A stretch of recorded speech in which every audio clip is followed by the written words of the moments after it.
Intellectually Promiscuous Press presents Born of Fire, an Elemental Origins novel, Book 2 in the Elemental Origins series, by A.L. Knorr. This audiobook includes companion novella, Pyro. Read for you by Gabra Zachman. Prologue. Nicodemo steadied the tripod and made a few last adjustments to the sound on the camera phone. He pressed play and then walked to the chair sitting in the line of focus. He sat down and scratched his head, ruffling his thin blonde hair. Age had thinned his hair, thinned his power, but it hadn't thinned his determination or the strength of his love. He still wasn't used to being on camera and felt self-conscious. He mused at the irony that he had committed many dangerous acts of questionable morality and a few for which he deserved eternal damnation. But stick him in front of a camera, and his palms went all sweaty. He cleared his throat and began to speak in Italian, his voice calm and warm. He reminded himself that more than likely this video would never need to surface. It was a safeguard, just in case. He pushed the rest of the thought aside.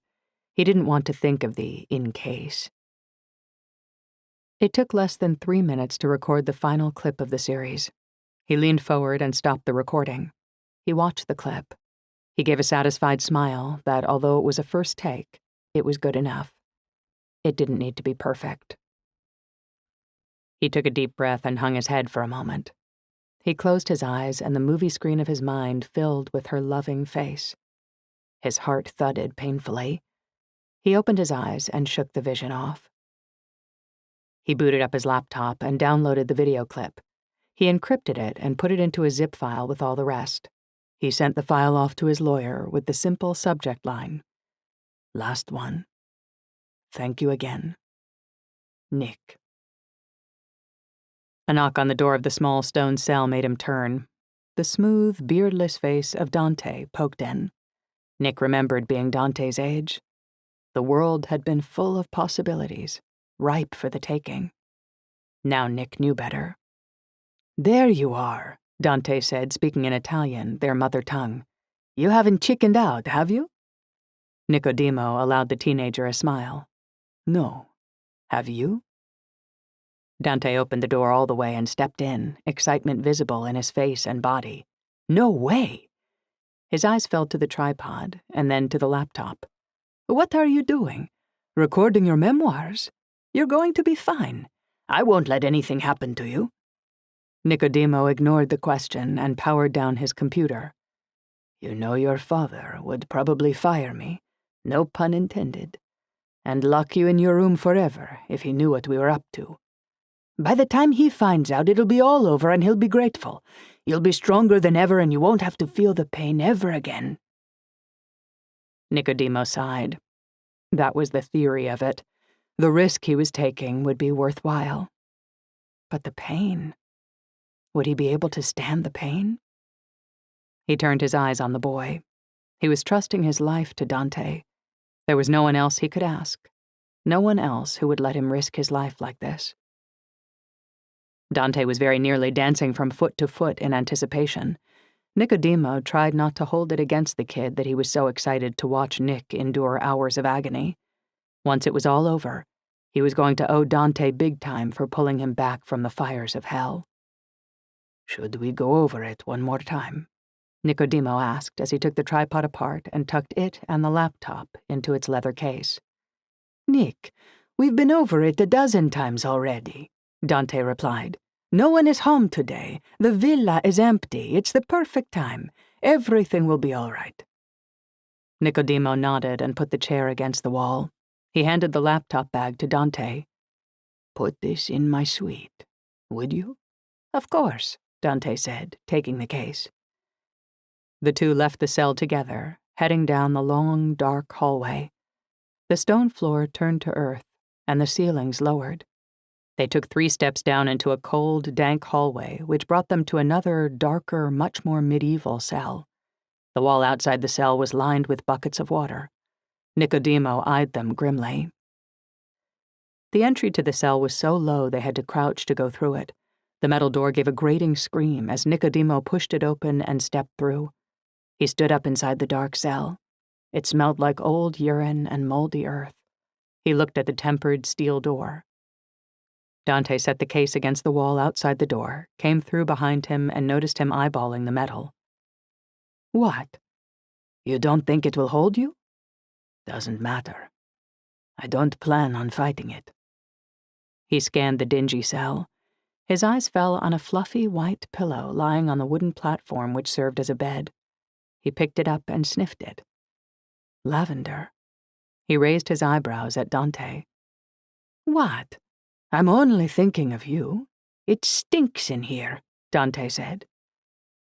Dante took Nicodemo by the shoulders, startling the older man. Dante fiercely kissed first his right cheek, then his left. "I'm proud of you." He took a stopwatch out of his pocket and showed it to Nick. 16 hours on the mark. I'll be back to check on you." Nicodemo nodded. "Let's just get this over with." Chapter 1. I closed my eyes, leaned my head against the plane window, and let out a big sigh. We were airborne. It was the end of a week of hell, and I couldn't be happier to leave my life behind. "That sounded awfully serious coming from someone so young," said the lady beside me. "First time on a plane?" I turned to look at my seatmate. The woman had super short gray hair and was peering at me from over her glasses. She had a book open on her lap. Her expression exuded maternal warmth. "First time going transatlantic. It's not the flight, though." "No?" "Careful, if you get me talking, I might not shut up." I turned back to the window. My warped reflection mirrored my movement. I talk too much. Or so I'm told. The lady was silent for a moment. "We've got a long flight ahead of us. Why are you headed to Venice?" "I got an au pair position, 2 little boys. I'll be there all summer." "Well," she said, her eyebrows jacking up her face. "That sounds like the perfect experience for someone your age." "Yeah, I'm super excited about it." "Then why so glum?" I chewed my lip. Shame heated my cheeks, and to my dismay, tears pricked behind my eyelids. What was it about a kind stranger that made me want to dump out all my problems? "I screwed up." "How very human of you." "But I hate being a stereotype," I blurted. "You're a stereotype?" I tugged on the end of my fiery red ponytail. "I'm a redhead." And I have a temper. I'm a redhead with a temper. Do you think that it's true? That red hair comes with a temper?" "Well, they say stereotypes exist for a reason, that there's always a thread of truth in them. A hair, if you will." She waggled her eyebrows. "Very punny." "Thank you. But no, I think we've all got a temper somewhere under the surface. Maybe it's harder for some of us to control, but that just comes with practice. And breathing." She held up a manicured finger. "Breathing helps a lot." She closed her book and tucked it into the seat pocket in front of her. "What was this horrifying screw-up?" I twisted my headphone cord around my thumb. "I have 2 brothers, RJ and Jack. Normally we get along pretty good. But Jack, the younger one, he was pushing my buttons all week. He broke the clasp on my luggage, dropped chocolate on the couch, which I then sat in and stained my favorite jeans, and then he hid my passport and laughed while I tore my hair out looking for it for 3 days. "How frustrating." I nodded. "Seriously. So 3 nights ago after dinner, Dad told Jack it was his turn to do the dishes, but he went to play video games instead. I didn't notice at first because I went to pack. But then I came into the kitchen and everything was still a disaster. My mom had gone to bed with a headache and Dad was in the garage with RJ. I lost it. I was already so fed up that I just blew up." I paused, and my heart pounded as I relived the moment. "What did you do?" "I barged into his room and—" I took a breath and put my hands to my cheeks. My face felt like it was burning up. My voice hitched. "I kicked his controller out of his hands and grabbed the back of his neck pretty hard. I picked him up and shoved him toward the door, yelling at him to pull his weight." I stopped and closed my eyes against the awful memory of what came next. The lady waited in silence. "I didn't mean to—" I cleared my throat. "He slipped on some paper. His room is always such a disaster. He fell. I mean, we both fell, but he hit the door jamb. The sound of it. The crack." I shuddered. Was he okay? He hit it with his face. She grimaced. He bit through his bottom lip, chipped his front tooth, and got a black eye. I rubbed my face, trying to wipe away the memory. There was a lot of blood. I thought I was going to be sick. Not from the blood, well, maybe partly, but I just... You felt horrible. I nodded and looked out the window into the black nothing. I still do. My parents hit the roof. They told me I had to cancel Venice. But you're here. So what happened? I turned back to her kind face. Jack? He can be a real brat, but he's also one of the most forgiving people I know. He knew I was sorry. I didn't eat for 2 days. He got my parents to change their minds. He even owned up to terrorizing me earlier in the week. Sounds like a good kid. Yeah, he is. Better than me. I'm sure that's not true. How good can I be if I can't rein in my temper and I end up hurting people? Well, Jack forgives you. Sounds like your parents do too. Why not forgive yourself? Wipe the slate clean and use this summer to figure yourself out. You're an au pair now. What a perfect opportunity to practice patience and control, right? Right. In theory. Put the past behind you. Learn from it and move forward. We all make mistakes. Resolve to be better. My stomach clenched at the memory of Jack's bloody face. I crossed my arms and blew out a breath. I will. Chapter 2. 6-year-old boys were not supposed to look like they were 4. They were not supposed to have pain-filled eyes. They were not supposed to have dry, pale skin. They were not supposed to have thinning hair or bald patches, limp limbs, and a protruding spine. They were not supposed to have purple smudges under their eyes. Isaia had all of these things. I'm no expert, but I know enough to spot a sick kid when I see one, and Isaia was one sick kid. My stomach had yet to settle fully, and my eyes felt full of sand. But the jet lag fell away as Isaia approached, carried like a toddler in his father's arms. My mind flashed back to the welcome letter I'd received about my host family and their sons. Cristiano Baseggio, 9, a soccer fiend with a talent for mathematics. Isaia Baseggio, 6, a sweet, shy kid with a fondness for bedtime stories and Lego. Definitely no mention of illness. Why hadn't they told me that one of the kids in my care for the summer wasn't well? My indignation went up in smoke when Isaia turned and his eyes caught mine. My breath hitched as our gazes locked. His eyes were black as coal and grabbed me as fiercely as 2 desperate fists at my collar. Pietro's head bent toward Isaia, and he kissed his son's patchy blonde crown. The tender love the father expressed was heart-meltingly beautiful.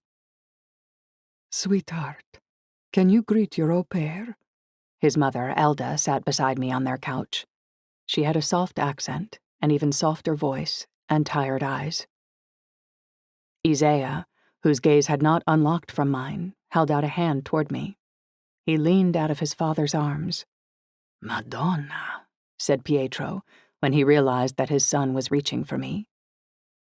As a reflex, I held out my arms and the boy leaned so far that Pietro had no choice but to hand him to me. My heart melted as the tiny, warm frame settled into my lap. He put his head against my shoulder the way it had been against Pietro's, and his small hand touched my cheek before he tucked his hand under his chin. My heart pounded. Hello, Isaia, I said quietly, feeling anything but quiet inside. Questions flooded my brain, but for once they jammed up behind my teeth instead of leaping out of my mouth. Goosebumps swept my forearms. Isaia was hot and limp in my arms, like a warm sack of bones.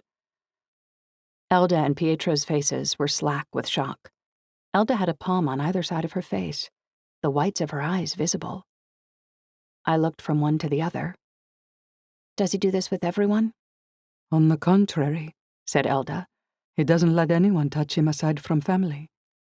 She spoke to Pietro in odd Italian, and he sat down on the stool beside her and spoke back, sounding just as amazed. Isaia looked up at me, and the suffering in his black eyes clamped like a vice around my heart. My throat constricted. What was he suffering from? Why had he reached for me? A stranger, And what had this little guy done to me? I had never had an attachment to a child form so quickly before. Emotion roiled under the surface, and I worked to swallow it down. I was probably just exhausted and jet-lagged, just overreacting. I realized Elda and Pietro were staring.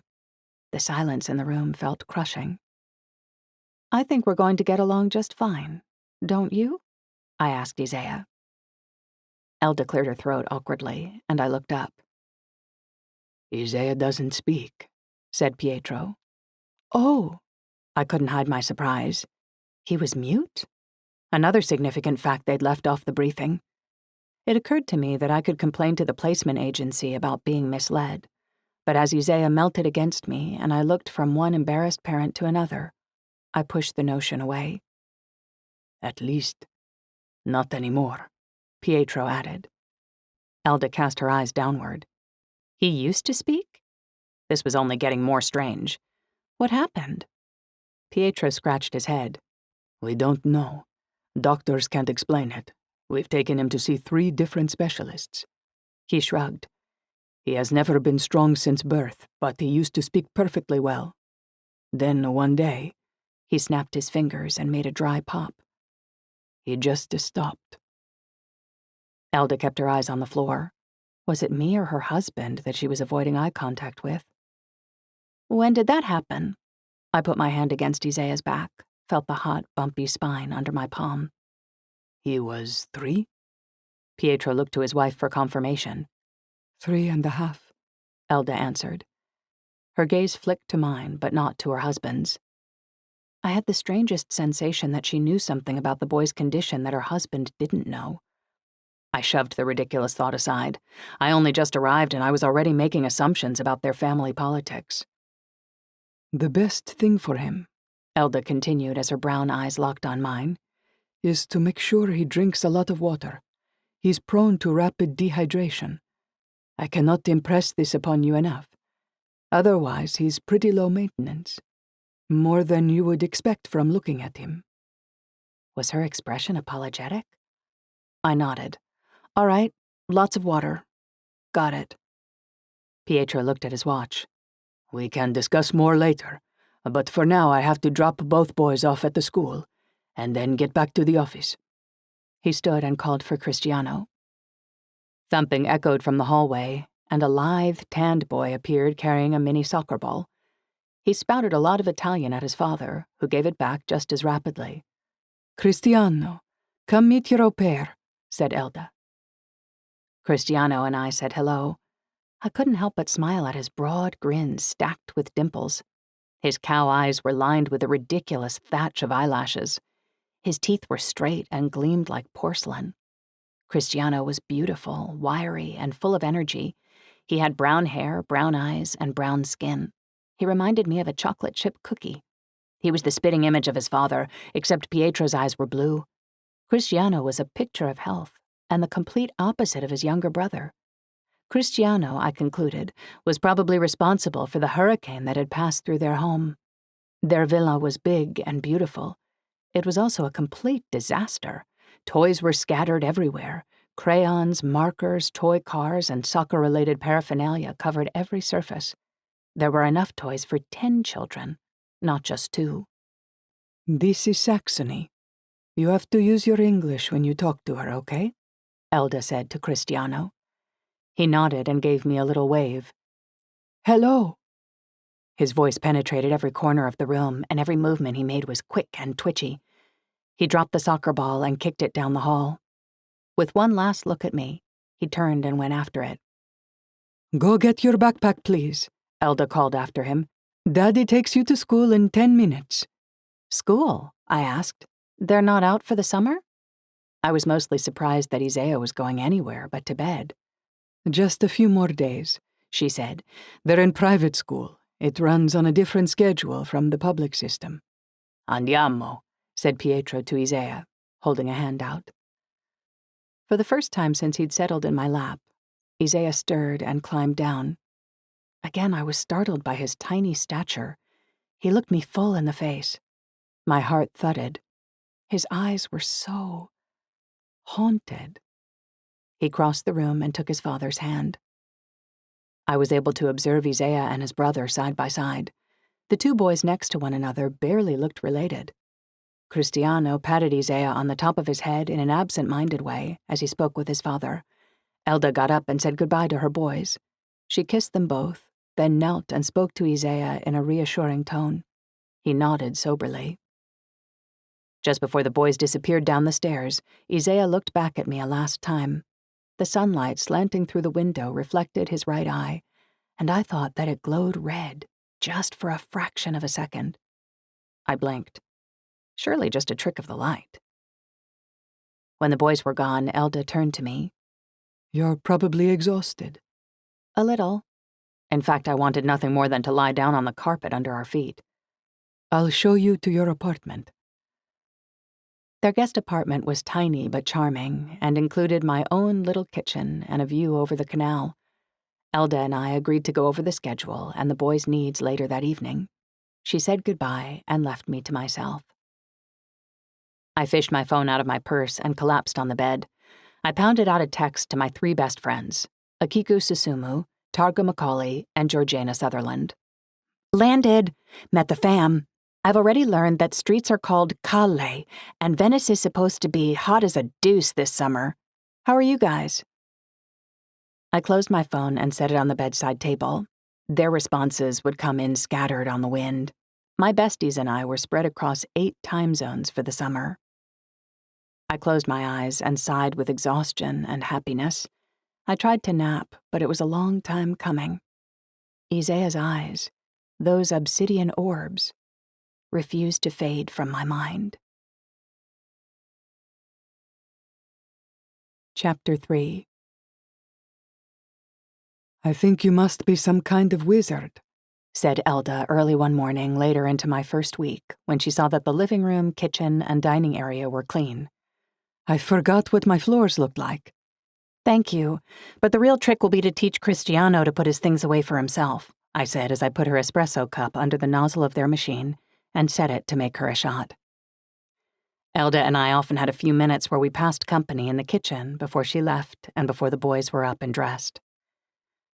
"Yes, if you can accomplish that, you are a magician for sure," she said, bending to fasten the buckles on her red leather shoes. "You always have such amazing shoes," I said. "Where do you get them?"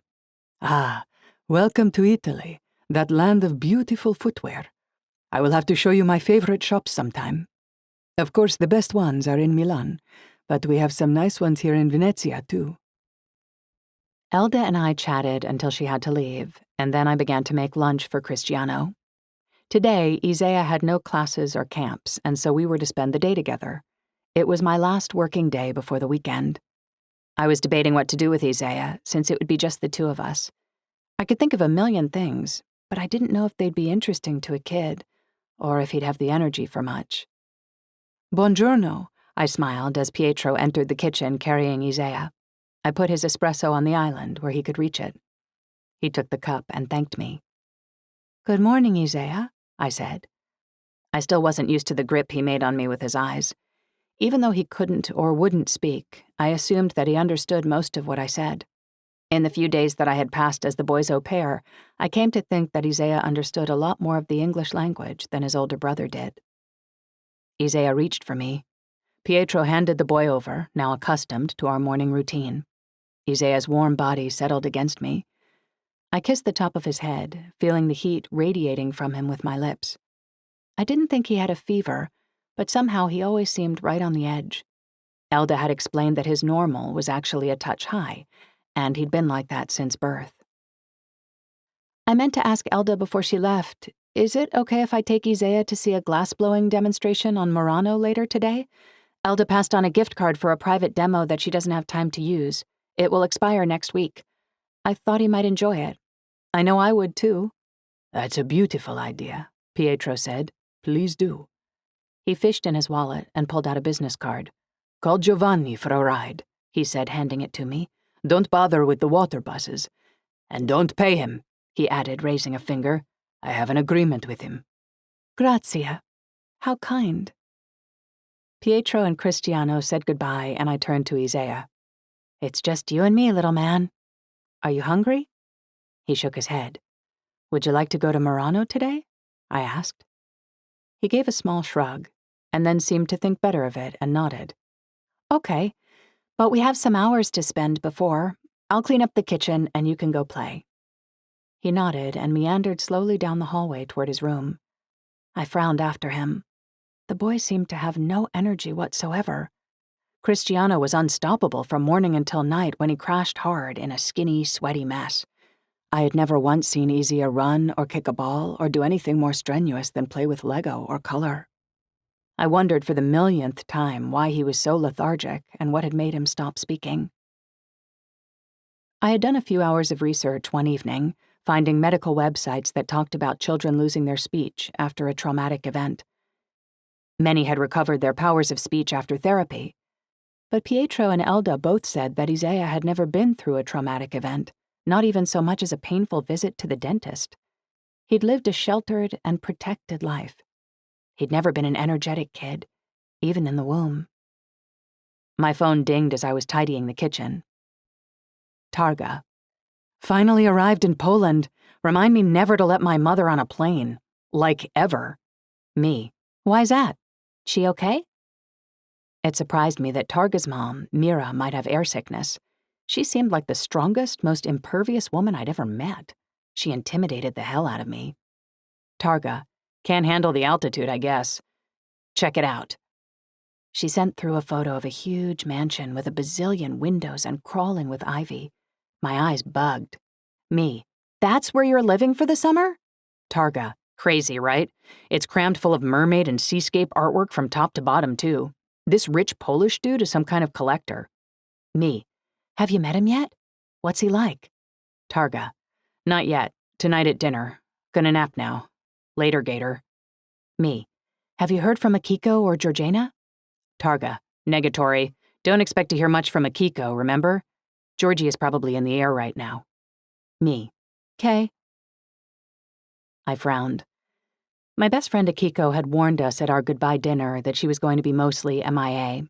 Her grandfather was sending her to a remote mountain village in Japan for the summer. I still hadn't met her grandfather. She had somehow always dodged introducing us, and I had finally stopped asking. It was obvious she didn't want us to meet. Either way, I didn't like the guy on principle. When he says jump, Akiko answers, how high? Besides, who sends a 17-year-old girl into a foreign wilderness to spend a whole summer with people she doesn't know?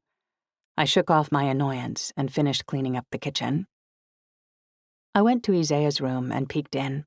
He was sitting on the floor in his bedroom, his back propped against his dresser. He had a book open on his lap. He looked up and held the book out to me. You want to read together? I asked, coming into his room. He moved to the child-sized sofa under his window. I sat down next to him, and he crawled under my arm and curled up against my side. My entire body was instantly warmer. You want me to read out loud? He nodded. I looked at the cover to see it was called La Fenice, the Phoenix. On the cover was an illustration of a beautiful bird of red flames rising from gray ashes. This is a cool story, kiddo, but I can't read it to you. It's in Italian, and I promised your parents that I would speak to you only in English. Do you have any English stories? He looked thoughtful. Then he left the room, and I heard him push Cristiano's door open. A moment later, he reappeared with another book. It was a collection of fairy tales from all over the world. I opened it to the first story, but Isaia shook his head and took the book back. What, you don't like that one? He flipped through and handed it back to me, open to the story he wanted. The Firebird, a Slavic fairy tale, I began. Boy, you sure like your fiery bird stories, don't you? He sighed and settled under my arm. I began to read slowly, enunciating each word. By the time the young Prince Ivan saw the glowing bird in the orchard, Isaia was asleep. I closed the book and debated waking him, but I was loath to move him. I looked down at his pale head, the thin blue veins threading down the sides of his face, his wispy blonde lashes delicate against his cheeks. My heart swelled. His breathing was slow and seemed just a little bit labored. His warm, boneless body lulled me into a thoughtless stupor. I barely registered my cheek touching the top of his head as my eyelids, suddenly as heavy as wet canvas, drifted shut. Chapter 4. After a nap, I prepared a bag for our afternoon outing. I put 2 apples, a small bottle of water, and sunscreen into my purse. Isaia watched all of this silently. I caught his curious gaze as I was putting a travel-sized bottle of aloe vera lotion into my purse. Pale girls like me know all the tricks. I winked at him and dangled the little bottle. Aloe is fabulous on sunburn, and ghosts like us can't be too careful. His bottom lip hung open, bemused. Isaia and I stepped out of the house just as the taxi was pulling up at their private dock. A tall, slender man in a striped shirt smiled at me from behind the wheel and doffed his captain's hat. "Ciao," he said, a wide grin splitting his face. "I'm Giovanni. Benvenuti a Venezia, Saxony. Have you enjoyed your first week in Venice?" He moored the boat and held out a hand to Isaia. "Giorno, Isaia." "Very well, thanks," I said, although this is my first venture out as a tourist. I have been getting to know these little rascals. I stepped into the boat and put a hand on Isaia's head. I realized when my hand touched his blonde hair that I'd forgotten to put a hat on him. I rifled in my bag and pulled out my cotton fedora. I placed it on Isaia's head as we pulled away from the dock. I kicked myself for forgetting and shaded my own face with my hand. We passed under a small, arched bridge and into the sun. Tourists snapped photos of the pretty teak boat as we passed beneath them. Laundry hung outside many of the windows, and wisteria and ivy crawled over wooden trellises. Algae-covered steps disappeared into the murky water. Elda had explained that a long time ago, families used the canals for bathing, swimming, and doing laundry, but now it was illegal to swim in the canals. "So you want to visit Murano today?" asked Giovanni. "Yes, we have tickets for a private glassblowing demo," I explained. Isaia moved closer to me on the seat and put his little hand in mine, leaning against my shoulder. Giovanni stared at the boy for a moment, his mouth slightly agape. "I've known the Baseggio family a long time," he said seriously. "I've never seen Isaia take to anyone like that. At least not since he stopped talking." The Adriatic opened before us. The horizon was dotted with islands. We increased speed as we crossed the expanse of water toward Murano. I looked down at Isaia and smiled to see him close his eyes as the breeze cooled him. "That's what Pietro and Elda say, too. Do you remember what Isaia was like when he could speak?" I raised my voice over the wind. "Certo, certo," he said, nodding. "I've known both the boys since they were born." He slowed the boat as we approached Murano. Colorful buildings rose up before us. "It happened like that," he snapped his fingers. "One day he was chattering away, and the next day—" He sliced his hand laterally through the air. "Was he always petite for his age?" "Oh yes," Giovanni nodded. "He has always been small and weak, let's say." I had the urge to clap my hands over Isaia's ears, realizing with regret that it wasn't good for him to hear us talk about him in this way. I looked down at him, but he was looking out at the ocean. "Sorry, buddy," I said under my breath and put an arm around his skinny shoulders. Giovanni steered us into a docking station at Murano. The dock itself was a dead end, but it opened into a walkway filled with strolling tourists. A tall stone fountain in the shape of a lion's head graced the edge of the dock. Giovanni and I agreed on a time for him to pick us up. Then he backed the taxi out of the dock and waved as he drove away. "How are you doing, buddy?" I put a hand to Isaia's cheek. He felt warm. And no wonder, the sun was intense. But though I was sweating, he felt warm and dry. "Here, take a drink." I twisted the cap off the water bottle and gave it to him. He gulped greedily and handed it back empty. "Whoa, note to self. Bigger bottle next time." I adjusted his hat and took his hand. We walked by shops filled with every kind of colored glass creation imaginable. Chandeliers, vases, animals, wine glasses, and tumblers, jewelry, picture frames, and dinnerware. The items that could be made out of glass seemed endless. We found the location of the demo. Their window display held the most elaborate pieces of glasswork that we'd seen so far. I pulled on the red glass door handle, only to discover the entrance was locked.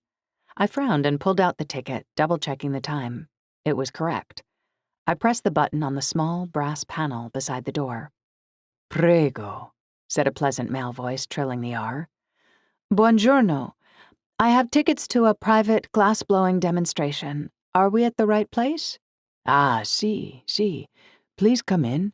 I'll be with you in a moment," the voice answered. The buzzer sounded.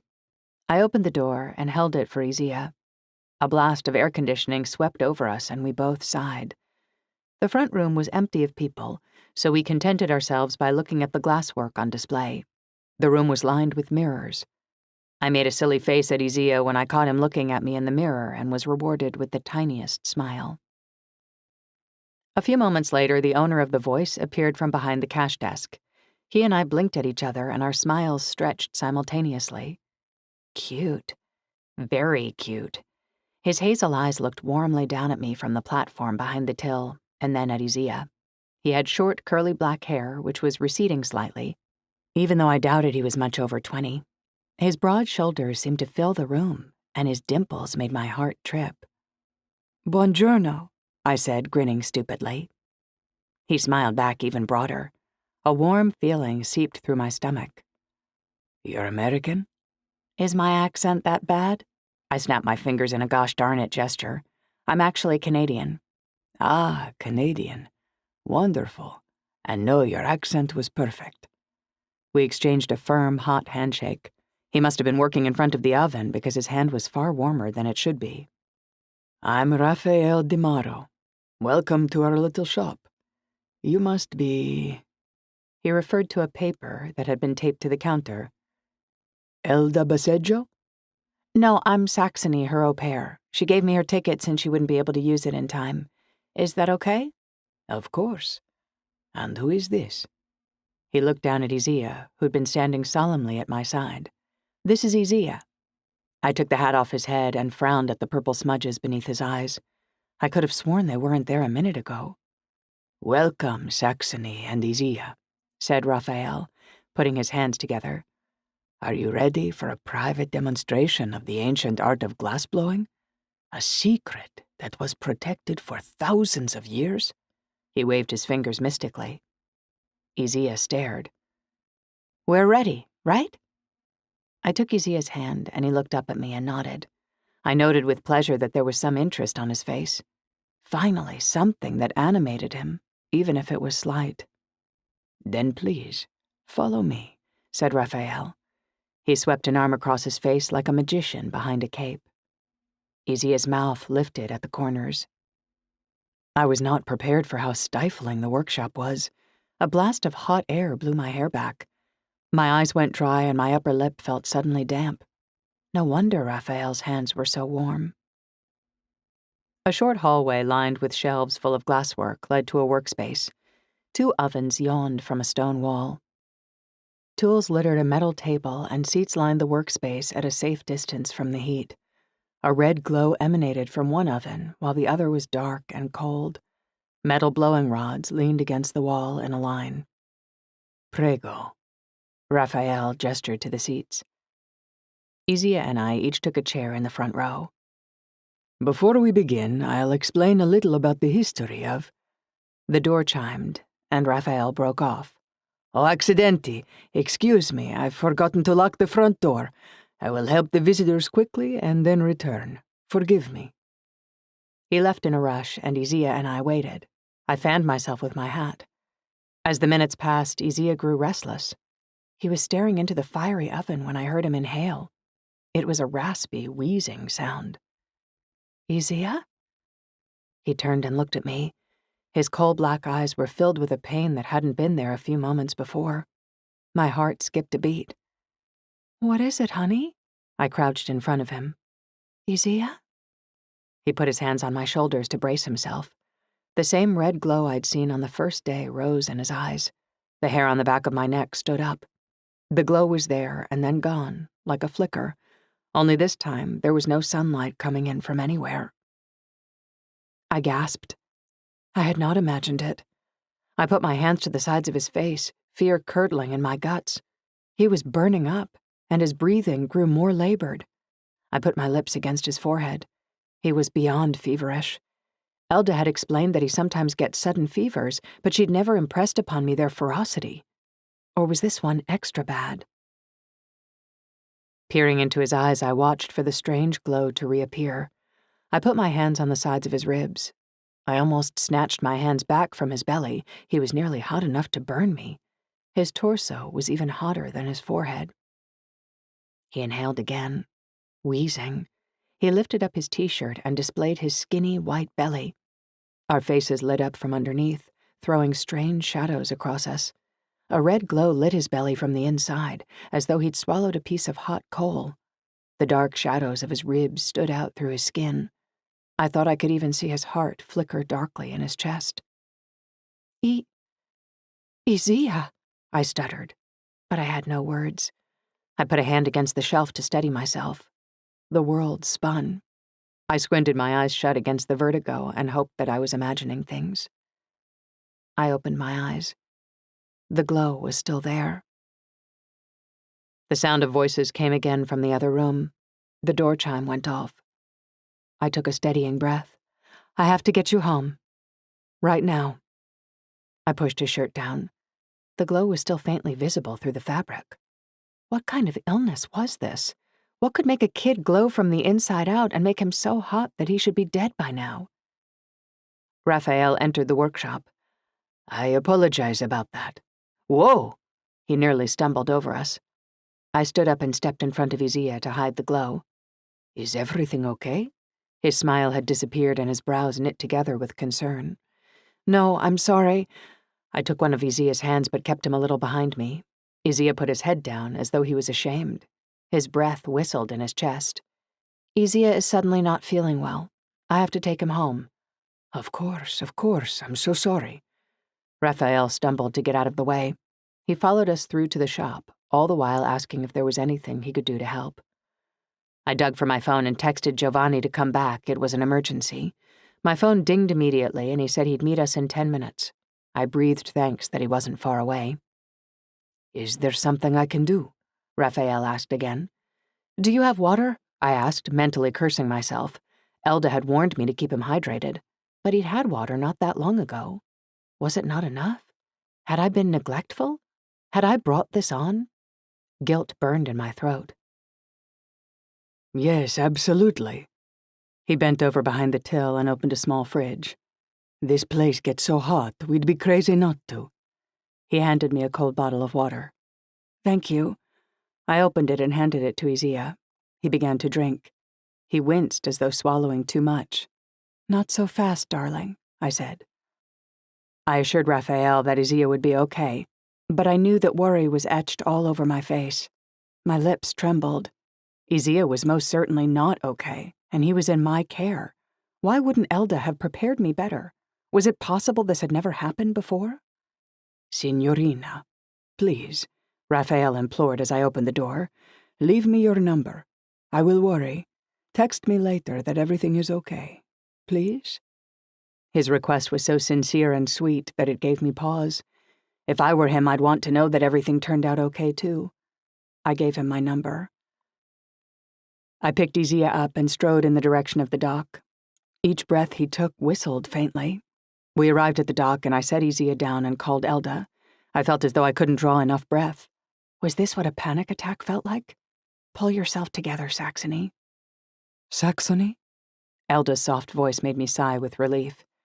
I tried not to sound completely panicked. Elda, are you able to meet us at home? It's Isaia. He's got a fever. Where are you? She was sharp and all business. On Murano. We went to the glass-blowing demo, but left early because Isaia... I paused. The image of his glowing belly swam before me. Got really hot. Giovanni is on his way to pick us up. I'm on my way home now. Get him some cold water as quick as you can. And if you have something you can make wet, put it on his head to cool him down. Yes, okay. See you soon. The phone went dead. I squatted in front of Isaia and watched him drink. I reached into the lion's head fountain and pressed my wet hand against Isaiah's forehead. Through all of this, he barely took his eyes off me. It was easy to see that he was in pain, but he was so calm that I couldn't help but think that this had happened to him before, and he knew it was going to pass. I looked around to make sure we were alone. May I? I took the hem of his t-shirt. He nodded and I lifted it. The glow was still there, but not nearly as bright as before. I smoothed his shirt down and locked eyes with him. The red glow was nowhere to be seen. I stood up and watched for Giovanni's boat. My heart clattered. What kind of disease makes your torso and eyes glow from the inside out? Chapter 5. The boat ride back was notably tense. Giovanni raced us home as quickly as he dared while I tried to figure out how to tell Elda and Pietro what I had seen. I barely noticed as the boat juddered across the waves. I kept an arm tight around Isaia, who had lain in my lap as soon as we'd gotten into the boat. The glow. I couldn't shake it. It had been real, hadn't it? We returned to an empty house. I put Isaia into bed and left the covers off. After laying a cool washcloth over his forehead, I took the digital thermometer from the first aid kit in their bathroom. While the thermometer did its work, I fetched a glass of water and a glass of ice and set them on his bedside table. After switching his ceiling fan on, I sat beside him and waited, watching his narrow chest rise and fall. He watched me through half-lidded, unfocused eyes. I flipped the washcloth over, startled by how warm it felt. Time to refresh it. When I returned from the bathroom faucet, I took the thermometer from his mouth. The thermometer gave Celsius only, so even though I could read 72 degrees, I didn't know what it meant.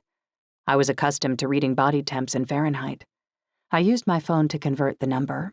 When I saw the conversion, I almost dropped my phone. My hands trembled. I think this thermometer is broken, I joked nervously to Isaia. According to this, you're almost hot enough to bake muffins. I put the broken thermometer on the bedside table.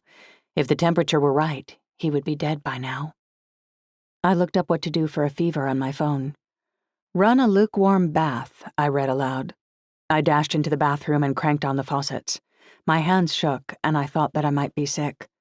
I looked at the toilet, trying to decide if my breakfast was actually going to come up or not. I bent and took a few swallows of water from the tap. I went back to get Isaia as the water filled the tub, taking a moment to watch for the glow. His eyes were glassy, but without any hint of red. There was no tantrum, no childlike thrashing, and not a peep of sound. He lay there limply. Up we go, buddy. Time for a little bath, okay? This should make you feel better. He wheezed as I carried him into the bathroom. I grit my teeth at the sound, and nausea passed over me again. Was he dying? Where was Elda? What was taking her so long? I sat on the toilet and held him on my knee. I pulled off his shirt, looking with grim satisfaction to see that the glow was now gone. I got his jean shorts off and lowered him into the water in his underpants. Grabbing a stuffed bath toy, I put it under his head to make him comfortable. Is that okay? He gave the smallest nod, and the awful sound of him sucking in breath seemed a little better. Rapid footsteps pounded on the stairs. We're in the bathroom, I yelled, and my limbs felt weak with relief. She burst into the bathroom. Mama is here. Elda knelt at the tub, her hand going to his forehead. She shot me a grateful look. Brava, Saxony. I couldn't bring myself to smile at her praise. My heart had finally stopped lurching out of my chest, but my mind had not slowed in the slightest. What was going on with this kid? We got him out of the tub and into a pair of pajamas.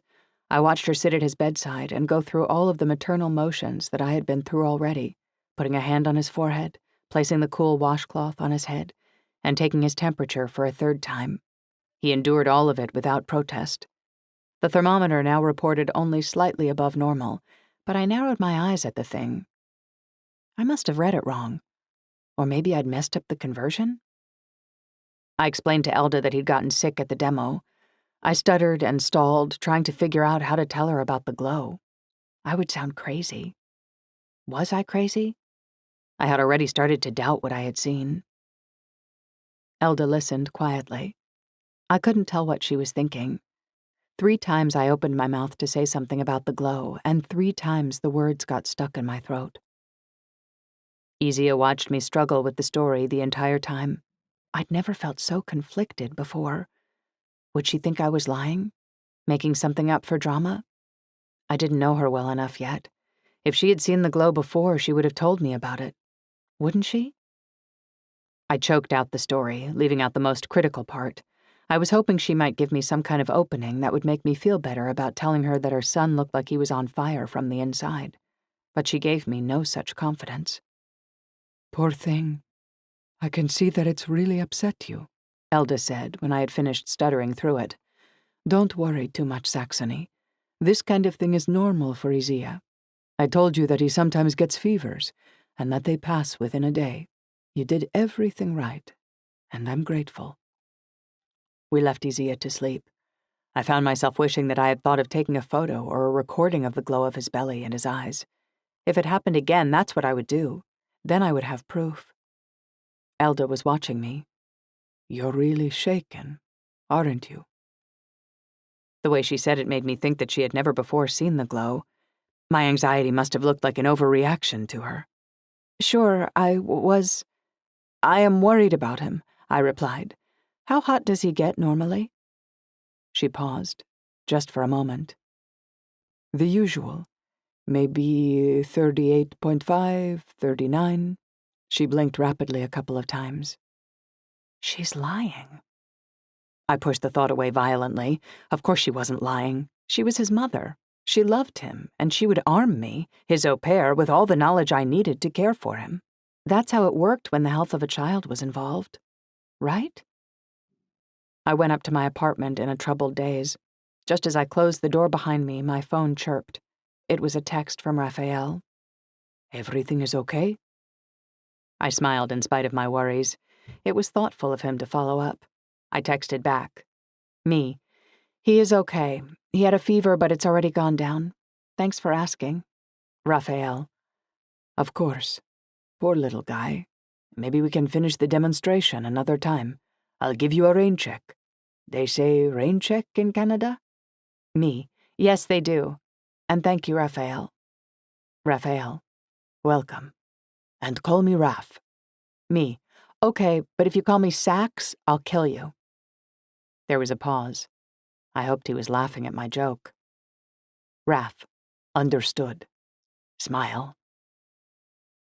I rubbed my hands over my eyes.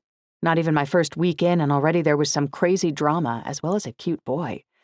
I had something to write home about now. But if I told my friends about Isaia, there was no way they'd believe me. I was already the drama queen in our group. When I was younger, I'd tended to exaggerate, and that bad habit had come back to bite me in the ass. Now I felt like I had to earn my credibility again. I couldn't do that by telling crazy stories about a little boy whose eyes and stomach glowed red. I began to research glowing eyes and glowing skin on the internet. I got a whole load of links to graphic design websites, fantasy stories, movies, and TV shows with demonic and angelic characters, and vampire fan sites. Nothing remotely medical or helpful surfaced. I turned off my phone and stared at nothing. All I could see was Isaia's glowing belly, the shadows of his ribs lining his skin. I shuddered. How was I going to talk to Elda and Pietro about what I'd seen without sounding like a crazy person? Chapter 6. I woke the morning of my first day off feeling groggy and troubled. A day enjoying Venice would be the perfect distraction. I tucked my map and phone into my purse, determined not to use them unless absolutely necessary. I knew where we were in general, and which direction I had to go to find Piazza San Marco. Once outside, I began to walk. As I got closer, the calle became choked with tourists, and my pace slowed considerably. I passed a cute cafe that looked like it had once been a car from a vintage train. The semicircular window displayed crisp-looking salads, mozzarella balls, toasted bruschetta, deep-fried frutta di mare, and a host of brioche and pastries. I stepped out of the river of tourists and slipped through the narrow doorway. "Prego," said the frizzy-haired waitress behind the counter. "Uno cappuccino, per favore." I stumbled through the words. Nearly every Italian working in Venice spoke English, but I wanted to at least try to pick up some Italian. "Sì, 2 minuti." The waitress brought my coffee, and I squeezed myself into a table. I pulled out my phone and looked for a second time at the photos that Targa and Georgina had texted. Targa had sent through a collection of images of the mansion in the Baltic, a couple of selfies in front of artwork, and one of a handsome young man gazing up at a sculpture of a knight.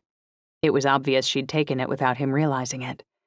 He looked like a naval officer, short blonde hair, lean and fit, naval jacket, and fine bones in his face.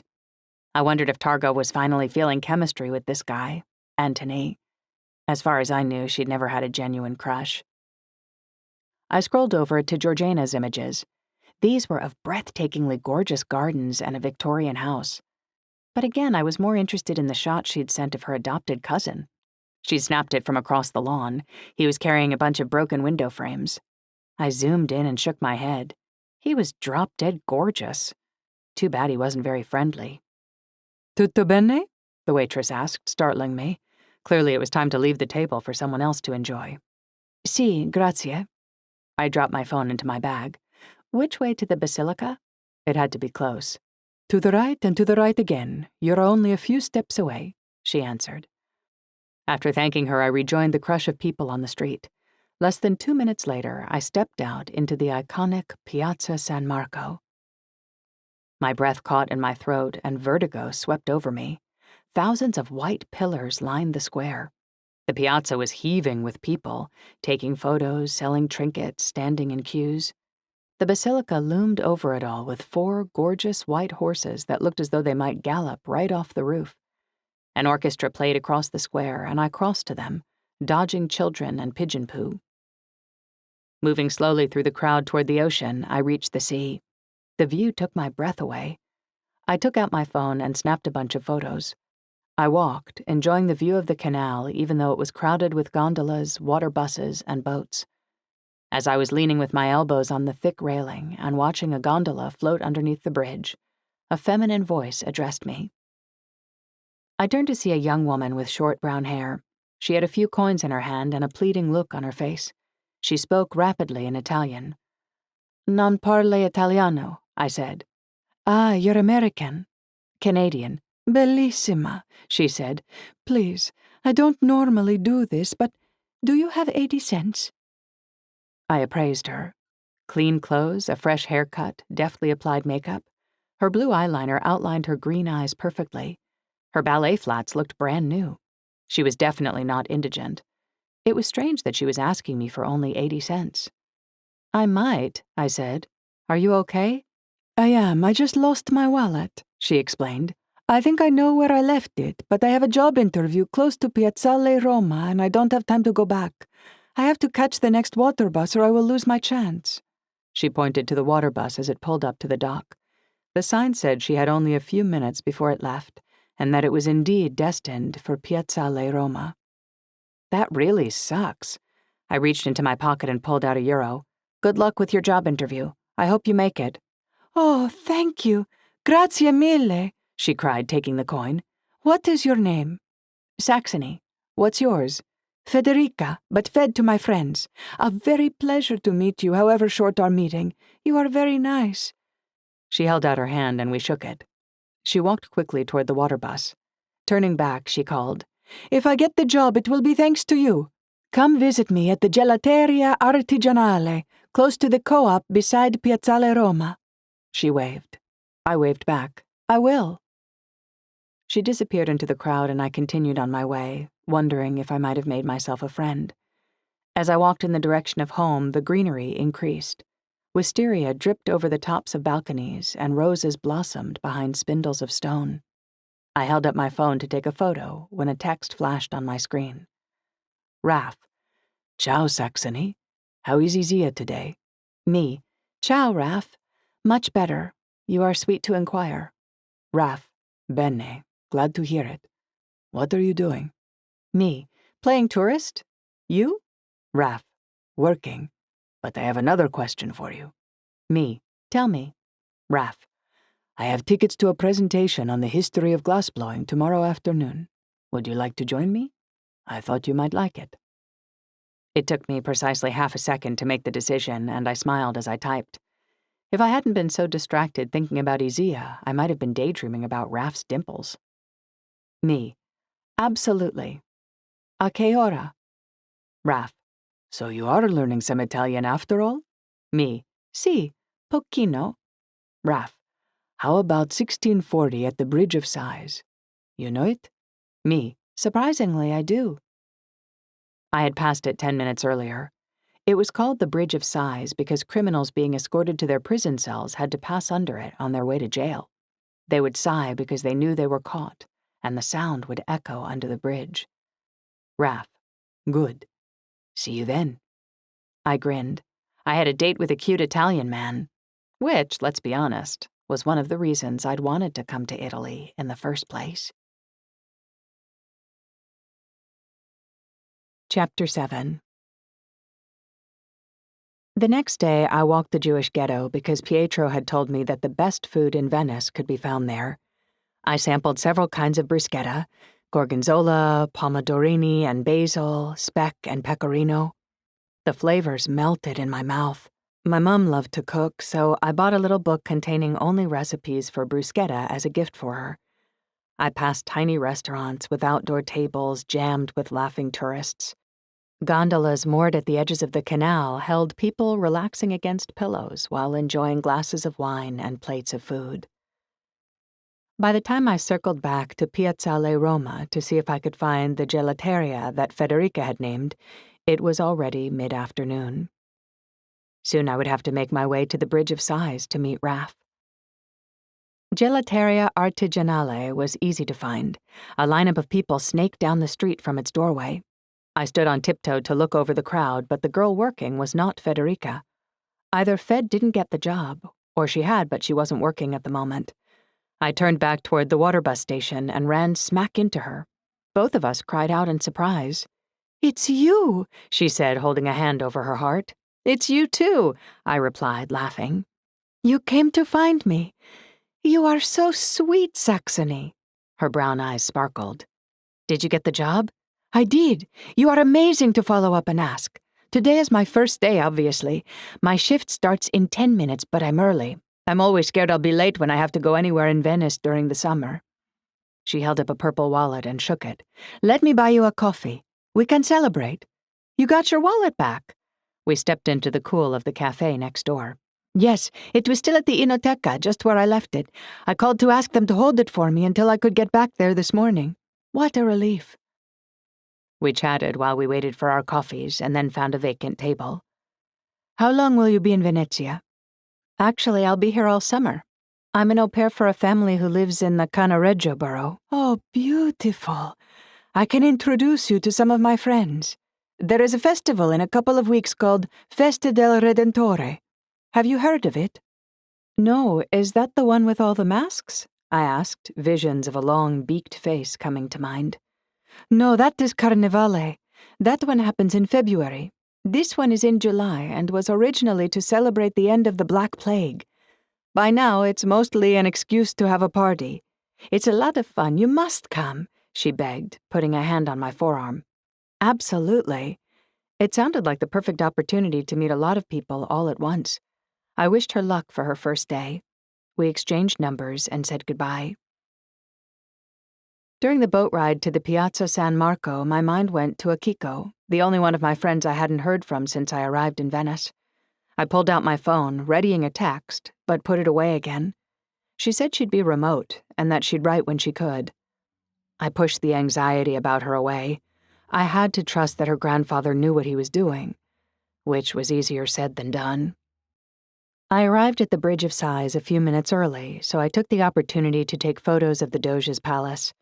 The Turkish window frames, pink and white marble, and curved arches made it hard to look at anything else. I stood at the top of the bridge and craned my neck at the delicate florets over each window. "Hi, you're actually on time," said a deep voice, sounding surprised. I turned to see Raph coming up the steps. "Why? Are Italian girls never on time?" "Almost never, at least in my experience. I think they want to show you who is going to wear the pants right from the start or something." "Hey, I'm a pant wearer too. I wear all sorts of bottoms." He laughed. "I'll remember that. Are you ready to have your mind expanded, pant wearer?" "Absolutely. Where is this mind-expanding meeting?" "It's in the courtyard of the Doge's palace, which is pretty cool because they don't do a lot of these types of things in there, and when they do, it's hard to get tickets." I followed him past a long lineup of people to an entrance with a red carpet. "Well, look at you go with your VIP perks." He grinned. Our studio has an agreement with the association who puts these on. He handed 2 tickets to the lady at the entrance and winked at me while she scanned them. We walked under a long archway to a beautiful courtyard. Rows of chairs faced a white stone wall. We found our seats and settled in. I loved these sorts of things, as long as they weren't too long. I'd never been great at sitting for long stretches of time. "So, glass blowing," I prompted as we waited. Raph turned his hazel eyes on me. "Is this your destiny?" "I don't have a choice in the matter," he said. "Our studio has been in the family for close to 200 years. If I had wanted to do something else, I think it would have given my father a stroke. I'm already a little more than a quarter of the way through my apprenticeship." "How long does it take to become a master glassblower?" 20 years. It's not the easiest art form. "Holy crap! That's twice as long as a doctor." Yeah, it's a long time. His gaze went to the front, and I followed it to see a woman in a white pantsuit step up behind the podium. The white stone wall behind her lit up with a projection of an antique map of Venice.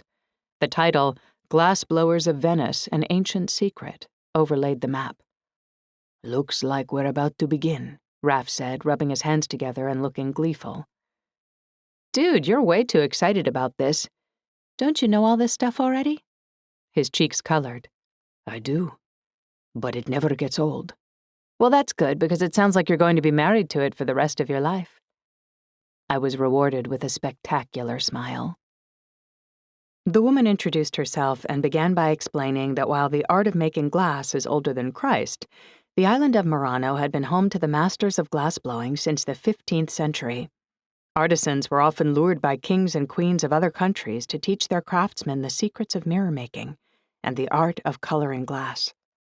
"In the early days," she said, flipping the slide to show a list of dates, "Dorsoduro, 899, the Great Fire, 1105, the Rialto Fire, 1516, the Arsenale Fire, 1569, Santa Chiara, 1574. The glass blowers were located on the main island of Venezia, but there were many fires that nearly destroyed the city. Only the worst of them are listed here. After the Rialto Fire of 1516, straw roofs were banned and the glassblowers, along with their dangerous ovens, were moved to the island of Murano to prevent further catastrophes." The image of a Y-shaped chimney popped up on the screen. I recognized the shape as I'd seen many of them throughout the city. She went on. "In fact, Venice was so troubled by fire that these unique chimney designs were invented here." She used a pointer to highlight the Y shape at the top of the chimney. "Notice the inverted flue at the top, which is designed to catch and prevent the spread of sparks on the wind. They also contribute to the city's unique skyline." A hand appeared in the air in front of us. "Yes?" "But Venice is surrounded by water and constructed mostly of stone. How could there be so many devastating fires?" the woman asked. "Great question." She flipped through the slides until she landed on an illustration. A cross-section of a Venetian building had been cut away to reveal the interior layers of the walls.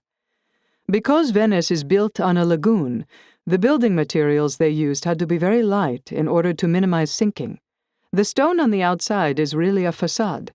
You can see from this illustration that inside the narrow stone layer is actually brick, which is lighter but also more flammable than stone. They also burned straw and wood for heat, and used wood in their construction and for their furniture.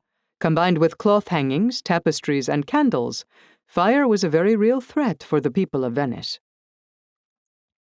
She went on to detail the history of glassmaking as it evolved after the artisans were moved to Murano. She flipped through many beautiful images of chandeliers and drinking vessels, plates, sculptures, and figurines, each more intricate than the last. I began to shift in my seat at the 45-minute mark. Raph leaned toward me. "She's almost finished. You okay?" I nodded and made an effort to stay still. I was reaching my limit for sitting. When it was over, Raph walked me home and we chatted about what we'd learned.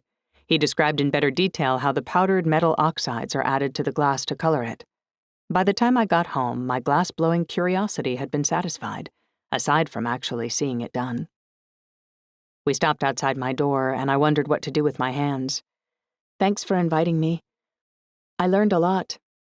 "You're welcome. I'm glad you came." he said quietly. He looked down at me through half-closed eyes. Little butterflies fluttered around my heart. I cleared my throat. What are you doing for Festa del Redentore? A friend asked me to join her party for the fireworks. Do you want to come? A friend? You've made friends already? By accident. A girl named Federica asked me for change yesterday. She invited me to join her and her friend for the festival. Federica Arnago? He raised his eyebrows. I don't know. I didn't ask her last name. Short girl. Cute, with short brown hair? Green eyes? That sounds like her, yeah. You know her? If it's who I think it is, we went to school together. How funny that you met her. So will you come? Thanks for asking, but I actually have to go to Milan for 2 weeks. We have a shop there, and my father has asked me to look after it while the manager takes a holiday. It'll be the first time I'll miss Festa del Redentore. He took my hand and bent down and kissed my cheek tenderly, just beside my mouth.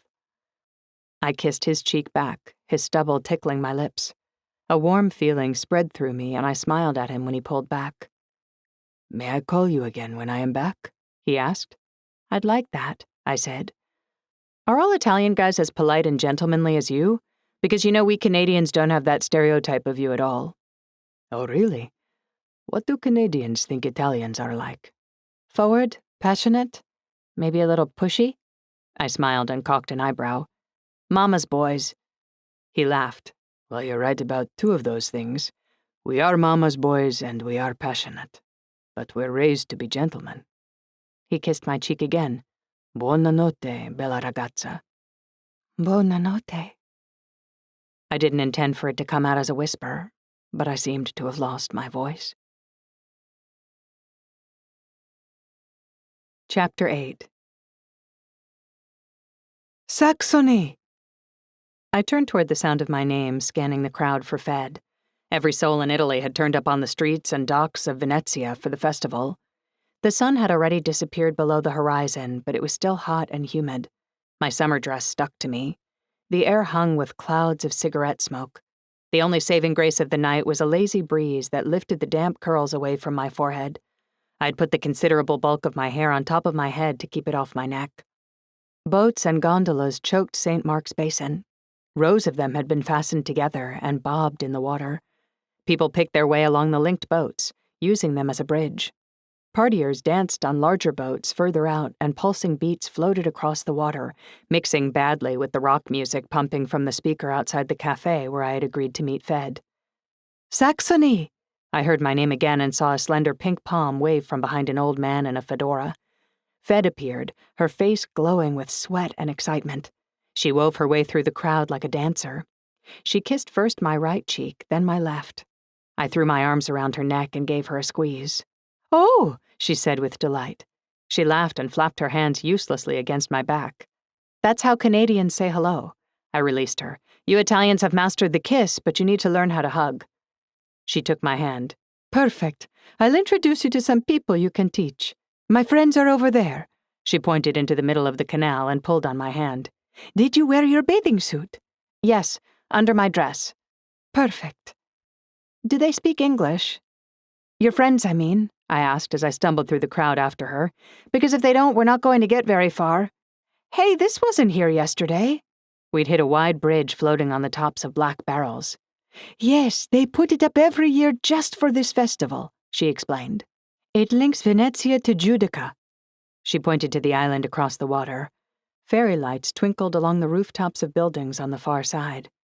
And to answer your question, some of my friends speak English and some don't.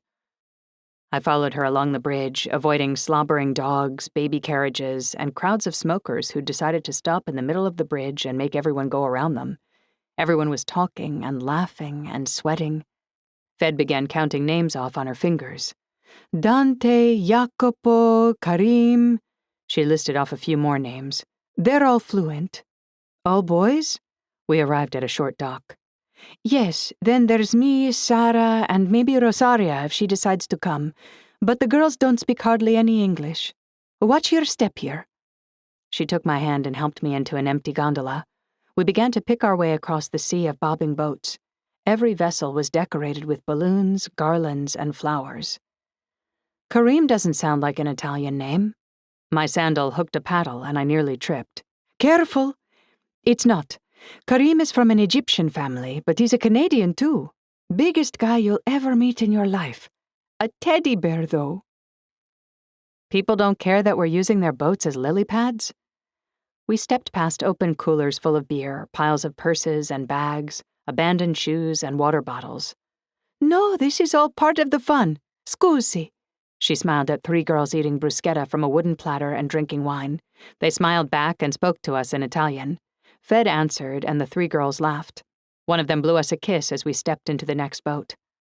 When the fireworks start, all of these boats will be full, Fed continued.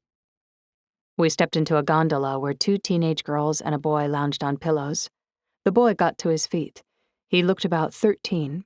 He had a cigarette in one hand and held out his other hand to help us cross. He winked and smiled at me. He asked me something in Italian.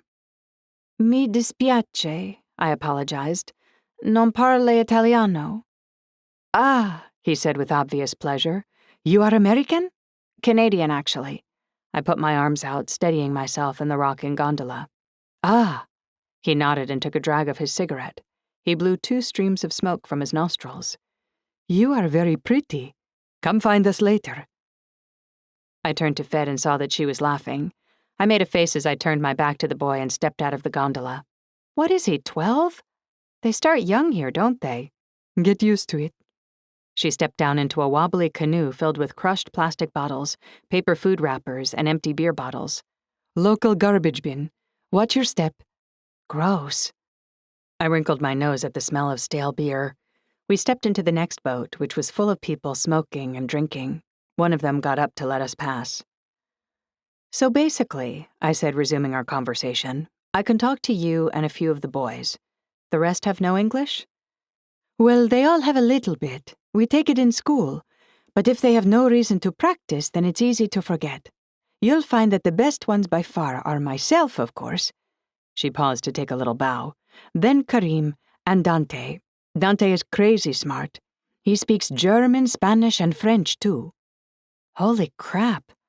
Let me guess, he's funny, cute, and taken, too.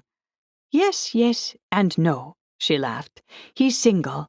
Lots of girls like Dante. Lots. But not you? Ha! No way. I've known Dante since I was born. Plus, he's... She paused, and I strained to hear what she said. Sorry, what did you say? She turned back to me. He's kind of... dangerous. As we continued making our way across the boats, I pictured a dark, mysterious rock star type, maybe peppered with tattoos. I was about to say how intriguing she was making him sound when she waved her arms and shouted at a motorboat drifting in open water. There they are, she said to me. Her friends waved and shouted. Dance music floated across the water toward us. I don't think we can make that jump, I joked as I looked across the dark water. Fed grinned.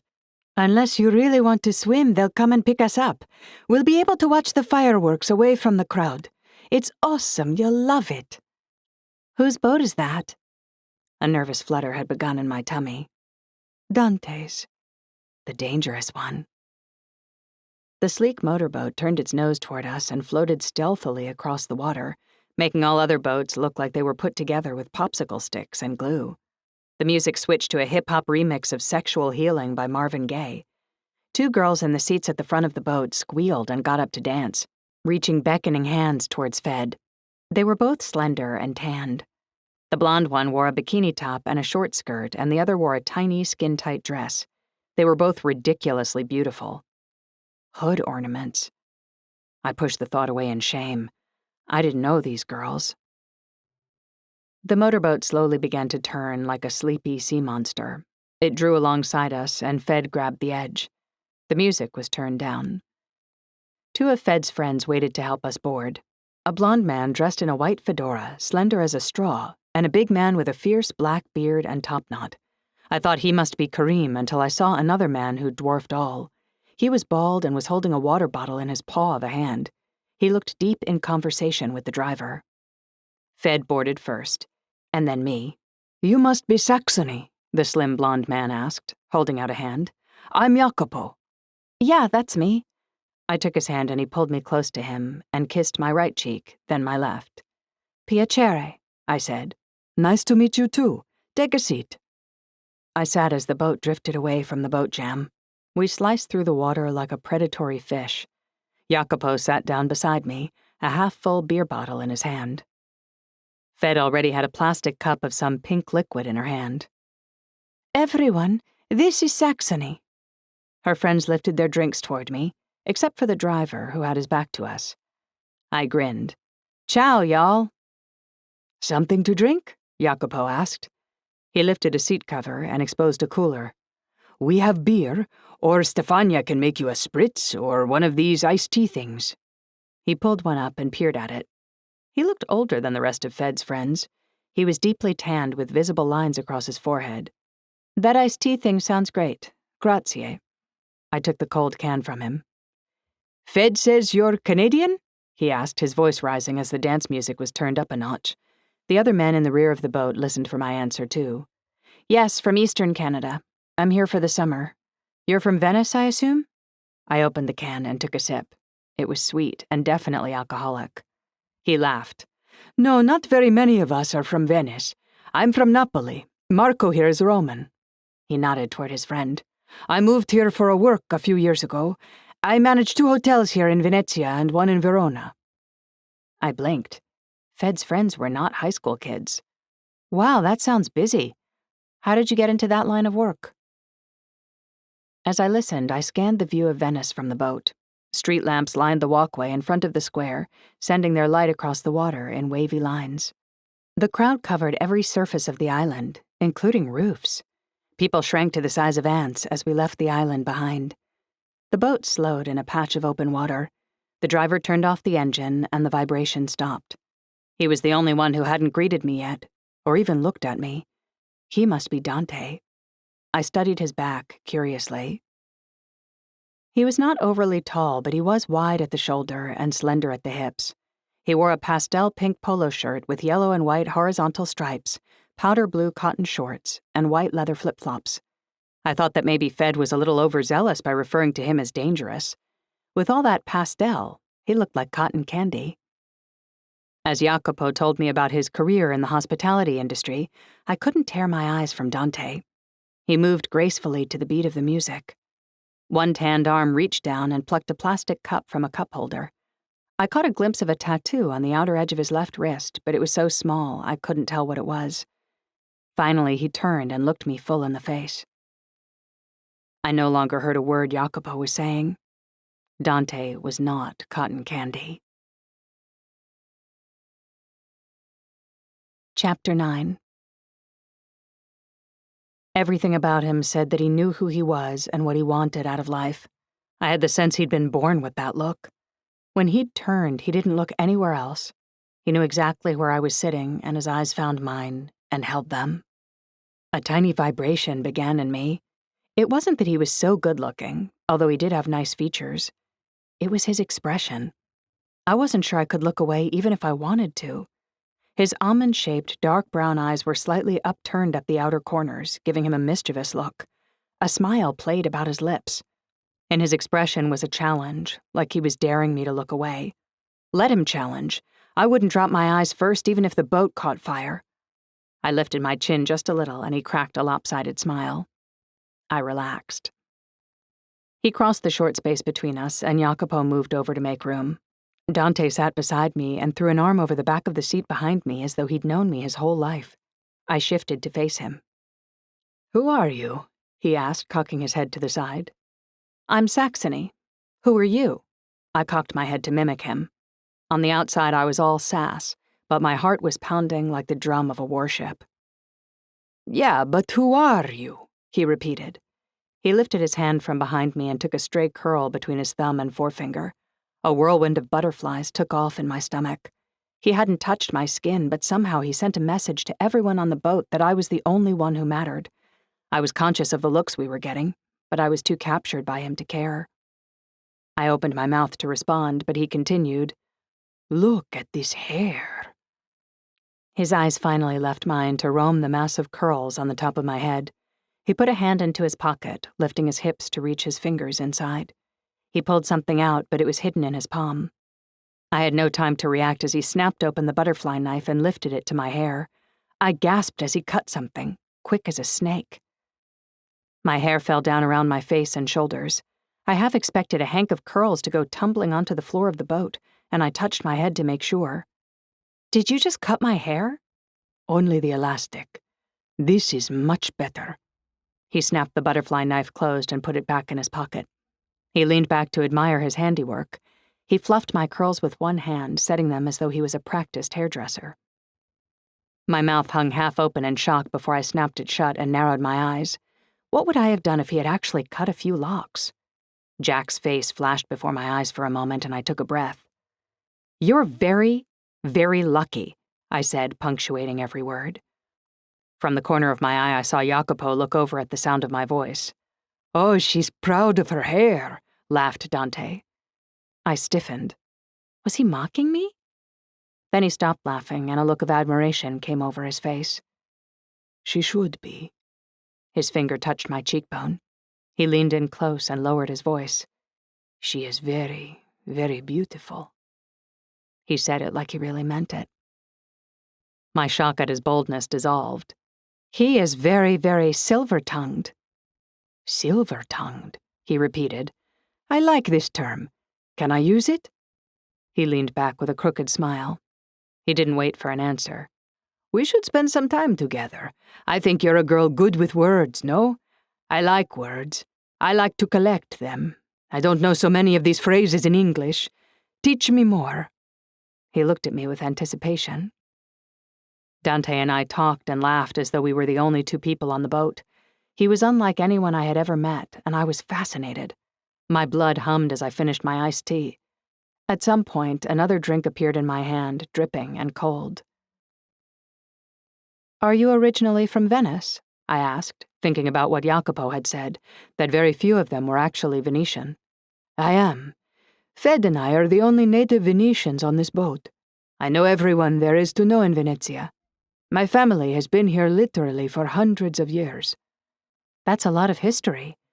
Do you have a massive family tree hanging on the wall in your foyer?" I didn't know my family's history beyond my father's great-grandparents. They had emigrated from Ireland during the Great Famine and felt compelled to anglicize their name from O'Kine to Cagney. My mother's side? They could have been horse thieves for all I knew. He barked a laugh. "All over my father's house. We have library shelves dedicated to our history. My ancestors were one of the patrician families that founded the Great Council, their form of government. Venezia was a very rich and relatively peaceful republic for 600 years, thanks in part to my family." "What about the Doge?" I asked. "He had a pretty snazzy palace, all that pink and white marble. You're sure you're not related?" I teased, tugging on the hem of his bubblegum pink sleeve. "There were a few Doges in my family," he grinned, his tilted eyes sparkled. "Didn't he have any power?" "Early on, yes. It was an autocracy, but by the 12th century the Doge was mostly a ceremonial position, and one that families fought to get and keep. It was a bought-and-paid-for title, and didn't have much in the way of real power." His eyes gleamed. "It's the men behind the scenes who were the ones with the real power." Boom! I jumped. Pop! Pop! The bright red explosion flowering in the sky and the crackling of a multitude of spinning white flowers announced the fireworks. Conversation stopped. When Dante put an arm around me and pulled me close, it seemed like the most natural thing in the world to tilt my head back against his arm. The sky filled with color and light. The beautiful explosions echoed the fireworks going off in my stomach as Dante tilted his head toward mine and our temples touched. I closed my eyes for a brief moment as a wave of dizziness passed through me. Sighing deeply, I let my neck relax. My head felt heavy. Dante turned and kissed my sweaty temple, and then turned back to the fireworks. I looked over at him, admiring the long eyelashes against his cheek and the play of colored light over the bones of his face. He turned and looked at me. His gaze dropped to my mouth, and in a moment of panic, I turned my face back up to the fireworks. I liked him, and I was definitely fuzzy from the alcohol, but I hadn't had so much that I was about to kiss someone I'd just met, especially in front of a bunch of his friends. He turned his face away. When the fireworks concluded, Dante got up and yelled, "Who wants to get wet?" The girls cheered. The guys nodded, wiping sweat from their shining brows. The breeze had died, and it was even hotter now than it had been during the day. Dante started the boat and steered us smoothly toward open water. "Aren't we going the wrong way?" I asked Jacopo, but it was Karim who answered. To reach the Venice beach, we have to go between Lido and Le Vignole. He gestured with an enormous hand toward the dark water between two islands. He really was the largest human I'd ever seen. He was a solid mountain of meat, mostly muscle. His bald head shone with sweat. "Hello, giant man." I held out my hand. He swallowed it in his baseball mitt of a hand. "Hello, tiny woman." His voice was so deep I couldn't help but picture tectonic plates rubbing against each other under the Earth's crust. I'd never been called tiny before. I'm not as tall as Georgiana, but at 5'7" and curvaceous, I'm not remotely petite. I dwarfed Targa and Akiko. Now I knew how they felt. "Fed tells me you're Canadian?" "I am," he said, nodding. "I was born in Egypt, but raised in Calgary." He was gigantic, but he had a baby face, wide inquiring eyes, and a gentle expression. "How is it that you find yourself in Venice?" I asked, savoring the breeze as the boat went faster. My loose curls whipped about. They'd be hell to pick out later. "It's a good place to start my life over," he said. "I did some stupid shit back home that got me into trouble. I did some time, destroyed some lives. Now I'm here. A fresh start, you know. I work for Dante's father now." He leaned in and said, "I don't normally keep company with Dante's guys, but he wanted me along, so—" He shrugged and took a swig from his water bottle. "Is that so?" I kept my voice casual, but I swallowed. What did this guy do? Was he dangerous? I made a note to ask Fed for more details. "Where did you do this stupid shit exactly?" My mother would have told me to mind my own business, but my mother wasn't here. "Calgary," he answered. "I did time in Drumheller Penitentiary. Ever been to Drumheller?" I shook my head. "No, my family did a trip to Banff once, but we never made it that far east of the mountains." "What did you do time for?" "Only what I got caught for," he said with a lopsided smile. "Stop scaring her, Karim," Dante said from the wheel. "She's not going to want to hang out with us if she finds out we're a bunch of criminals.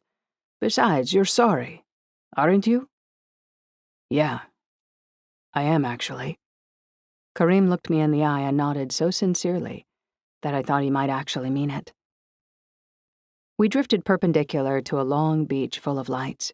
Small explosions of firecrackers filled the sky, and the sounds of music and partiers drifted across the water. "This is Lido," said Karim. "There," he said to Dante, pointing to a group of partiers near a large tent. Drum and bass music grew louder as we approached. Dante stopped before we got too close and pressed a button. A whirring sound vibrated through the boat as he put down anchor. There were 2 splashes, and the boat lurched sideways as a couple of the girls dove into the water from the nose. Fed was pulling off her shirt. "Saxony, are you coming?" "Absolutely."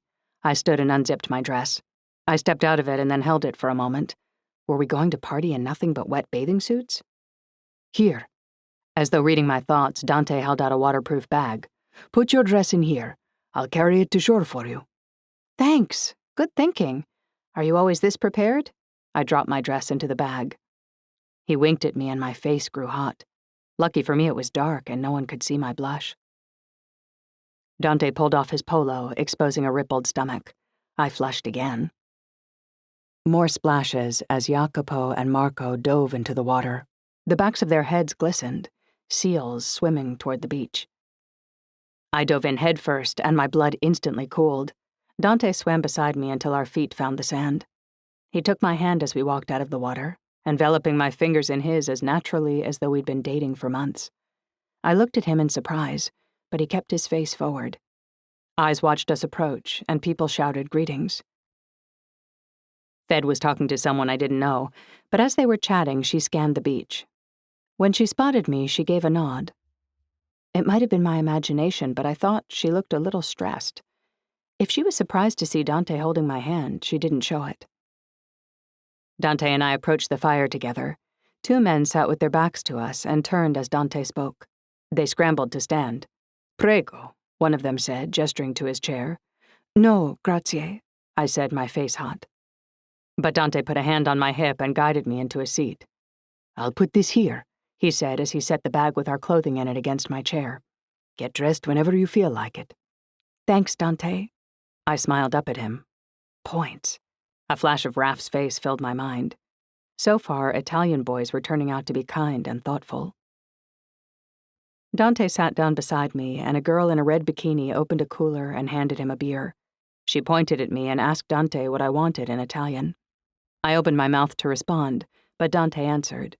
She handed him a bottle filled with orange liquid. Try this. You'll like it, Dante said. What is it? I took the cold bottle and looked at the label, holding it in the light of the fire. Aperol Spritz. It's a Venetian drink. You'll be in love with all things Venetian by the end of the summer. He took a swig from his own bottle without taking his eyes from mine. I opened the bottle and took a sip. It was sweet with a bitter aftertaste. I took another swig, promising myself this would be my last drink. Is there a washroom nearby? Just go in the sea, he said, pointing the neck of his beer bottle toward the water. I balked, and my mind went blank with embarrassment. I'll show you, Federica said as she walked up to the fire. I have to go too. Grazie. I got up to follow her. She walked ahead of me, and I strode to catch up, but there were so many people on the beach that I almost lost her in the crowd. We approached the speakers, and the bass thumped in my chest. A line of girls in bikinis and tiny dresses stood waiting for the outdoor toilets. Fed stopped at the queue and turned to face me. It wasn't just my instinct before. She did look stressed. Her lips were pressed tightly together, the corners downturned. You okay, Fed? I didn't know he'd take to you so much, she said. I didn't think he even liked redheads. I blinked. She'd said she didn't like Dante, but this sounded like jealousy. She shifted her feet. Never mind. She shook her head and blew out a frustrated breath. Just then one of the washrooms became available and she went to take it, leaving me bemused. When I came out of the toilet, Fed was already back at the fire. I was making a beeline for her when a warm hand ran down my arm and clasped my fingers. Dante pulled me around to face him, and suddenly we were nose to nose. His almond-shaped eyes sparkled down at me. Pleasure blossomed in my stomach like a rose. Dance with me, he whispered against my ear, his accent rich and warm. Thoughts of Fed vanished as he pulled me toward the dance floor. The music enveloped us as Dante's arms wrapped around my waist and he pulled me against him. His soft lips brushed the curve of my ear and I shivered with pleasure. Closing my eyes, I melted against him, letting the music sweep me away. Chapter 10. I woke as my phone chirped. I cracked open an eye. Bright sunlight streamed in through the lace curtains on my window and dappled across my bed. I was sweating, so I threw off the single sheet, clawing at it with my legs. It was going to be even hotter today than it was yesterday. Yawning, I put a palm to my temple. A dull thud throbbed there that matched my heartbeat. How much had I had to drink last night? I reached for the glass of water on my bedside table and guzzled the entire thing before picking up my phone. The screen told me it was almost 11.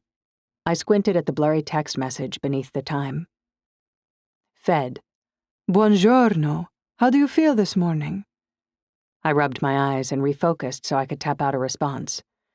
Someone made frittata with my brains. How do you feel? Fed. Just sleepy. Glad it's Sunday. Have fun last night? Me.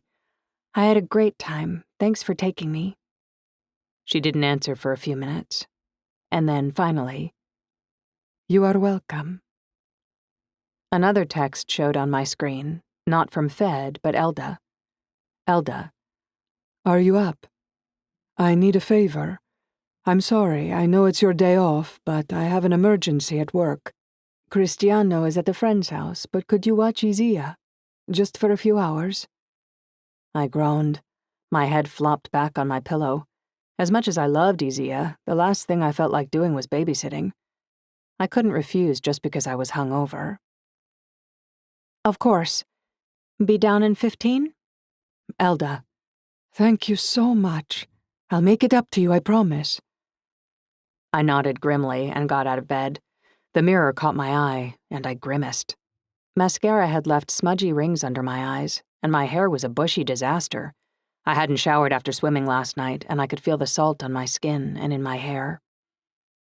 I got into the shower and scrubbed myself clean and washed my hair thoroughly. I picked the tangles out of my wet curls and then twisted my wet hair into a bun at the nape of my neck. Instantly, short spirals sprang out on my forehead and around my ears. My mom always said that my hair was a reflection of my spirit. If that was the case, then I was rebellious and uncontrollable. I wrinkled my nose as I threw the dress I had been wearing the night before into my laundry basket. I put on a clean summer dress and went downstairs. Elda sat on the marble step at the door, buckling up the straps on her shoes. Her brow was deeply furrowed. "Everything okay?" I asked. One of my employees missed an important deadline. If I don't do some damage control, we could lose an account that is almost half our business. She shook her head. It's really my fault for relying so heavily on one vendor, but they're a big chain that we can't say no to. I'm not sure how long I'll be gone, but I'll call you later. Isaia is playing in his room. Take him for a gelato or something, he loves it.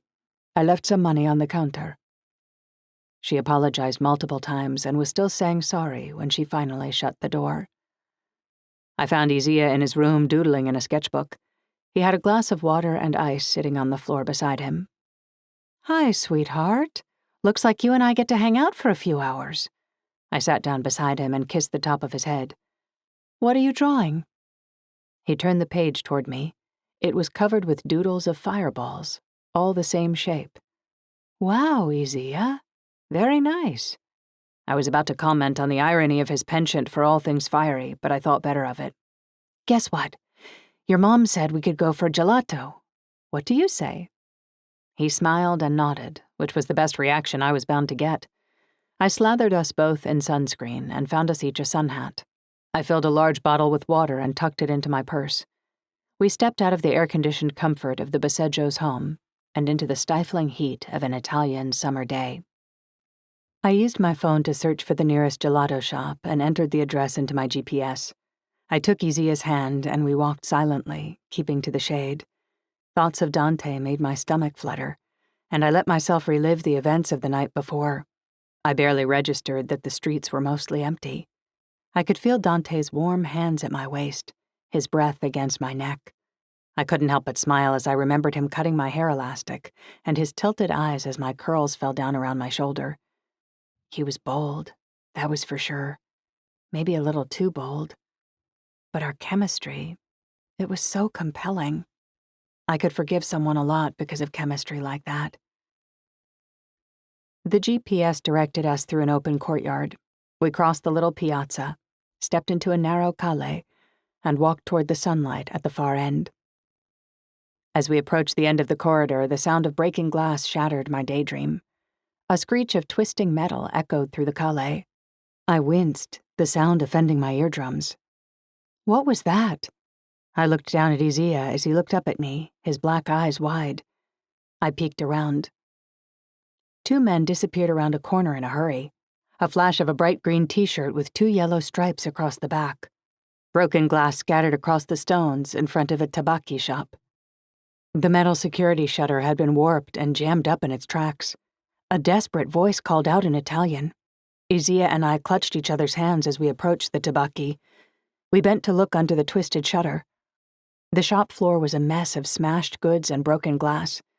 I gasped and my heart jumped. Behind the counter, an elderly man lay on the floor. I could only see his head and one arm.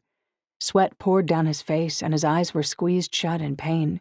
He had a nasty-looking cut on his cheek.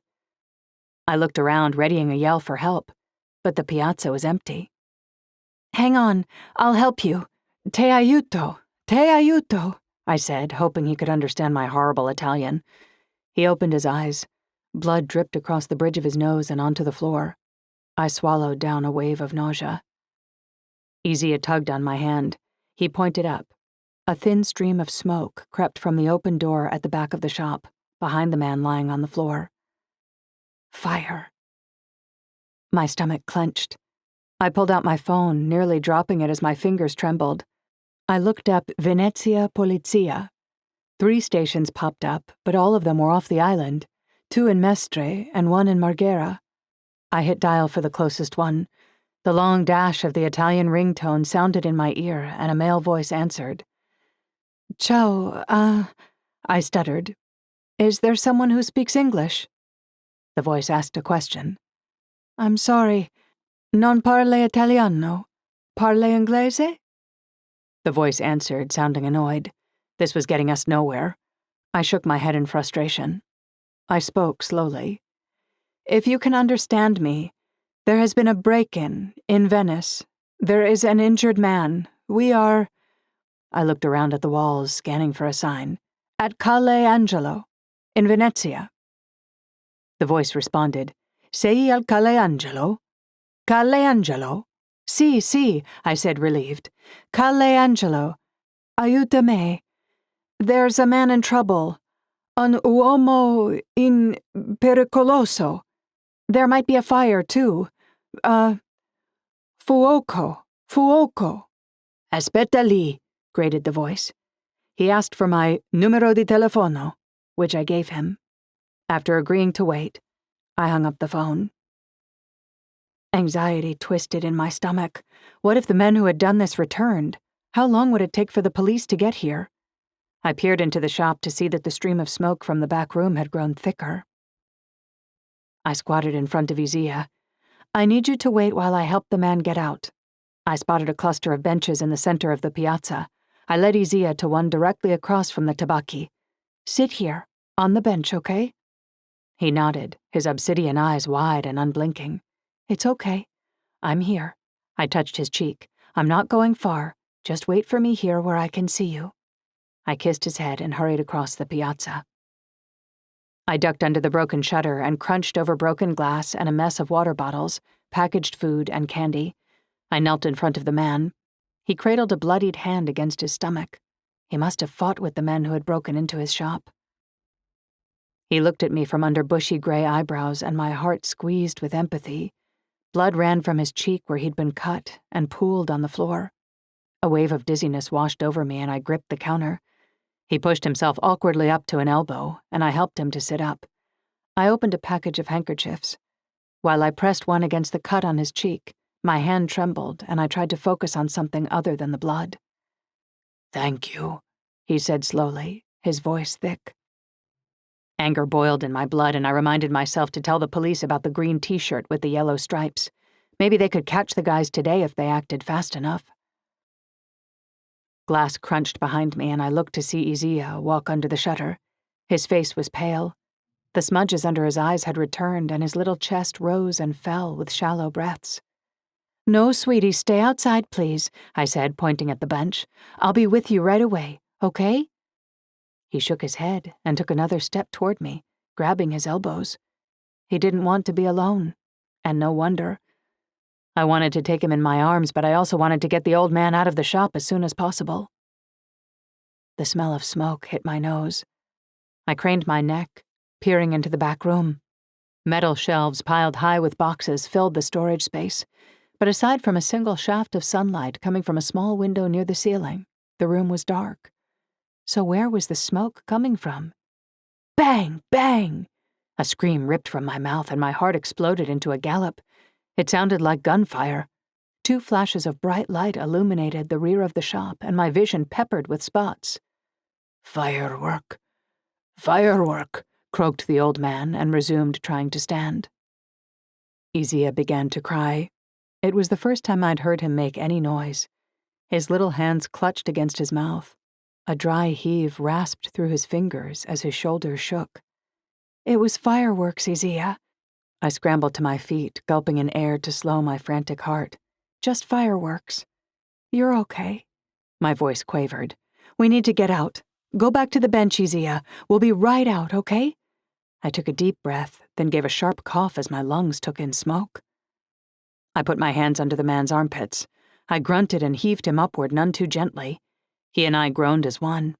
Just as he got his feet under him, pop, pop, sss, bang, bang, bang. We both ducked our heads at the succession of screaming crackles and popping bursts. My ears rang, and the strobe effect of the fireworks flashing through the shop stole my vision for seconds at a time. Boom! A blast of hot air from an explosion that was too powerful to be fireworks sent me sprawling across broken goods. I cried out as the man fell on my calves and something sharp cut into my knee. A fiery line of pain sliced across my left palm. The walls shook, and dust fell from the ceiling. Isaia! I screamed. Dust and dirt fell in my eyes. I rubbed at them desperately, my mouth dry with fear. All efforts to pretend I was in control had fled. Isaia couldn't respond, and the answering silence froze my blood in my veins. I was faintly aware of a warm, flickering light behind me, and a growing heat. A high-pitched metallic scream. A bang so sharp I winced and covered my ears. The shop went from mostly light to mostly dark as the security shutter slammed shut. Chapter 11. Crackling flames of a healthy fire licked from the open doorway of the back room. The man let out a stream of raspy Italian and reached for a cell phone sitting on the countertop. Heat poured from the storage room in waves. Whatever was burning, it included chemicals and plastics. Dizziness washed over me as I sucked in a toxic breath. I rubbed at my eyes, blinking the dirt from them. I stumbled to my feet. My left palm stung and felt wet and sticky. I put an arm around the man and pulled him as hard as I dared, away from the fire and toward the shutter. I was terrified there would be another explosion. Sweat sprang out all over my body as the temperature inside the shop doubled, and adrenaline flooded my body. My legs shook. A soft, dull thud, the crunching of plastic. I turned to the sound and nearly choked on my tongue. Isaia had collapsed. Isaia! It came out a whisper. My lips trembled. I let go of the man and stumbled across the shop. I tripped and recovered. My ankles rolled over the mess on the floor. I dropped beside him. Isaia? Isaia, can you hear me? In the wavering firelight, his eyes gleamed. I could have wept with relief. He was conscious, but his little chest was heaving. Isaia, what's wrong? I put a hand to his forehead and immediately snatched it back, cursing. His forehead was so dry and hot that I couldn't touch him. Not again. I looked at the man. He held his cell phone to his ear.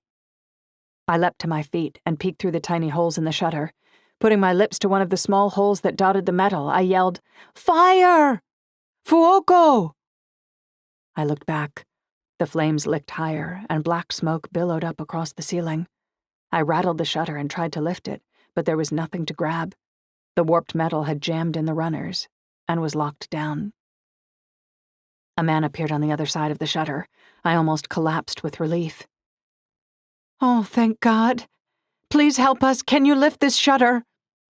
My heart soared when he answered in English. Are you okay? Who else is inside? A small boy and an elderly man with a broken wrist or hand. They both need medical attention right away. Can you lift this shutter? I can't move it from the inside. There's a fire in here. Something in the storage room exploded. I'm worried something else will go off. The man yelled at someone else I couldn't see, and I heard the words, Vigili del fuoco. The shutter began to rattle, and I heard grunting. I looked down at Isaia, and my heart stopped. His belly was glowing through his t-shirt. I dropped to my knees beside him. I took his hand but snatched it back, gasping as his heat burned me again. He looked down at his own tummy and back up at me, his expression urgent, his black eyes terrified and filled with pain. Isaia. I fought to keep the panic from my voice and failed miserably. The glow increased. It spread wide across his abdomen, and I could see it easily through his t-shirt. Behind me, the old man babbled in Italian, but then he paused and muttered, Madonna. Isaia squeezed his eyes shut, wincing. Panic flapped wickedly like a bird in my heart. I forgot the growing fire in the back room as I watched the glow in his stomach increase in size. It moved up into his chest, and he made a choking sound. Helplessness and panic crashed like fighting rams in my chest. I looked around and grabbed a bottle of water from a pile on the floor. I fumbled with the cap and held the bottle to his lips and tilted it. He spluttered and coughed, seemingly unable to swallow. He opened his eyes, and they glowed red like two embers. He coughed violently, and the glow in his chest split in two and began to crawl. One half moved out to his right shoulder, and the other to his left. My fingers clenched and unclenched helplessly. My hand flew to my mouth in horror, and I fought not to hyperventilate. The crackle of flames, the stench of burning plastic, and the yelling voices on the other side of the shutter all faded into the background. The two glows in Isaia's shoulders traveled down each arm, flickering as they went. He wheezed heavily. The red in his eyes turned yellow, then white. "Why can't you drink?" I cried. I poured a little water over his lips, but it just ran down his face, sizzling. Isaia's elbows lit up like two torches. The glow traveled down his forearms. His arms were white-hot at the center and a bright glowing red on the outer edges. His eyes rolled back in his head. I squinted against the light. The white-hot glow traveled into his hands and stopped in his palms. His body began to shake. "Isaia," I whimpered. I'd never felt so utterly helpless. "What's happening to you?" His eyes closed, but the light penetrated his thin eyelids, giving them a pink glow. He turned his palms up, the center of each hand as bright as stars, and each finger glowing red. His hands shook. Then he opened his eyes again, and something changed, ever so subtly. The white began to fade slowly from his eyes. They refocused on me, as though he had passed out and came to again. The muscles on the sides of his jaw clenched. He looked me in the eyes, and I gasped in shock at what I saw there. His focus faded in and out. He was dying. I could see death creeping up on him as surely as I could hear my own heartbeat pounding in my ears. Before I could register anything, he turned his palms toward me and slammed them flat against my stomach. A scream caught in my throat. All that escaped was a wisp of breath, like a sigh. I did not feel heat against my stomach, but a sharp, cold feeling, like dry ice. I coughed, and a wisp of smoke drifted from my mouth. I knelt there, unable to react. Isaia's eyes still held mine. His eyelids drifted down. The light dimmed.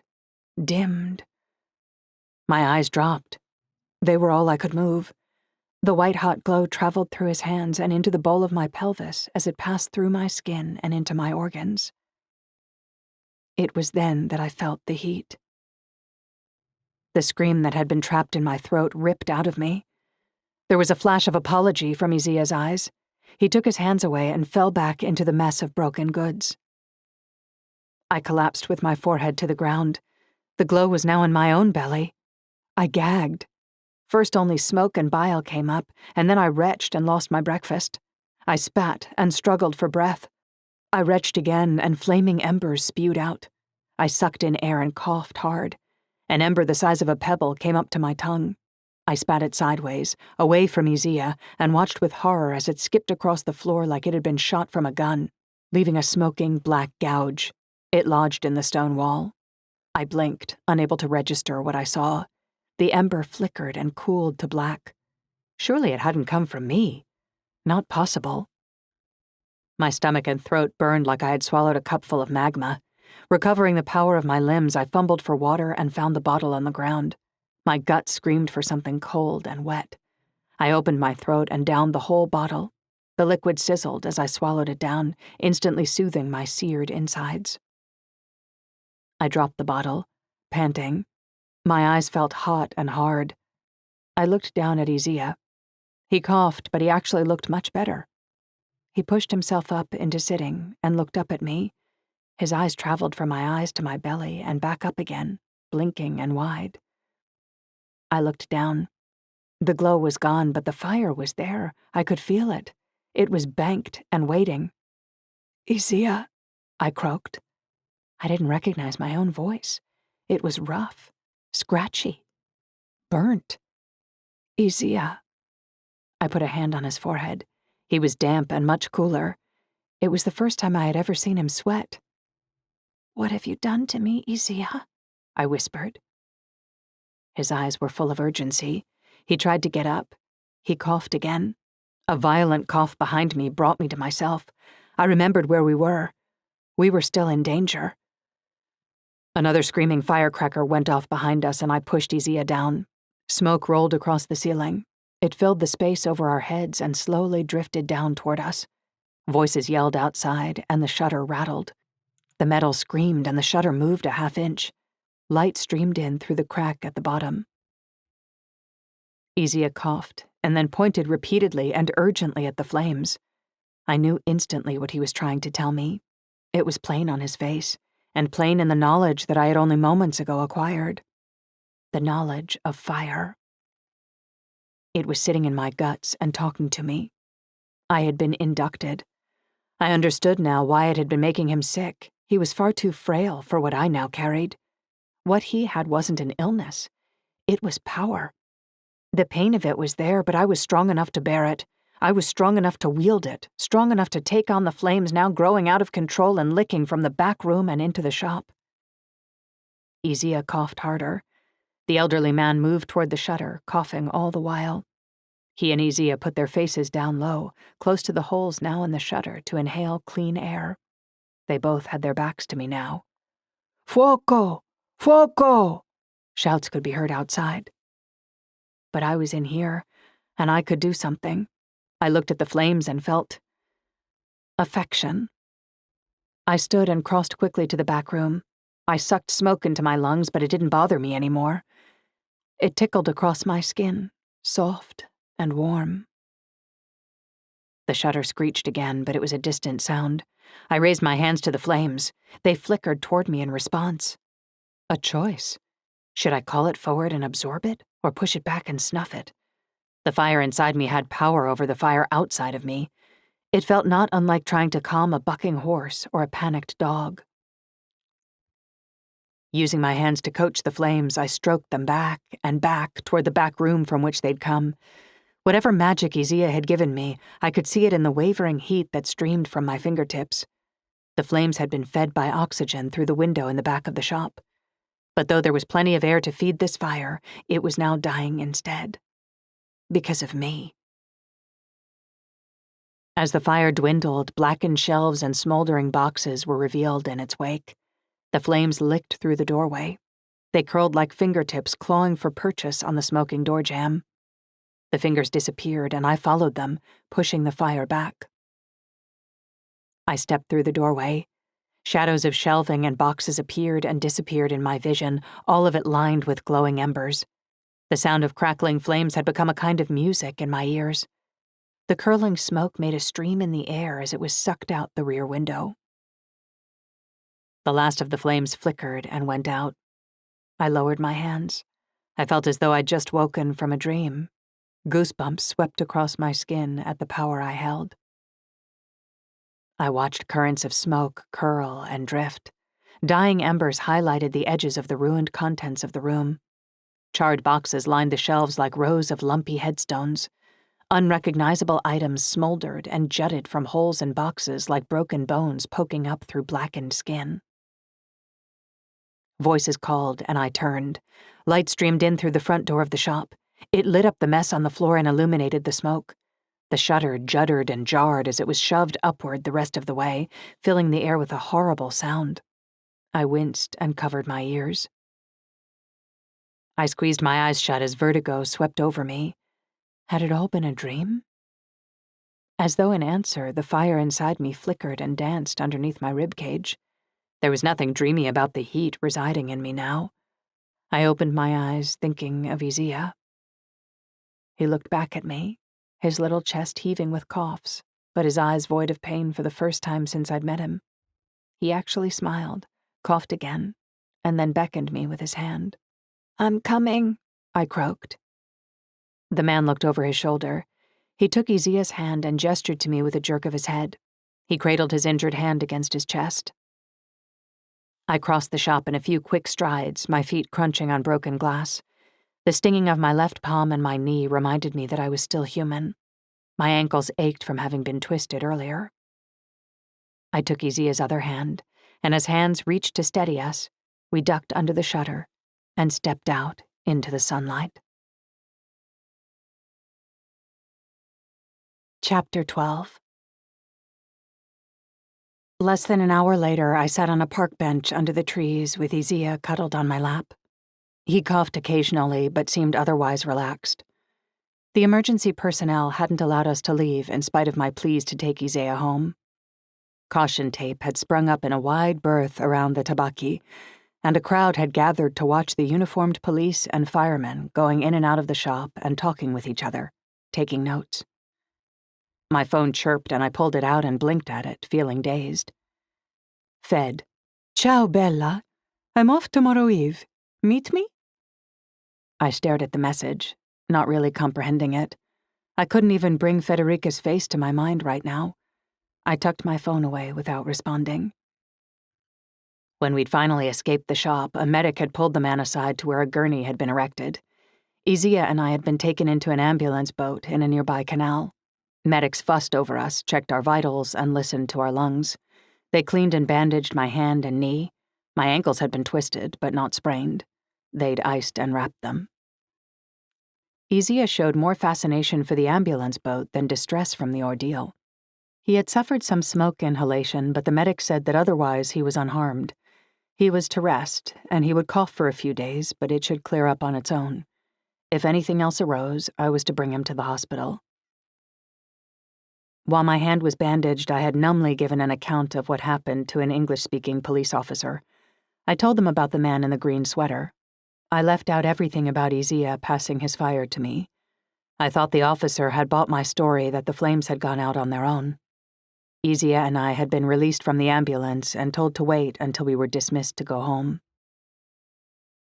I watched from the park bench, moths fluttering in my stomach, as the man told his version of the story to another officer. His cheek had been bandaged. He gestured toward me, and his voice rose and fell with emphasis. The officer shot several glances in my direction. When he was finished taking the man's statement, he made a beeline for me. I shrank down against the bench, holding Isaia tighter. The fluttering moths morphed into panicked bats flapping against my ribcage.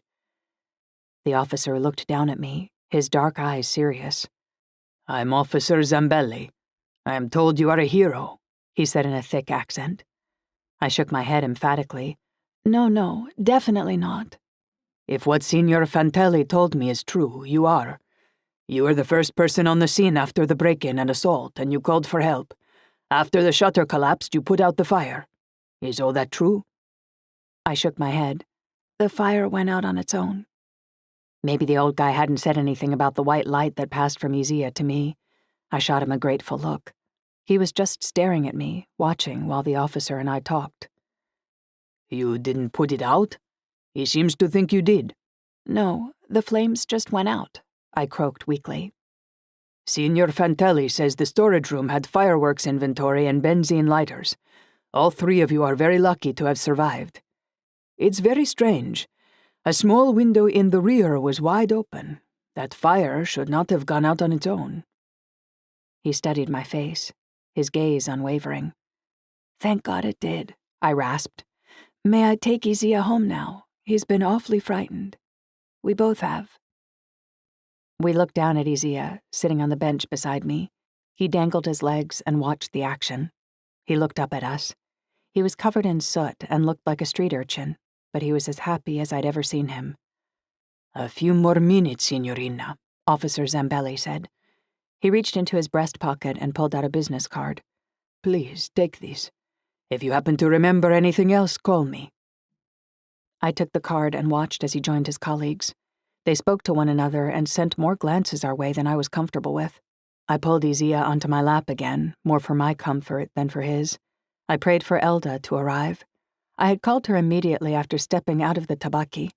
My hoarse voice had probably done more to freak her out than my actual words. I'd tried to downplay the level of danger we'd been in, but she'd interrupted, saying she was on her way. A younger version of the elderly man had appeared at his side. The younger man wore a business suit and tie. They spoke, and the younger Fantelli looked my way. I dropped my lips to Isaia's head and closed my eyes, taking deep breaths. A moment later. Excuse me. What's your name, miss? His voice was softly accented. I looked up to see the younger Fantelli standing at my elbow. The elder stood behind him, peering at me. I set Isaia on the bench and stood up, feeling a little dizzy. I was very distracted by the new and mostly unpleasant sensation of fire inside my pelvis. Saxony, I croaked and managed a smile for him. How is your father? My uncle, actually. He has a broken bone in his wrist, but he'll be okay. We want to say thank you for what you did. He held out his hand and I took it. He shook it warmly in a two-handed clasp. He pulled me forward and kissed my right cheek, then my left. His eyes were lined with moisture. Really, I don't know what would have happened if you hadn't been there. We are so much grateful. I blushed. It's nothing. Anyone would have done it. No, they wouldn't. Signor Fantelli stepped closer. He took my hand in his good one, kissed my right cheek, then my left, then my right again. Grazie. Grazie voi. Grazie mille. Bella Angelo. Tears glistened in his eyes as well. I swallowed my own tears back at the look on his face. My emotions were already riding close to the surface. Prego, I rasped. Elda appeared on the other side of the courtyard, her eyes scanning the courtyard frantically. I waved at her. She began to run, and the sound of her heels on the stone echoed across the courtyard. She was halted by an officer, and the two exchanged words. He looked over at us and let her go. What were you thinking? Elda hissed as she took Isaia in her arms. She was visibly shaking. Her chin wobbled and her eyes flashed. I took an involuntary step back, stung. Rationally, I understood her fear, but after everything we had just been through, my self-control was already stretched thin. My face flushed with heat. My body tightened up and I closed my eyes and visualized Jack. I took a deep breath. The two Fantelli men stared at Elda, wide-eyed. The sweetness of our interaction had been swallowed up by awkwardness and embarrassment. Elda ignored them. You entered the scene of a crime? She cried, her voice sharp. For all you knew, the criminals could still have been inside, and you thought it was a good idea to take my son in there? She wrapped her arms around Isaia and squeezed him so hard he squirmed. I opened my mouth, but I was too stunned for words. She was right, actually. I had exposed Isaia to danger. My vision wavered like I was looking at her from across the top of a bonfire. This girl is a hero, Signora, said the younger Fantelli, his voice soft. She may have saved my uncle's life. She may have, said Elda, rounding on him, but it could have been at the expense of my son. Mr. Fantelli took a step back at the venom in her voice and put up his palms. He looked at me with pity-filled eyes and put an arm around his uncle. Fantelli Sr. was staring at Elda, his brow wrinkled. He pulled away from his nephew and let out a stream of angry Italian at her. He gestured emphatically toward me, and then toward the burnt-out tabacchi shop, clearly defending me. Elda spouted angry Italian back at him, her voice growing louder. Spectators began to look our direction. An officer started to walk our way. My focus passed back and forth between Elda and the elderly man. My mind whirled. I needed them to stop fighting. Black spots appeared in my vision and their voices blurred together. I reached a hand out for something to hold on to, but there was nothing. My hand patted the air uselessly. The world turned sideways. Everything went black. Chapter 13. Voices argued. My head throbbed. My vision swam as I opened my eyes, so I squeezed them shut again. Miss, can you hear me? I forced my eyes open. I can hear you. How many fingers am I holding up? I looked at the medic's gloved hand. Quattro. Do I get double points for answering in Italian? She smiled and took my pulse, then listened to my heart with a stethoscope. I tried to lift my head. Stay down, please. You fainted. We'll take you to hospital soon, but emergency is backed up, so it'll be a wait. My heart began to pound along with my head. The last thing I wanted was to go to the hospital. Anxiety swamped my stomach at the very thought of it. That won't be necessary. I'm feeling much better. I'm just tired. I didn't sleep last night. I lied. I hate hospitals, so taking me there will only stress me out further. Please, just send me home to rest. The medic frowned and spoke to a nearby colleague. I understood the words for delay and 4 hours. It sounded like if they sent me to hospital, I would just be sitting around a waiting room for a long time. Really, I'm okay. I sat up slowly and she didn't prevent me. May I have some water, please? Someone handed me a bottle of cold water and I drank it. I smiled at the medic. See? Just a fainting spell. I have low blood pressure. Sometimes it happens. She didn't look happy, but Elda, who was carrying Isaia, spoke to her in Italian, and the medic finally agreed to let me go. We were released from the courtyard, and as soon as we were out of view of everyone, I leaned against the calle wall. Shock made my legs weak. Saxony? It seemed Elda had passed over the worst of her anger. I just have a headache, I rasped. I'm okay. The fire flickered in my belly, reminding me of its presence. Your voice sounds terrible. She put a hand to my head. Her eyebrows shot up. You're feverish. Can you make it home? Maybe we should go to hospital after all. We need to call your parents. I will, I said. The hospital is not necessary, though. I just need to rest. My head pounded and thoughts of my bed beckoned. I walked toward home. Elda and Isaia followed. If Elda was still upset, I couldn't tell. I couldn't pay attention to anything other than putting one foot after the other. Once we'd arrived home, Elda forced me to lie on her bed where she could keep an eye on me. I collapsed, not caring which bed I was in. I fell into a deep, dreamless sleep. Chapter 14. It was the fire that woke me. It licked at the insides of my rib cage. I winced. My mouth and eyes felt hot and dry. I sat up on my elbow and took a drink from the glass of water on the bedside table. Instantly, it took the edge off the pain. I spotted the digital thermometer sitting there and frowned. I brought it to my ear and pressed the button. When it beeped, I watched the screen.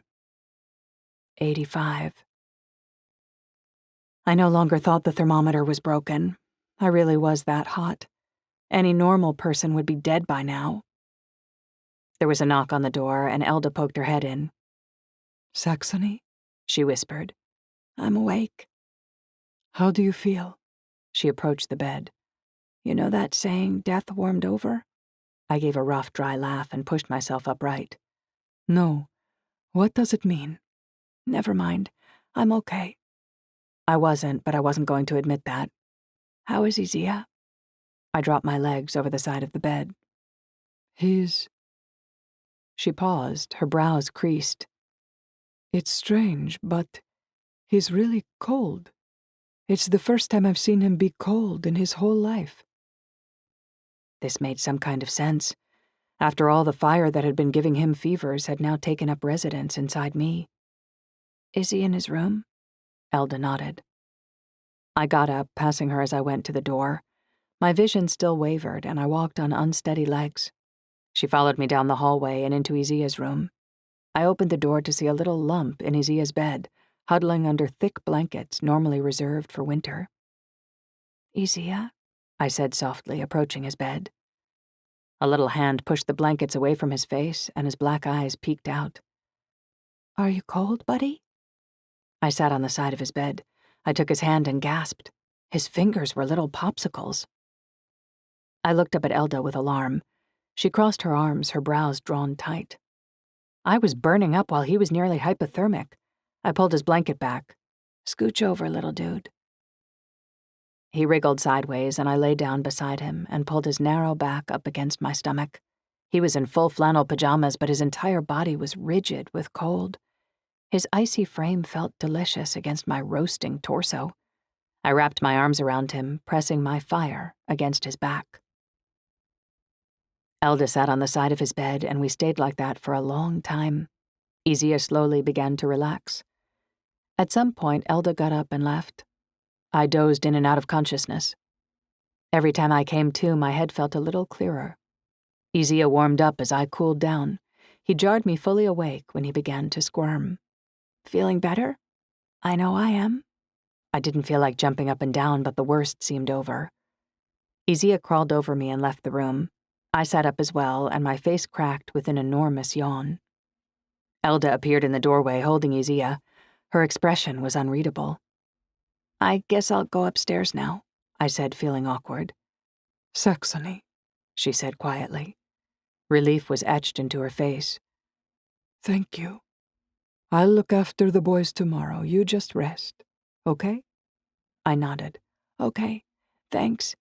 I gave Isaia's fingers a little tug and smiled at him. He smiled back. My body felt light with relief. Isaia was okay, and Elda wasn't angry anymore. But I needed time to think. Would I ever be normal again? Chapter 15. I sat on the little couch in my apartment, holding my cell in my hand. I looked down at it without seeing it as I mentally prepared to call my parents. It would be early morning in Saltford, so there would be just enough time to catch them before they went to work. I took a drink of water from the glass on the side table and dialed. My mom answered, sounding gleeful. Hi, sweet pea. What a treat. How's our world traveler? Hi, Mom, I rasped. I'm good. How are you? There was a sharp intake of breath. What happened? Are you sick? You sound terrible. I sound worse than I am. It's just a little chest cold. Why had I said that? I had fully intended to tell them about the incident at the tabaki, so why had I lied? I already knew the answer. They wouldn't believe me anyway. And it was not the kind of story one could tell over the phone. It would send them into panic mode. They might even get on a plane, or worse, make me get on a plane. Emotions tumbled around inside me. The fire now living inside me had given me a shock, but it also fed me with strength. I didn't want to run home to my parents. Oh, poor baby. Is Elda taking care of you? You know it's not good for you going in and out of air conditioning all the time. I know, Mom. Yes, Elda is looking after me. I just wanted to let you know. I'll be fine. I closed my eyes and prayed that the roughness of my voice would eventually go away. Is Dad there? Yes, just a second. I'll put you on speakerphone, okay? There was a click, and the sound changed. Hi, Pumpkin. I smiled at his loving tone. Tears welled in my eyes. Hi, Dad. You don't sound so good. What's up? Just a bit of a sore throat and a cold. I'll be all right. How are you? How are the boys? How's Jack? Oh, you know us. Nothing much changes. RJ and Jack are both fine. Jack got his tooth fixed yesterday. Looks good as new. How are the boys you're looking after? Good kids?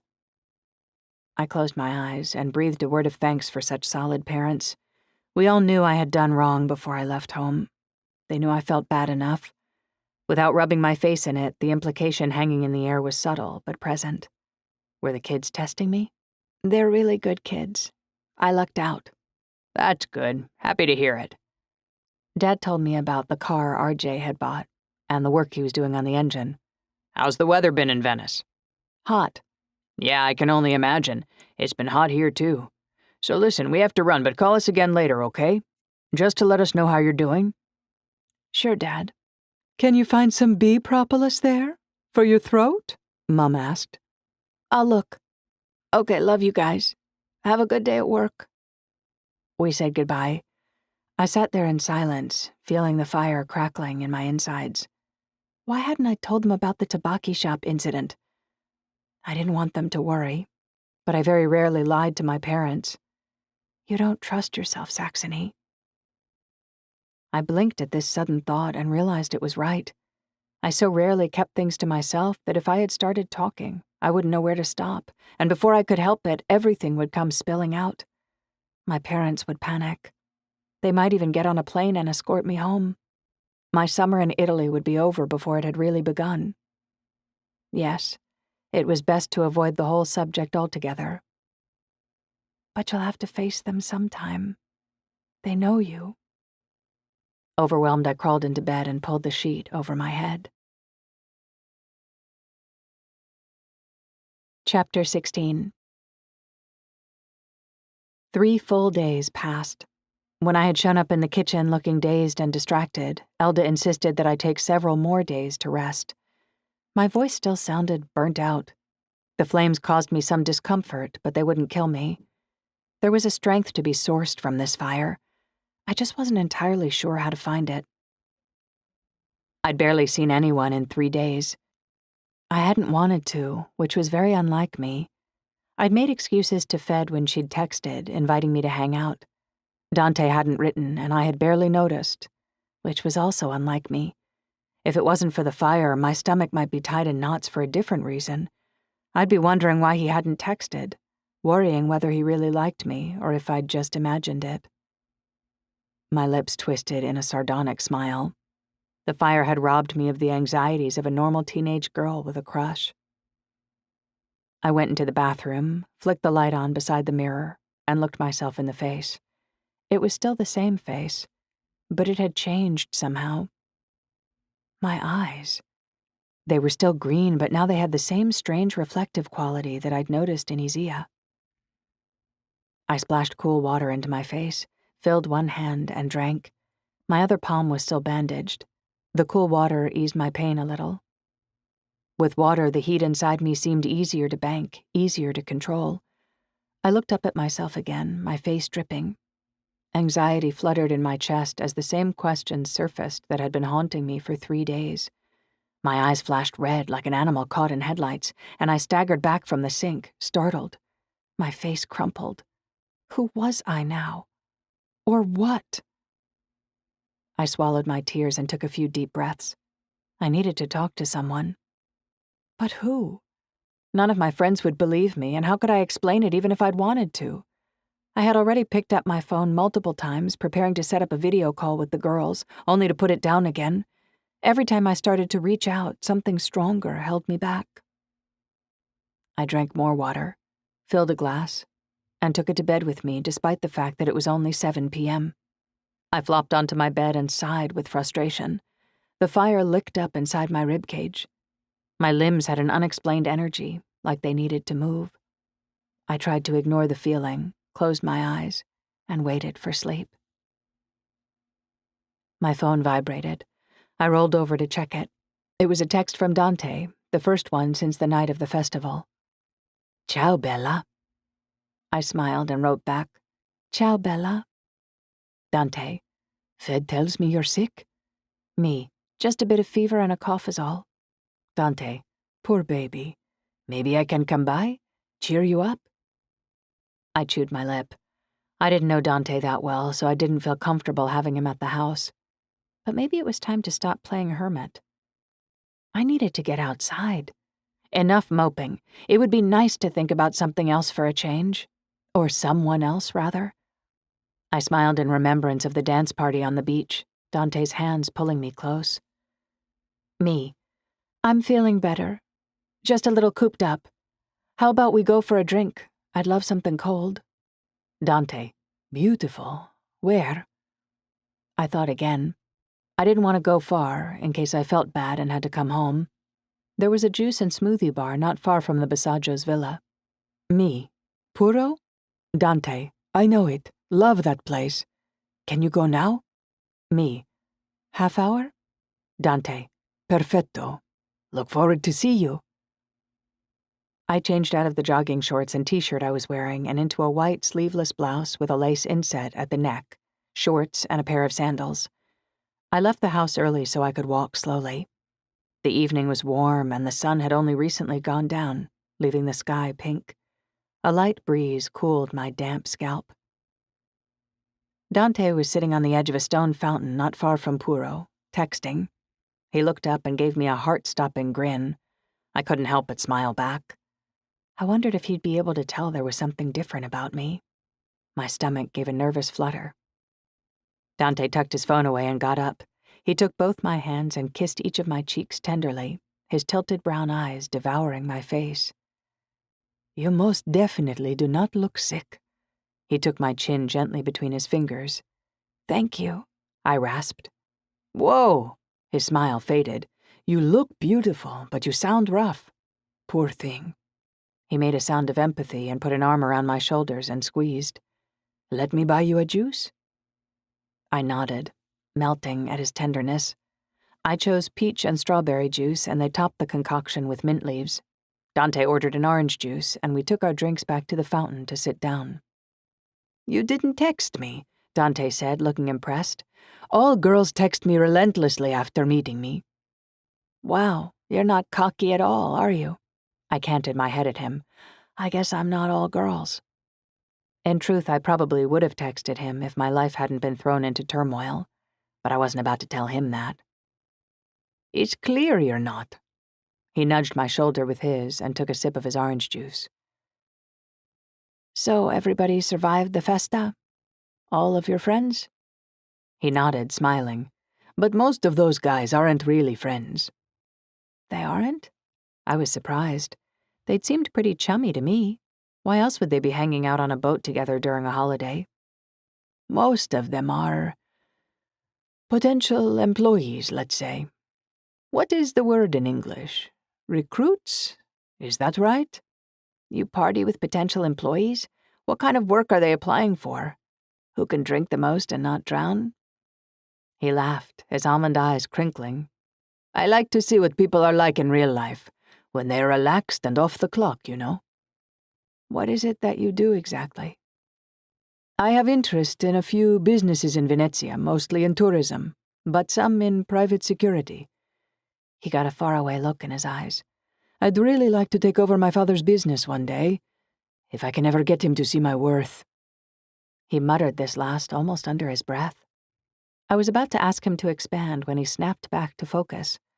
He pulled a knee up and turned to face me, leaning in closer. But I don't want to talk about them. I want to talk about you. What's your story? I took a sip of my juice, suddenly nervous under his scrutiny. I'm pretty boring, just a small-town Canadian kid looking for adventure in beautiful Italy. Tell me about your family. Dante finished his juice and set the cup down. Sisters or brothers? Only child?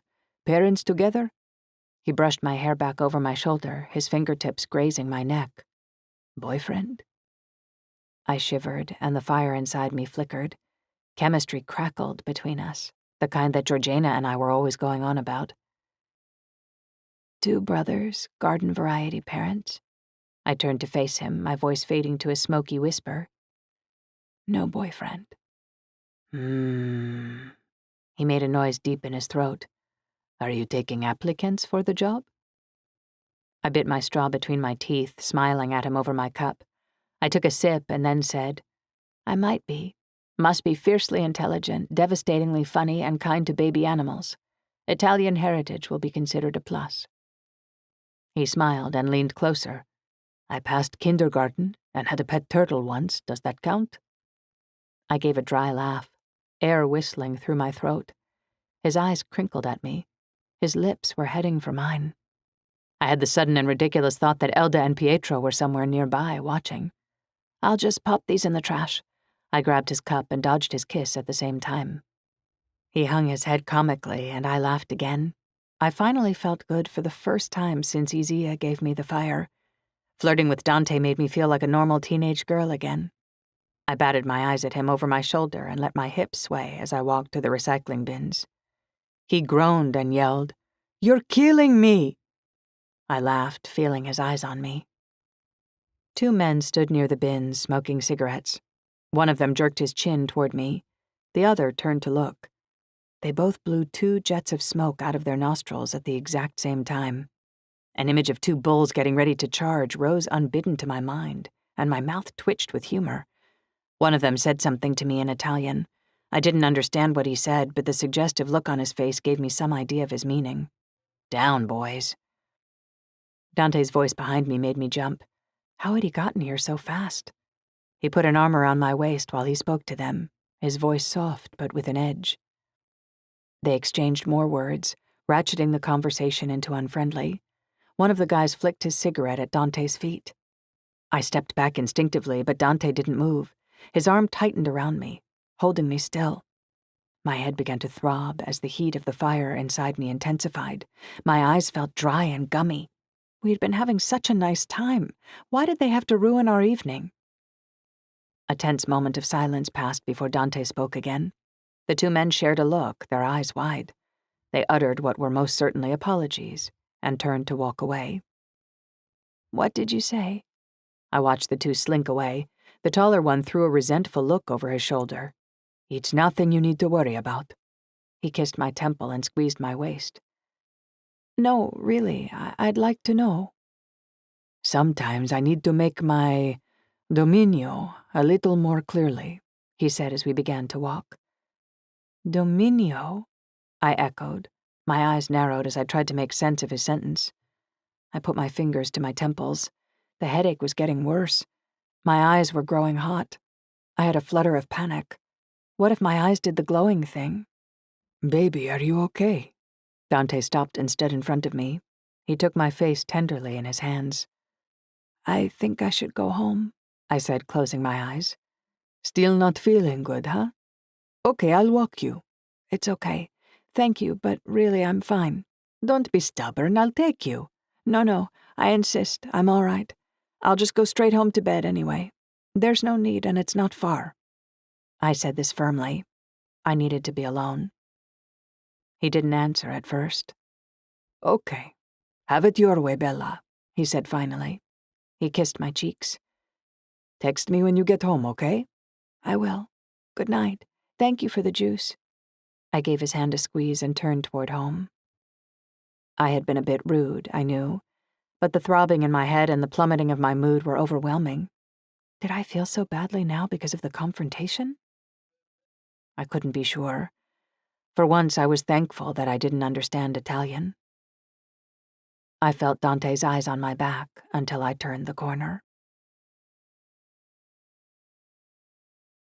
Chapter 17. It was the middle of another sleepless night when I finally gave in to the anxious energy building up in my body.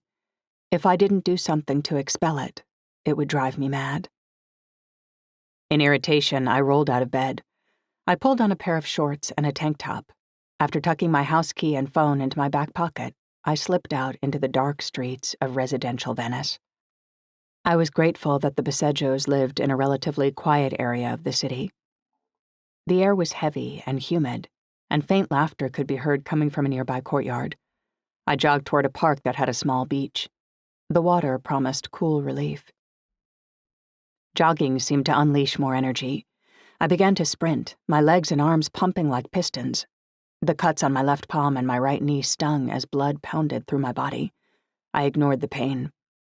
I'd never been athletic, but in this moment I knew what it felt like to be an athlete. Power surged through me, fueling me. I felt like I was flying. Villas, shops, and courtyards sped by. I bounced off walls, planted a foot, and ricocheted around corners.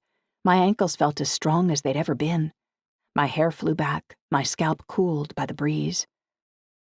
As I approached the water, I slowed enough to kick off my running shoes and drop my phone and my key inside one shoe. I ran to the water and dove in, moaning at the delicious feeling as it cooled my feverish skin. I surfaced and took a deep breath, then sank to my chin. My wet hair floated like seaweed around me. It should have been peaceful, but that sense of unspent energy still plagued me. Following my instincts, I called the fire to life and watched as it became visible through my shirt. Stones, sand, and seaweed lit up around me, and fish darted away. The pain was there too, as always, but I was getting used to it. I began to experiment. I drew the fire up toward my chest and heart.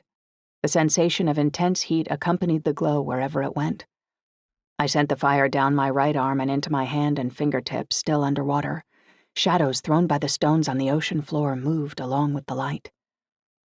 I shoved my hand out in front of me, palm facing out into the ocean. The white and red glow shot out my palm, and a ball of light separated itself from me. Did I just shoot a fireball? I half laughed, half sobbed. A fireball. I shot fire out of my hand. I watched, still in awe, as the water above my hand bubbled furiously for a second and then died. My arm and hand throbbed with heat, a sort of pleasure pain. I let go of the glow in my right hand, and it felt like it traveled back into my torso of its own volition. Did the fire work both ways? Would it come out of my injured hand? I held my left hand up in front of my face. The sodden bandage dripped. Dark blood stained the bandage in a crescent moon shape. I wiggled my fingers, and the cut stung as salt water penetrated it. Taking a deep breath, I drew the fire into my left palm. The bandage steamed, then dried up and curled at the edges. I hissed as the cut on my hand stung and burned more intensely, but some instinct inside told me not to quit. I gave it a little more heat. The bandage burst into flames. I stared in wonder as bits of ash dropped into the water and the bandage burned away. The pain from the wound stopped instantly. I let the glow go back to my torso while I inspected my left hand. The gash across the outer edge of my hand was completely sealed. The white crescent moon scar looked 4 years old instead of 4 days. Smooth pink skin lined either side of the scar, as though the skin had melted. My mouth dropped open as I realized what this meant. I could heal cuts by cauterizing them from the inside. I focused on the cut on my knee. I sent the glow down my leg. I repeated the exercise, concentrating the heat around my knee, and noticed the exact moment when the pain of the cut disappeared. I let the fire go back to my rib cage. Calling the fire to one of my hands, I lifted my leg up and used the fire as a light to look at my knee. A white scar crossed my kneecap. My ears perked when I heard my phone vibrate from the beach. Who would be texting me at this hour? The light from the fire disappeared, and the ocean around me fell into darkness. I left the water and picked up my phone to see a message from Dante. If you don't let me see you soon, I'll go crazy. You're torturing me. My stomach gave a little flutter of pleasure that had nothing to do with the fire. Me. What are you doing up? Dante. I'm dying for want of you. Me. Very funny. Dante. You're up too. Miss me? Me. Maybe. Dante. You're awake and I'm awake. Let's be awake together. What are you doing? Me. Swimming. Dante. Question mark. Me. Seriously. You know the little beach at the gardens on the West End? Dante. Of course I know it. This is my town. You're there? Now? Me. Nods. Dante. Don't move. I put my phone into my shoe and went back into the water. I floated on my back, admired the stars, and waited for my company. Chapter 18. Dante's silhouette picked its way through the trees and across the grass. My feet found the stones beneath me, and I stood. I began to make my way to the beach, but stopped when Dante kicked off his shoes, dropped the bag he'd been carrying, and walked into the water in his clothes. I smiled as he waded to me. He kissed both my cheeks, his hands on my waist. Smelling the bittersweet scent of Aperol on his breath, I wondered how many spritzes he'd had. Hello, he said, his voice low. He swept me up like I was a little kid. My arms slipped around his neck. He walked deeper into the water until we were both neck deep and nose to nose. Are you feeling better yet? I am, thanks. My heart hammered inside my ribcage. You don't sound better, he said. You still sound like you've been smoking cigars your whole life. But don't worry, I like it. It's sexy. Oh, good, I rasped. My mouth twisted in a sarcastic smile. That's all I had in mind when I got sick, that Dante should find me sexy. Good, then we're going to get along just fine. He smiled, his eyes crinkling at the corners. Why haven't you kissed me yet? I blinked at his directness. Why haven't you kissed me? I knew full well that we'd had more than one opportunity, and I'd always been the one to turn away. Because he began, his eyes dropping to my mouth, am a gentleman. He moved his lips to a bare inch from mine and waited there. My stomach fluttered. I moved my face forward just a fraction. He jerked his head back. Wait, are you contagious? Not that I wouldn't mind having a voice like yours. I rasped a laugh. No, I'm not contagious. Good. He brought his lips close again and waited for me to close the distance between us. I did, anticipating a sweet, soft first kiss. But the moment I put my lips to his, he completely overtook me. The intimacy of the kiss startled me deeply. My joints flushed with pleasure and weakness. My thinking fuzzed out. I became fully acquainted with the term stealing a kiss. I had been kissed before, a few times, but none had so completely taken my breath away. His hand found the back of my head and held my face to his. We finally broke, and I opened my eyes, dazed. That, I began, taking a deep breath, was not very gentlemanly. A wicked smile crossed his face. You're right. Let me try again. His lips touched mine once more. This time it was the soft, delicate kiss that I had been expecting the first time. It was sweet, demure, even pious. He pulled away, watching me through half-closed eyes. A beat passed. "The first one was better," I said, grinning. He laughed and hugged me close, then brushed my wet hair away from my face. I caught a flash of the little tattoo on the side of his wrist, just below the wrist bone. "What's that?" I asked, trying to get a better look. "What? Oh, this?" He turned the outside of his wrist to face us. "It's a magus mark. Not the real one, of course. It's just a tattoo." He held still so I could look at it. Colored in with black ink, the tattoo was no larger than a pea. Its shape was clear, though. A flame. Or a fireball. It was rounded at the bottom and sharp on top, little flames licked toward his pinky finger. Something about it was familiar. "What's a magus mark?" I rubbed my thumb over the tattoo and felt its softly raised edges. "Well, I could tell you," he said, leaning in for another kiss, "but then I'd have to kill you." He captured my lips and took my breath away again. I was grateful that he was holding me up because I wasn't sure my legs could keep me upright. But the magus mark was on my mind now, and I pulled away. "Please?" I batted my eyelashes and trailed a finger down his cheek. "I won't tell anyone." He laughed. "You really are a Bond girl." He kissed the tip of my nose. "What do I get in return?" He waggled his eyebrows suggestively. "How about—" I twined my arms around his neck and pulled out my best doll voice. "How about the satisfaction of knowing that you've shared something special in order to foster trust and a feeling of closeness in the early stages of dating?" The combination of baby voice and smoky voice sounded adorable, which was exactly what I'd been shooting for. He laughed again. "I'll tell you, just because I like you and you sound so much cute. But we have to get out of the water, I'm freezing." Only now did I notice the goose flesh on his arms. "Dante!" I put my feet down and pulled him toward the beach. "You idiot, why didn't you say something?" He shivered as the night air swept over us. I didn't feel cold at all. I felt great, but he was completely stiff. He wrapped his arms around himself. "I was just trying to be tough and manly." He laughed through a tight jaw. "How can you stand the water? It's freezing tonight." He picked up the bag he'd brought, pulled out 2 towels, and handed one to me. "You thought of bringing towels? You are far more prepared than any boy should be." I dried the water from my skin, but then I wrapped my towel around him and rubbed his shoulders to generate heat. He kept the towel around himself, and I followed him to a nearby park bench. We sat side by side, admiring the view of the stars reflected on the water, and the lights of Lido in the distance. "I knew a guy named Nicodemo who could do amazing things with fire," Dante began. Immediately I became still. I could hardly breathe. "What kinds of things?" "You wouldn't believe me if I told you." He lifted the towel to his head and scrubbed his wet hair. "Try me." The banked fire in my belly flickered in anticipation of the story. This was information that I needed.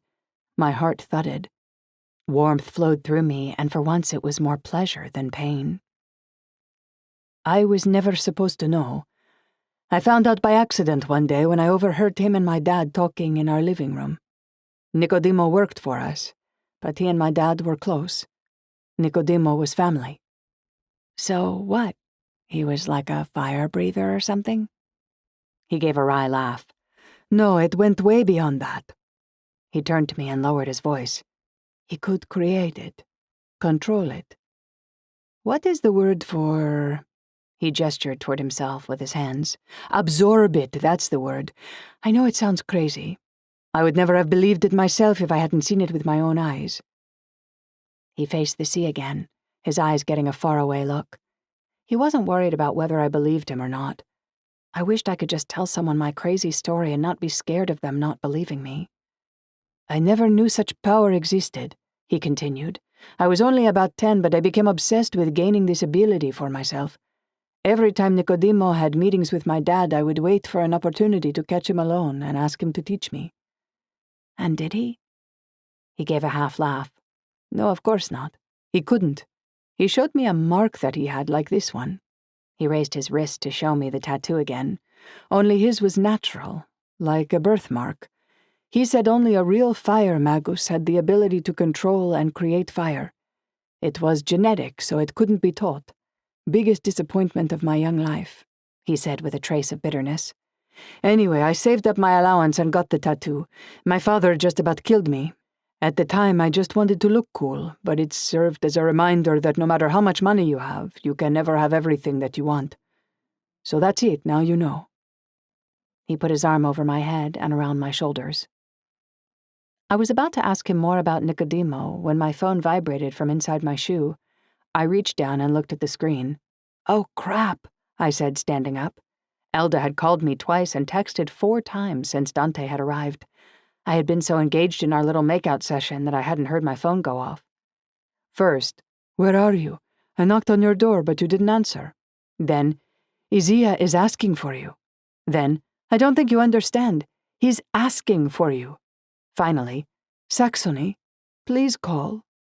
Guilt flooded me. "What's wrong?" Dante stood and put an arm around my shoulders and looked down at my screen, his eyes scanning the texts. "Is that the lady you work for? At this hour? What is she, your mother?" "I have to go, Dante. I'm so sorry." It was the second time I'd be leaving him rather rudely, but it couldn't be helped. I bent to pull on my shoes. The word asking vibrated at the front of my mind. Had Isaia actually spoken? Dante wrapped his arms around me, impeding my efforts to put on my second shoe. "You don't have to go. This is your time off. It's the middle of the night." "You don't understand." I managed to pull on my second shoe in spite of Dante's arms around me. I stood and turned toward him, my hands on his chest. "Isaia, he hasn't spoken in—" Dante interrupted me. His hands ran down my arms and curled around my wrists. "No, you don't understand. This is your opportunity to show her your boundaries, or she'll always think you're at her beck and call. I know people. Trust me." "What?" I was so surprised at his lack of understanding that I didn't know what to say. "I have to go." I turned and took a step. Dante's fingers clamped down on my wrists like a pair of handcuffs. He jerked me back toward him. The fire in my belly flared up in anger. Why was he doing this? We came nose to nose. "You're not listening," he said in a dangerous voice. His eyes narrowed and his jaw popped. "Dante, what's wrong with you?" My own eyes narrowed and I felt the telltale flush in my face, my temper rearing its ugly head. The fire was one thing, but now I was getting really mad. I couldn't keep the threat from my voice. "Let me go. Now." It was the wrong thing to say to him. His face darkened. "Why is it that just when you have the opportunity to get the upper hand, you flush it down the toilet? Don't be stupid, now listen to me. Dante has something to teach you." His hands tightened, the bones in my wrists creaked painfully. "Dante, you're hurting me," I rasped. "Let go, please." Fear had begun to rise in me, along with the crackling flames readying themselves to leap to my defense. He let go of my wrists, but only to put his hands on either side of my face, squeezing and locking me still like a bug with a pin through it. Who did he think he was? This was not okay. "I'm only doing this because I care," he said, but the anger in his voice was thinly veiled. Somehow I had really pissed him off. "Dante," I said, my voice sounding much harder than I felt. "Let go." My eyes began to feel warm.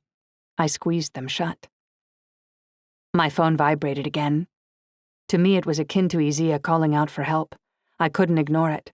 The fire roared to life, feeding on my fear, anger, and desperation to go to Isaia. A glow came up between our faces, lighting us both up from under our chins. Dante blinked in shock. "What the hell?" I couldn't have stopped it even if I had wanted to.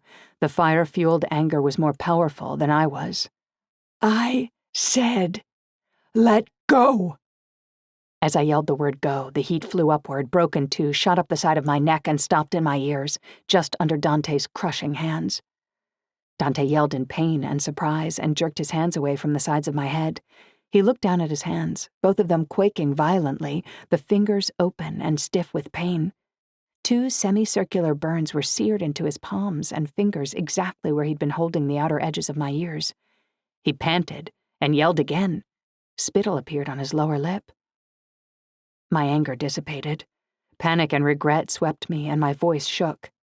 "Dante, A wave of nausea overtook me as I looked at the nasty red burns. My phone vibrated again. To my absolute shock, Dante looked at me and a laugh filled with pain ripped out of his throat. The hair on the back of my neck stood on end. You, he said, panting. You're a magus. You're what I've been looking for. I backed away. I'm so sorry, Dante. I have to go. After taking one last look at the horrible burns on his hands, I turned and sprinted. Chapter 19.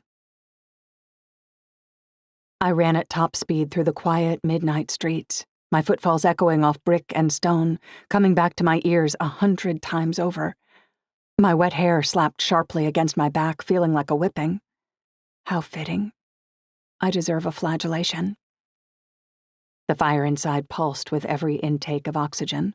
All my anger at Dante was gone. Jack's face, his black eye, his split lip, it all flashed in my memory. I had enough reason to know that what I had done to Jack was not the same as what I had done to Dante. What Dante had done bordered on assault, and I was fully right to protect myself. Still, my temper had gotten the better of me. Again. And this time the consequences were even higher. I never had a fire living in my torso before. The only thing that kept me from bursting into tears was the pumping of my arms and legs. I missed my family, and I wanted to talk to my friends. Regret that I had come to Venice in the first place washed over me for the first time, and I nearly stumbled under the weight of it. I didn't want this power Isaia had pushed into me. It hurt me, and it had made me hurt Dante. It would have killed Isaia. I hadn't asked for this.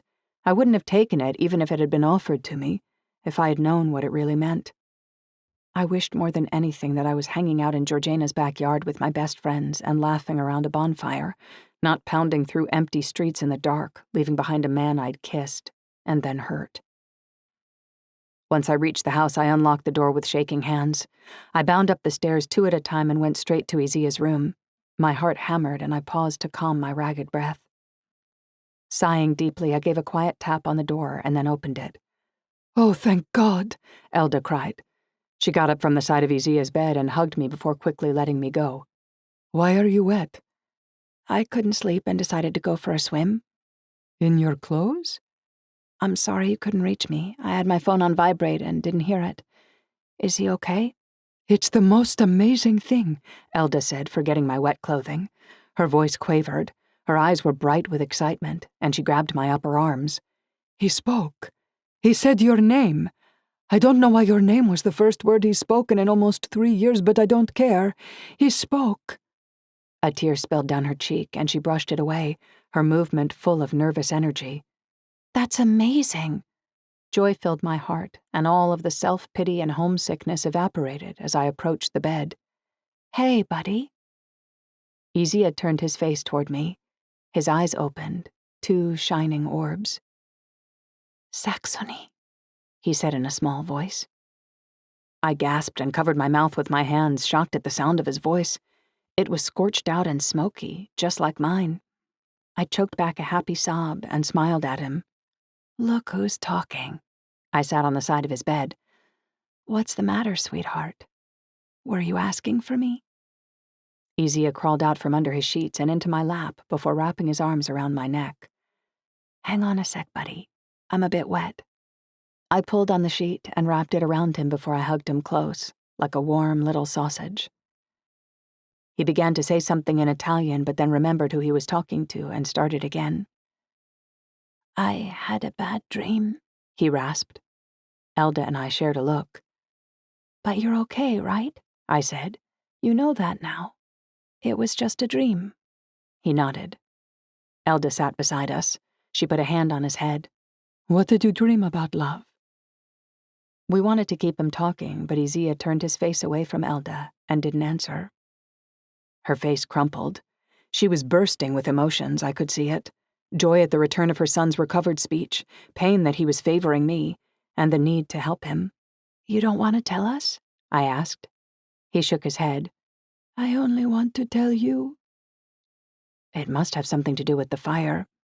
But whatever it was still just a dream. Your mom loves you, Isaia. She wants to help you feel better.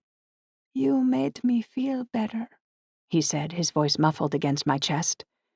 You took it away. Elda's brows drew together with confusion and worry. Took what? She mouthed. I deferred to Isaia.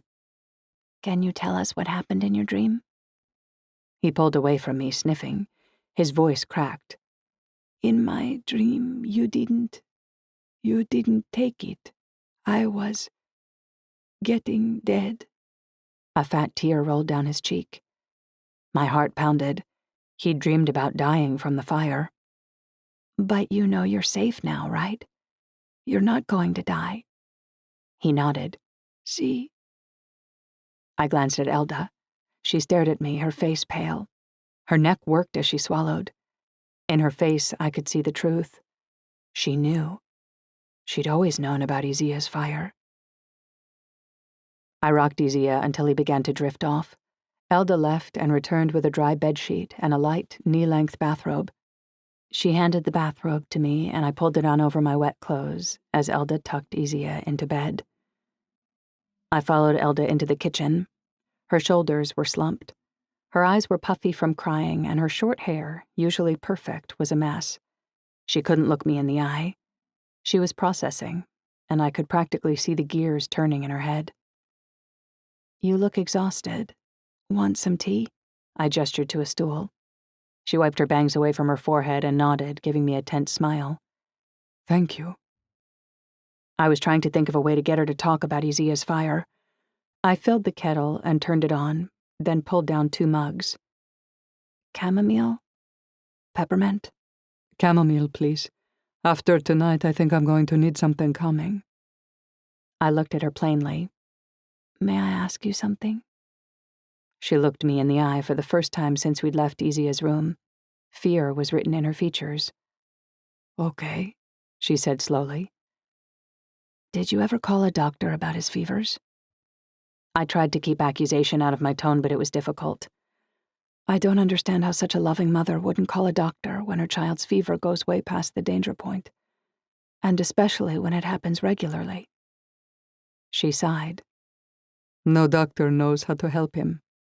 What he's got. What? She propped her elbows on the counter and covered her forehead with her hand. Her chin wobbled. Dropping her hand, she looked me in the eyes, her own shining with tears. What he's got will eventually kill him. He knows it, and I know it. And now he's having nightmares about it. What they have to do with you, I'm still trying to figure out. I put down the box of tea. Does Pietro know? She shook her head. Oh, God, she said, taking a juddering breath. She wiped at her eyes. Elda. It won't, I said. She looked up at me. Anguish contorted her features. It won't what? It won't kill him. How do you know that? She nearly wailed. She lowered her voice and whispered fiercely. You don't know that. I do. I lifted my hands. My palms glowed white-hot, my fingertips glowed red. Because he gave it to me. Chapter 20. She gasped, and her hand clamped over her mouth. The light of my palms reflected in her face and glowed in her pupils, like the flashbulb of a powerful camera. She looked from my hands to my face and back again. Pulling her hand from her mouth, she whispered in a strangled voice. When? How? I'll tell you everything, I said. But you need to talk first, because you knew about this. Whatever it is, you knew that Isaia had a fire inside him. And now I have it. Your son won't die, which is wonderful. But now I have to figure out a way to live with this. I lit a blue flame in my palm. I can barely control it, and it hurts, Elda. I needed her to understand what it was costing me. It hurts every minute of every day. She sniffed and grabbed a tissue from the box on the island. She blew her nose and dabbed at her eyes. She said something behind the tissue, but it came out in a tight breath of air, and I couldn't make it out. Pardon? I lowered my hand and snuffed the flame. The heat traveled up my arms, converged in my spine, and dropped into my belly. She cleared her throat. I know, she said. I know it hurts. How do you know? I know because he told me. He explained everything to me after I got pregnant. And I know because I have watched it torture my son since the day of his birth. He? Nicodemo. I gave a start of surprise. His name, twice in the same night from 2 different sets of lips. Why did he have to explain it to you after you got pregnant? Why wasn't Pietro there too? Because Pietro isn't Isaia's father, she whispered. Her eyes darted down the hallway. Understanding finally dawned. Nicodemo is Isaia's father? And Pietro doesn't know? That's right. She balled the tissue up in her hand. I've never told anyone. I was never intending to tell a soul, but, well... She waved a hand toward me. I didn't expect this, and neither did you, I'll wager. I gave a humorless laugh. You can say that again. The kettle was boiling. I shut it off and poured 2 mugs of tea. Elda came around the island and pulled me into a hug, surprising me. I'm so sorry, Saxony. I lost my temper with you. I accused you of putting my son in danger. I was so angry and scared, and none of it was your fault. I know that. She pulled back and looked at me, her eyes shining. Thank you. I needed to hear all that, I said softly. I handed her the mug of tea. I need to know everything, Elda. I know it's your private business, and I'll keep your secret, but it involves me now. I didn't ask for this, but I sure need some help figuring out what to do with it. An image of pushing the fire into Dante's belly the way Isaia had pushed it into mine came unbidden to my mind. If he wanted it so badly, maybe I could give it to him. Although I still didn't know how Isaia had managed to do it without killing me. I shoved the idea away. I needed to know more. Dante had behaved like a real jerk tonight. What would this kind of power do in the wrong hands? Elda nodded. Let's move into the living room. I followed her to the couch under the window, and we set our mugs on the coffee table. I tucked my feet up under me on the couch. She took a breath and let it out slowly. 7 years ago, Pietro and I went through a really hard time. I was just starting my business, and it was a financial struggle. We had to dig into our savings further than we anticipated, and because of that, Pietro worked even harder than he does now. I gaped. I don't even see how that is possible. He works 12-hour days and flies to London every week. I've barely seen the man since I got here. She nodded. Yes, he works a lot now, too, but back then it was even worse. Now Pietro's work is going well. He doesn't have to work this hard. He does it because he wants to do it while he's young so he can retire early. In spite of how it looks to you, it's actually a lot better than it was. Back then, he had a huge client out of Dubai. He was gone for up to 6 weeks at a time. So you were lonely? I was, but that is no excuse. And it's more complicated than that. During one of these long stretches where I was alone, Cristiano was kidnapped. I lost the grip on my tea and splashed hot liquid onto my bare leg. I swore under my breath and put the mug on the coaster. I dried my leg with the corner of the bathrobe. The hot tea should have burned me, but it didn't. Are you okay? She asked. I'm fine. Sorry, you just startled me. Please go on. Cristiano was kidnapped. Holy crap. Yes, it was terrifying. Someone had snatched him from the schoolyard. He wasn't even in school yet. He was too little. He was just playing in the yard. He was taken right out from under my nose. I was there with a bunch of other moms and distracted by all the gossip. She shuddered at the memory. I was so stupid. What did you do? I went to a powerful man for help. A powerful man, but not really a good man. Why didn't you go to the police? She gave me a look of reproach, a look that said it was naive of me not to know better. Going to Enzo Barberini is going to the polizia. Oh. I chewed my lip. Did you tell Pietro? She shook her head. Pietro would never have agreed to go to Enzo, but I knew it was my best chance to get Cristiano back. Nothing happens in Venice that Enzo doesn't know about. I went that very same day, immediately, without even thinking about alternatives. In my mind, there weren't any. You must have been a basket case. She laughed. Basket case. It's a kind of slang? I guess. I smiled. Then what happened? A couple of hours after I got home, there was a knock at my door. It was Nicodemo, and he was carrying Cristiano. Cristiano was unharmed, just asleep. I was so grateful and relieved. All I could do was cry like a baby. Nicodemo wouldn't tell me who took him or how he'd been retrieved. But I do know that the bodies of 2 men were recovered from a marina in Chioggia the following week.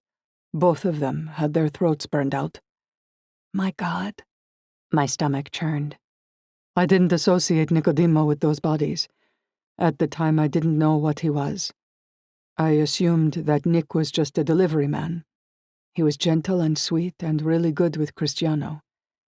He came back again after that? Yes, he came to check on us. At first, he was just being kind. He knew that Pietro was out of town. I think he knew that I needed someone strong to lean on, and he could fill that need. And then, well, we fell in love. Silence. And you got pregnant? She nodded. So what about the fire stuff? I didn't know that Nicodemo was a magus until after I got pregnant. If it wasn't for Isaia, I never would have found out. Nick and I ended our affair before Pietro got back, but by then it was too late. When I told Nick I was pregnant, he was anguished. He said that he'd never planned on having kids. He was angry with me and himself for not being more careful. Then he showed me what he was. If I had been frightened before, I was really terrified then. He explained that he was a fire magus, a sort of supernatural being. He called the fire a curse. It was why he'd never wanted to father a child. He said that the ability either made you stronger or it killed you. If a magus made it past childhood, it meant that they'd survive. But he warned me that if my baby inherited the curse, and if he or she was weak, she swallowed, they wouldn't live very long. A lot of questions crowded together in my brain, fighting to be the first asked. Nicodemo, he worked for Enzo? That's right. Enzo paid him well in exchange for his service. I'm guessing Enzo didn't help you out of the goodness of his heart? I was starting to wise up to the ways of life here. You got it, absolutely. I offered him shares in my company as payment, but he didn't want that. He said that he'd hold the favor in check until he'd decided what he wanted. I'm still waiting.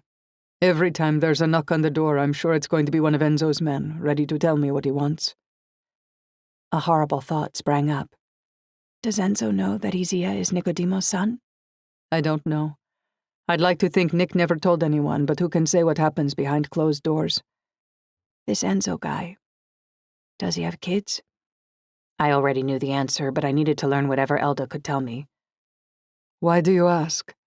Elda set her mug on the coffee table and gave me a suspicious look. I might have met one. Elda shook her head at me, a warning on her face. Stay away from that family, Saxony. I mean it. I'm not your mother, and I know you're a smart girl, but trust me. A young woman like you would be catnip for Enzo's son. What do you mean, catnip? She began to count the reasons off on her fingers. You're young, beautiful, a foreigner, an English-speaking native. You're fresh blood for that family. Someone who hasn't been tainted by their rivals. Gone are the days of marrying for alliances. Nowadays, these powerful families want foreign blood. Enzo only has one son. Dante. Is that who you met? I nodded. That's him. Don't see him again if you can help it, Elda said. And whatever you do, he must never, ever find out that you're a magus. Never. Too late. Chapter 21. I need to meet him, I said. Who? Enzo? No way, are you crazy? Elda shook her head emphatically. No, Nicodemo. I need to talk to him. Her face fell. You can't. He's dead. The day he died was the day Isaia stopped talking. That's why Isaia stopped talking? My jaw dropped. She nodded. Nick and Isaia never met. When we split, we promised it would be for good, no contact. Nicodemo wanted me to abort. Her voice broke. But I could never do that. I have never told Isaia where he came from. I haven't wanted to upset him unnecessarily. The pain is the worst for him when he's emotional. Somehow they were connected, though, because Isaia was never the same after the day Nick died. My hopes for first-hand information crashed to the floor as this puzzle piece fell into place. I'm sorry to hear that. What happened? I don't know. I received a package in the mail containing legal documents. A letter from a lawyer explained that the package was only to be mailed if Nicodemo had passed away, and that I was to consider its delivery as official notice of his death. The package contained a will. Nicodemo left all of his worldly goods to Isaia. I never found out what happened to him, but I'm sure that it happened while he was doing a job for Enzo. Enzo always gave Nick the most dangerous work because he was the most powerful man in his employ. I have wanted to go to Enzo or the lawyer and ask what happened, but I've been too afraid. I don't really want to remind Enzo that I exist. And I think it might be better to let the dead rest anyway. I wasn't sure if I agreed with her. What did Nicodemo tell you about being a magus? He must have given you some knowledge that would help you understand what Isaia had to deal with? My eyelids were beginning to feel heavy, and I stifled a yawn. Yes, I've been getting to that part. One of the first things he told me was to keep Isaia well hydrated, that it helps with the pain. Also, if you're dehydrated, the fire gets difficult to control. Think of dry tissues like dry grass. It can rip around inside you like a wildfire. Great, I said with an eye roll. But I'm not so much interested in learning how to control it as I am of getting rid of it altogether. Did he explain how that might be possible? She looked at me with pity. There are only two ways to get rid of it. It will go out when you die, or you can give it away without killing the other person when you're dying. The fire wants to live. It knows when its host is dying, and only at that time will it jump ship without killing the receiver. Otherwise, I'm afraid you're stuck with it for the rest of your life. I digested this. The fire sitting in my belly flickered. Get used to me. I'm here for good. I thought back to the moment when Isaia had pushed it into me. Isaia must have known he was dying. It was the only way he would have been able to do what he did. Would he have still given it to me if we hadn't been trapped in a building that was on fire? He must have known that once he passed it to me, I would be able to stop the fire from killing all three of us. How and when did Isaia give it to you? Elda asked. When we were trapped inside the tabaki shop. I looked at her. What you say makes sense because he really was dying. You could have lost your son that day, I said softly. Her mouth wavered. She put her mug on the table and reached for a tissue. Covering her face, she began to cry. Her body shook with heaving sobs, and I moved over and put an arm around her. He's going to live, I reminded her. She nodded, swallowing her sobs. Thanks to you. She blew her nose and crumpled up her tissue. Also, you and Isaia might have single-handedly saved Venice, or at least a portion of it. It might not seem like it, but this place is extremely flammable. I know, I said, and thought of the presentation I'd been to with Raf.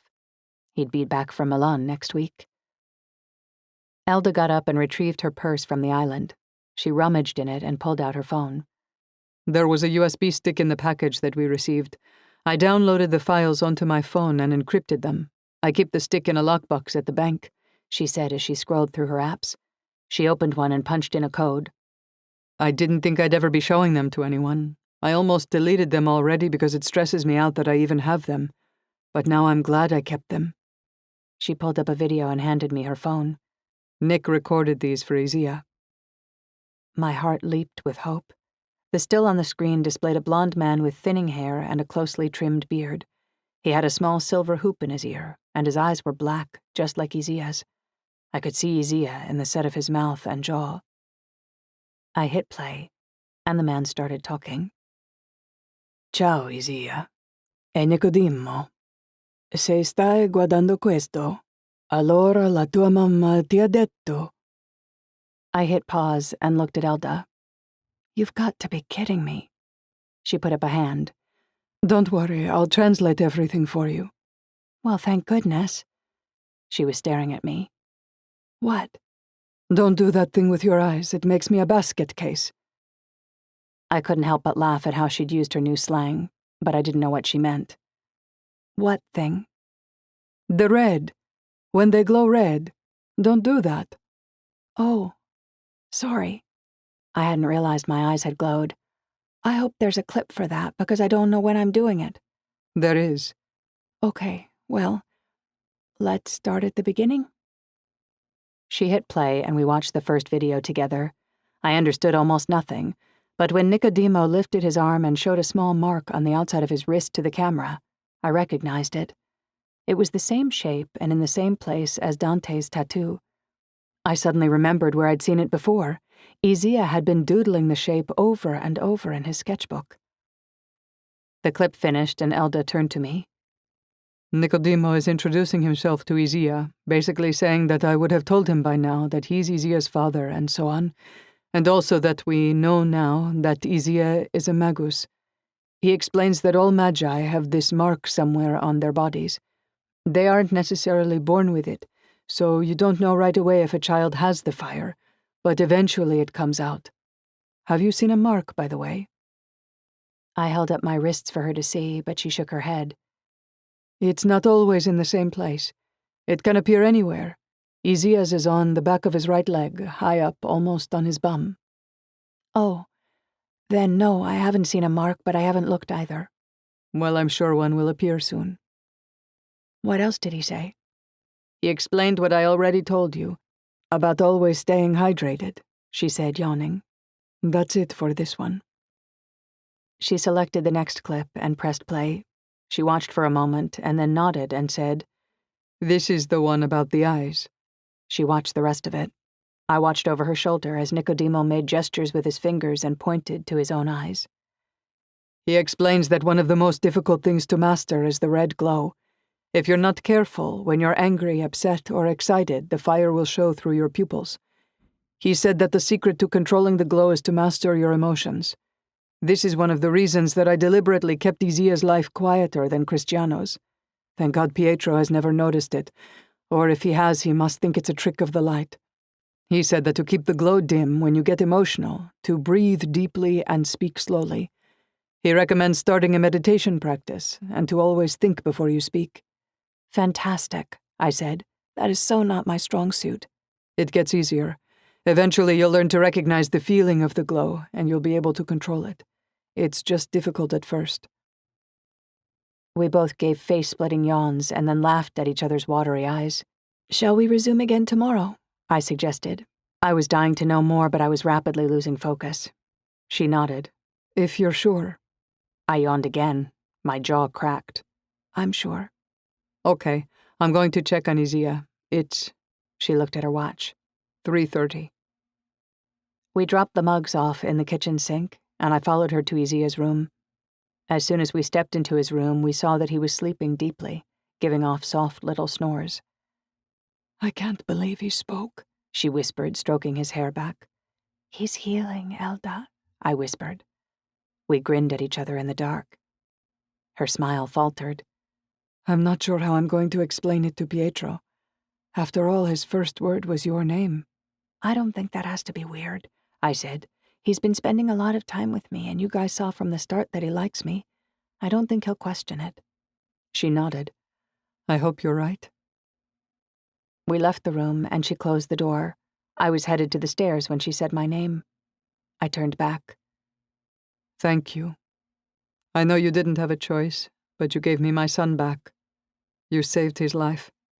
She looked at me from down the hall, her hand on her bedroom door. Even at a distance, I could feel her gratitude. My throat closed up, and I didn't trust my voice. I nodded, and we went our separate ways. By the time I got to my room, I felt utterly exhausted.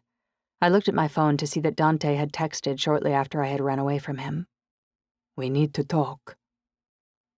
Frowning, I shut my phone off. Chapter 22. I stepped into the shower, turning the water to cool. It was only mid-morning, but the day was already stifling and heavy. Surely this was going to be the hottest day since I'd arrived. I imagined I could hear the water sizzle as it hit my body, evaporating instantly. I felt like there was a bonfire raging inside of me, but outwardly nothing looked any different. The heat outside made the fire inside even more uncomfortable. I'd had 3 frozen fruit slushes for breakfast in an effort to cool down. It had been over a week since Isaia had begun to speak, and he'd steadily improved with every day that passed. When Pietro came home from London, he'd been overjoyed when Isaia actually ran to greet him. Elda and I had shared a happy look at Pietro's pleasure, though it was loaded with the secret we both carried. Isaia had begun to play a bit of soccer with Cristiano, even if it was only for a few minutes at a time. This morning I'd delivered them both to swimming lessons, grateful that they'd be in a pool today, instead of running around under the unforgiving sun. Dante had called and texted me multiple times each day asking to meet. I ignored all of his attempts to communicate and was thankful that I'd never told him where I lived or which family I was working for. My phone chirped and I frowned, suspecting that it was him. I poked my head out of the shower to check my phone. Pleasure washed through me when I saw that it was Raf. I'm back from Milan. Can a guy entice you to meet up for cold drink in Giardini later today? Me. You said the magic words. What time? I have to pick the boys up in 2 hours. Raf. For me, before is better than after. I have to work tonight. Can you do in a half hour? Me. Thumbs up. I cranked the water to cold and stood under it for as long as possible.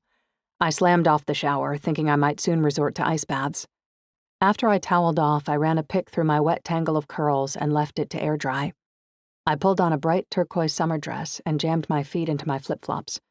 My wide-brimmed hat would keep the sun off my pale face, so I set it on my head. The moment I stepped into the street, I could feel waves of heat coming off the stones. The air was still and stagnant. But as I walked toward Giardini and hit the calle along the ocean, the breeze picked up. I entered the large park behind a waterfront restaurant. Kids played in the park while parents sipped iced drinks and wilted on park benches. I took the opportunity to punch out a few texts to my friends. It was midsummer already, and we still hadn't heard a peep from Akiko.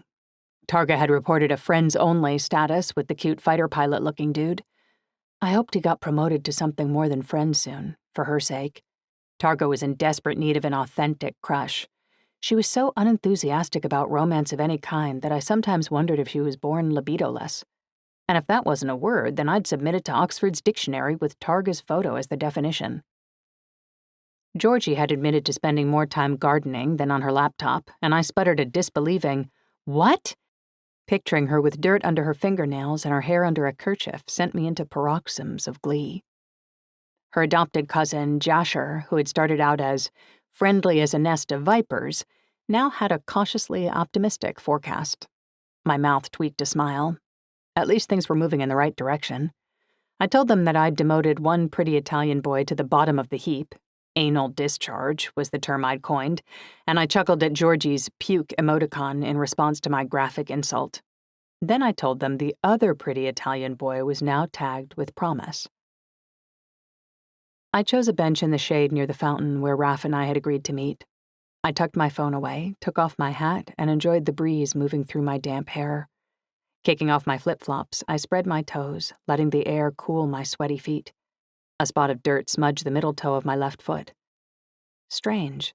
I'd only just showered. I bent to rub it away, but it didn't disappear. I pulled my left foot up and set my heel on the bench so I could take a closer look. There it was. The mark. It was even tinier than Nicodemo's and brown like a mole. It was rounded on one side and had curls of flames on the other. My magus mark.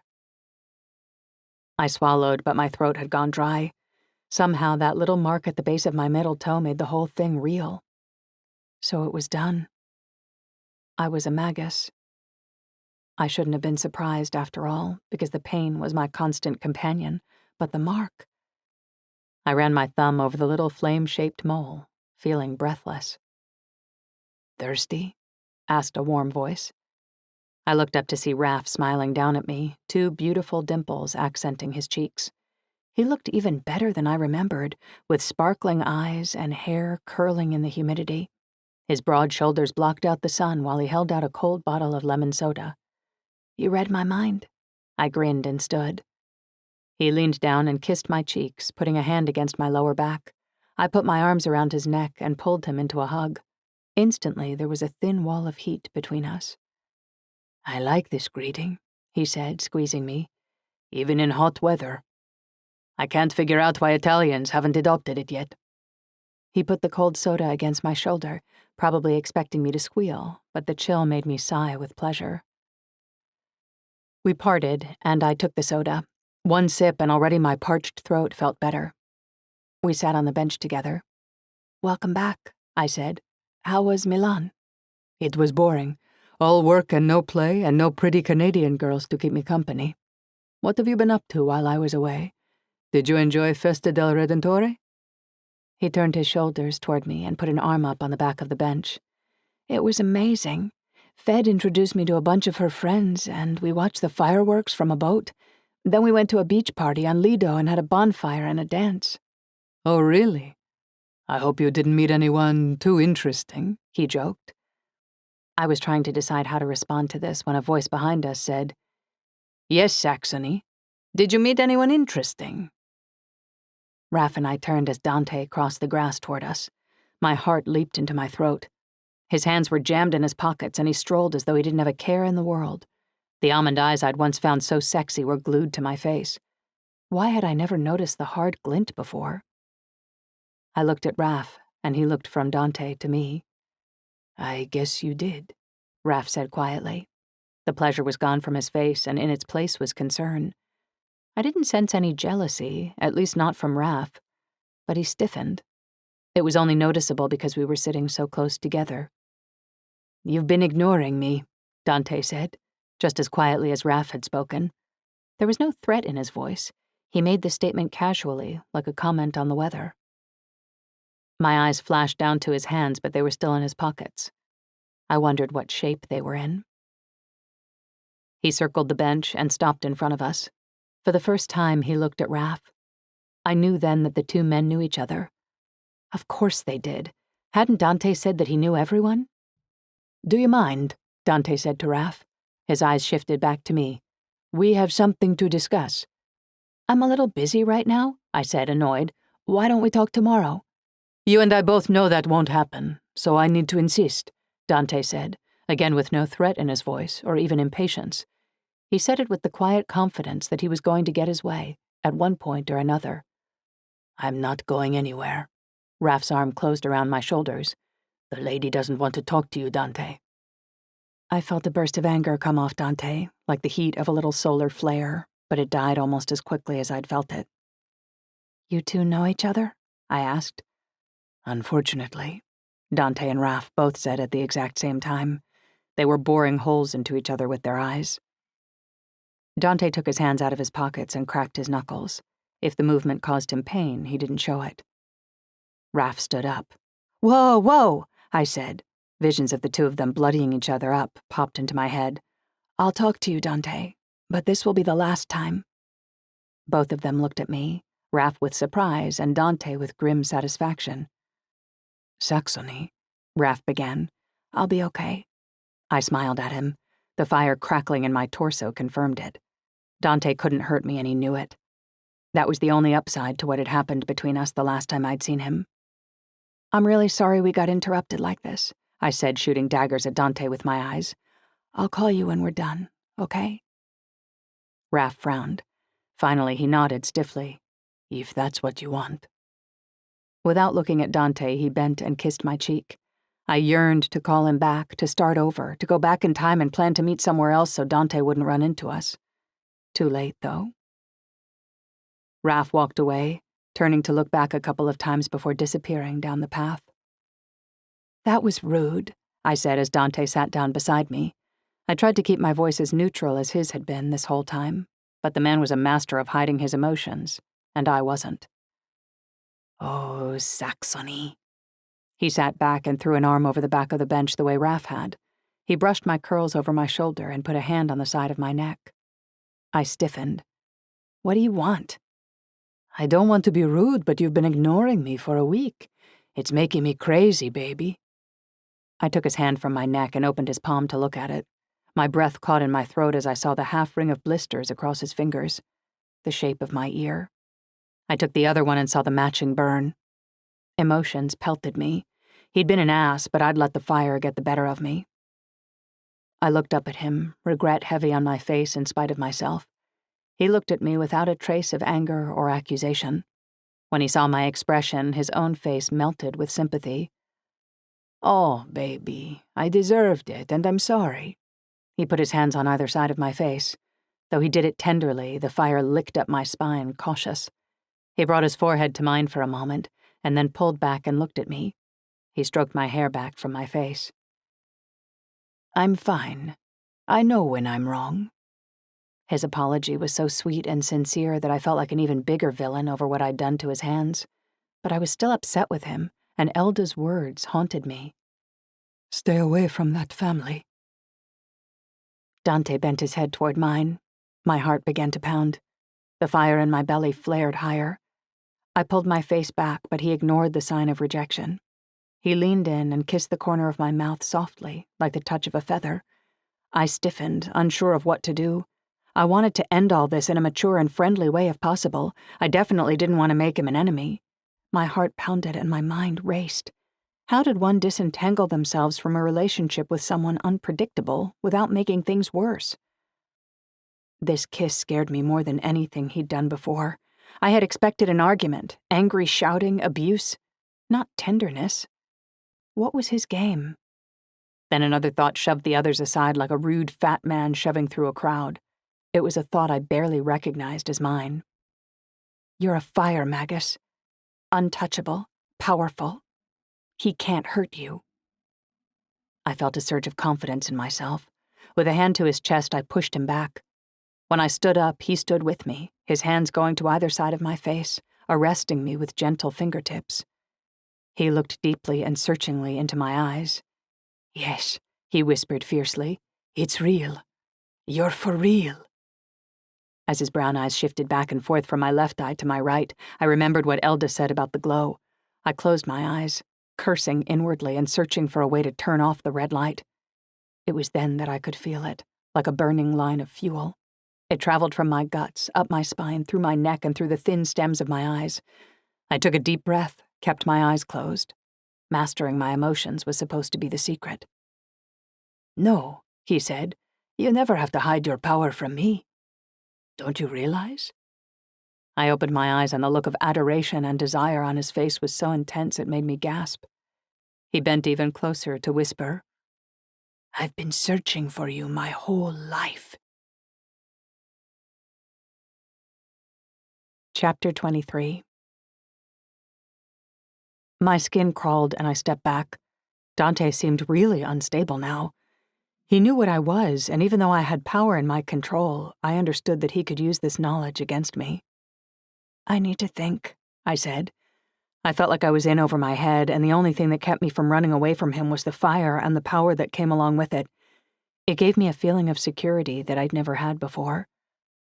I thought of the turn of events that had put me into this position, and a spark of rage went flying up from my pelvis. It spiraled through me and then went out like an ember from a bonfire. I had a moment of fear at the intensity of that spark, thankful that it disappeared as quickly as it had come.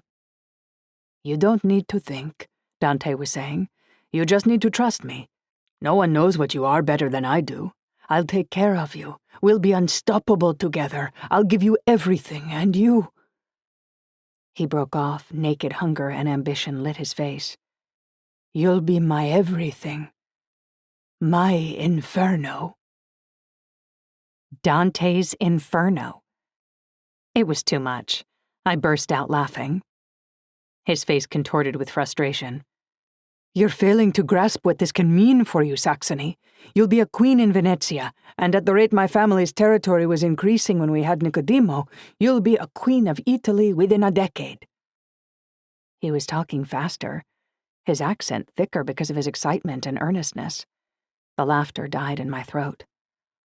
Our rivals thought things equalized when Nick died. We'll show them how wrong they are. They will not be expecting you. Neither will my father.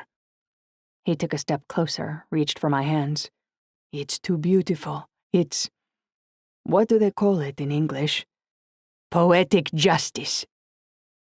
My stomach clenched as he grasped my fingertips. He wanted what he wanted, whatever the cost. Dante, what are you talking about? I can't... I'm not going to help you take over Italy. I fought and failed to keep the incredulity out of my voice. He blinked at me like he hadn't heard me properly. Of course you are. Surely you can feel it too. We are meant for each other. This is destiny. I don't know what you think destiny looks like, but you're sadly mistaken. This is accident. A week ago I wasn't a magus, I was just a regular girl." He looked like I'd slapped him. What do you mean? That's not possible. "It is possible," I continued. "I wasn't born this way. It was forced upon me. I didn't ask for it, and I wouldn't wish it on my worst enemy." When he grabbed my upper arms, his fingers dug into my flesh. His eyes narrowed. "Saxony, don't bullshit me. We don't have time for this garbage." Anger flared. I pushed his hands off. "It's not garbage," I said, seething. "It's what happened. You remember the day my voice changed? It's never been the same since. That's when it happened, and I wasn't sick. Now, if you'll excuse me, we're done here." "We're done when I say we're done, and I say we're not done," he said, grabbing my arms once again. I looked down at his hand on my bicep and back up at his face pointedly, letting my expression do the talking. "How dare you threaten a magus?" Again. I knew what he was doing. He'd been so angry at me for responding to Elda's requests. He'd wanted me to manipulate her by ignoring her. I could see now how Dante worked people. He was trying to jockey into place as my dominant. Screw that. I glared at him. Fear flashed across his face just for a second. He released me and held his hands up. "Sorry. I'm sorry. Just," he sat on the bench. "Please, let's sit and talk like adults. We can figure this out." He patted the bench beside him, and then held out a hand. My confidence boosted. I seized my chance. "Dante, no amount of talking is going to change my mind. I'm not going to help you take over Italy." His eyes flashed with anger again, but it evaporated as quickly as it had appeared. Okay, he said, holding his hands up in a gesture of surrender. "Then just tell me what you meant by it being forced on you. I didn't think that was possible. At least Nicodemo never told me that could happen." I sighed. "I can't explain it to you, Dante. I'm collateral damage in all of this madness. I just have to figure out how to live with it." "But don't you see I can help you with that?" He stood again, since I still hadn't sat. "How?" "Nick was part of my family for a long time. I know what a magus can do. I'll teach you. I can make it so that you never have to be afraid of your power, and so that you can use it to help people." I scoffed. "Help people? Is that what you call what your family does?" The fire was crackling merrily in me now, melting my caution away. His face hardened. "Careful. You don't know anything about my family. Not yet." Then he smiled and said, "But you will. I'll tell you everything. You'll be my partner, my closest confidant. You'll have access to all of the resources at my family's disposal." "Stop talking like that. I'm not interested." "I know enough about the Barberini family. What do you know?" he interrupted me. I had already said too much. I turned away. "I have to go, Dante. I have somewhere I need to be." I made a show of checking my watch. I did have to pick up the boys from the pool, but I still had 40 minutes. "Who have you been talking to?" "No one," I said, cursing myself. "Your family is infamous, you know that." His eyes narrowed. "Goodbye, Dante. Don't contact me again." I hadn't taken more than 3 steps when he grabbed me by the arm and spun me around. Rage blinded me, but before I could react, bam! A tightly coiled fist slammed into my stomach. Fireworks popped in front of my eyes. All the air whooshed out of me in one sickening, forced exhale. I dropped to my knees, my face an inch from the ground. "Breathe, Saxony. Breathe." It felt as though the walls of my lungs were stuck to each other. My stomach churned and I thought I might throw up. Even as I was fighting for breath, the fire roared to life inside me, flooding my limbs with fury.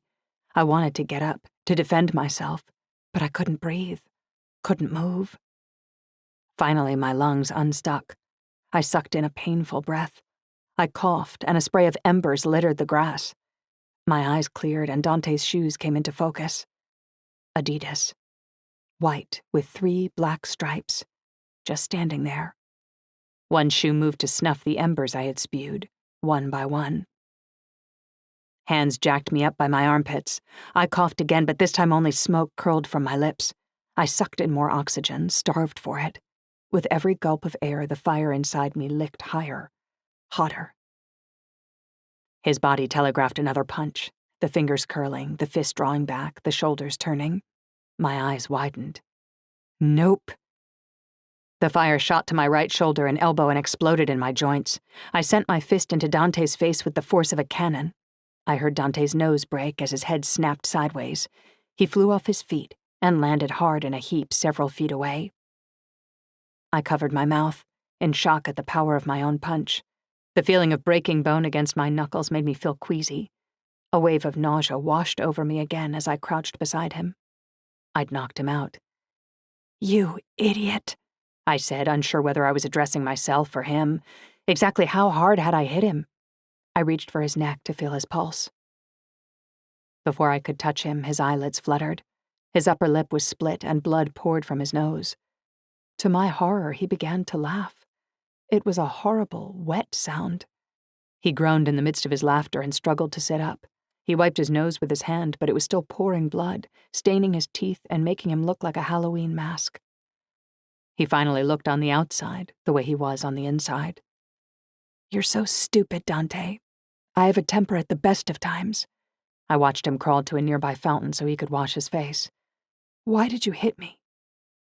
My stomach still ached. Only the fact that I had retaliated had dampened my rage. "All fire magi are hot-tempered. I knew you'd do something, but I didn't think you'd internalize," he said, and spat a gob of blood. He dipped his mouth and nose in the cold water. He rinsed and spat again, and then put his hands to either side of his nose, feeling the break.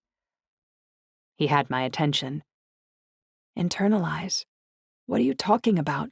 I don't know about you, but a right hook to the face is not internalizing." He barked in pain as he snapped his own nose sideways. "What did you just do?" "What, do you think this was my first broken nose?" He stood up. The flow of blood had become a trickle. He grinned at me with bloody teeth. I shuddered. I need to get off this crazy train. The only reason I wasn't running away was because he'd piqued my curiosity. "What do you mean by internalize? And if you hit me again, so help me," I threatened. I could feel the glow in my eyes come out, and I let it. "Madonna, you're a thing of beauty when you do that." He spat again and wiped a hand across his face, leaving a streak of blood. "Internalizing is something that only mature fire magi can do. Usually. It means you used the power of the fire, but you didn't show it. See? You don't even know how much potential you have." "I don't get it." "Young magi can't help but show their fire when they use it. It manifests as a glow that can be seen through the skin, or comes out as flames or sparks. But a mature magus can prevent this obvious show of power. It's a skill they have to develop to maintain anonymity. The way Nicodemo explained it was that he could direct the fire to places in his body and sort of—" He paused. "What's the word? Detonate it? So that it would explode behind a kick or a punch like gunpowder. That way, a magus can use her power without tipping people off that she's supernatural." He cocked an eyebrow. "Hai capito?" He swiped an arm across his face, wiping away the remainder of the blood, and then spat another red gob off to the side. I did capito. I capitoed perfectly. What he described was exactly what I had felt. The fire had detonated in my shoulder and elbow, making me throw a punch like a 200-pound hockey player instead of a 140-pound girl. My hand was still throbbing from the pain of the impact. It was a wonder I hadn't broken every bone in my hand. I didn't know what to say. Dante really did have some knowledge, but somehow I wasn't really feeling a thank you. "You didn't have to hit me," I said bitterly. "Yes, I did." All trace of malice and anger was gone. He thought he'd gotten through to me. "And I'm sorry," he said, his eyes softening. I'd heard it before, and he'd been about to hit me a second time. I wasn't going to fall for his silver tongue again. Maybe he did know some things that could help me, but I didn't need to ask him because Elda was going to help me. If I took Dante's help, I was going to owe him, and that was the last thing I wanted. "Save it," I said. "I'm finished with this insanity. I'm walking away now, and if you jump me, I'll internalize you right into the hospital." "Don't be such a stubborn redhead, Saxony. You know I'm the only one who can help you." I turned my back and walked away. He raised his voice. "Do you know what happens to a fire magus who doesn't know what she's doing?" I kept walking. "She burns to death," he called. From the inside out. Chapter 24. My phone chirped just as the boys and I arrived home. We're home, I called up the stairs. we're home, Isaia repeated, and ran to the second floor after Cristiano. I smiled every time I heard the sound of his perfect little voice. He no longer had any trace of the rasp that I had. I heard Elda greet her boys upstairs, and I took my phone out of my purse and checked it as I kicked off my shoes. It was Raph. Everything okay? I smiled at his thoughtfulness. He was probably worried. My guts ached in response to his question, reminding me that I'd been punched today for the first time in my life. The fire flickered as I remembered, but I wasn't about to tell Raph what had happened between Dante and me. I didn't think Raph would react well. I also didn't feel as bad as I thought I should feel after taking a hard punch to the gut. Me. I'm okay. Thanks for checking. I'm sorry about that. Raph. That's okay. You can make it up to me. Me. How about tomorrow night? I'm free after 9. Raph. Sure. Giardini again or somewhere else? Me. Why don't we just go for a walk? Maybe get some gelato? Raph. Sold. Let me know where to meet you. Me. Will do. I tucked my phone away and ran up the stairs to help Elda fix dinner. Tonight she was going to teach me how to make a Neapolitan ragu and steamed mussels for prima piatti. Once the boys had finished telling Elda in great detail about their day, they went down to the courtyard garden to play. I've been meaning to ask you, said Elda as she was clipping the stringy bits from the mussels. She paused with the scissors. Did you want to come to Gallipoli with us? You never told me, and we're leaving in less than a week. If you do, then I'll pack some extra bedsheets. I blinked in momentary shock at how fast the time had gone. I hadn't forgotten that they'd be leaving, but I had lost track of time. Not that we'll need anything more than sheets, she continued. Even those might be too hot. It's been above 35 all week in Puglia, and it's supposed to climb. Davvero? I said, using a new Italian word I'd picked up which simply meant really. That answers it then. That is way too hot for me. I had barely been able to handle the Venice temperatures, so there was no way I was going to go where it was even hotter. Understanding dawned on her face. Oh, I see. Hot weather makes it hurt more? She put down the scissors and tossed the mussels under running water. She peered into my simmering pot of red wine sauce and prosciutto. Good. You can add the tomatoes now. Yes, it really does. Unfortunately. I added the skinned tomatoes and sauce and stirred. So on to the most important stuff. Please tell me you've had a chance to watch all the clips. 'Cause I'm dying here. I blinked for a second at my own words. I had meant it figuratively, but Dante's last words rang in my ears, and I hoped that I hadn't just said something prophetic. I have actually seen them before. I watched them a few years ago in case there was anything that would help Isaia. But I have to tell you, now that I've watched them again, I remembered that I was disappointed the first time I saw them too. I really thought there'd be more information. Kind of makes me wonder if I missed downloading some files somehow. Hit me with what you've got anyway, I said. I peeked into the pot and felt rather pleased with the sauce I had made. I took out the casserole dish and put it on the counter, ready to layer with gnocchi, sauce, and cheese. Hit you? Elda repeated, looking confused. Sorry. I mean, go ahead and tell me what you know. Ah, allora, first, he explained that those born with the fire are either killed by it or made stronger by it. The saying, what doesn't kill you makes you stronger, is literal for a fire magus.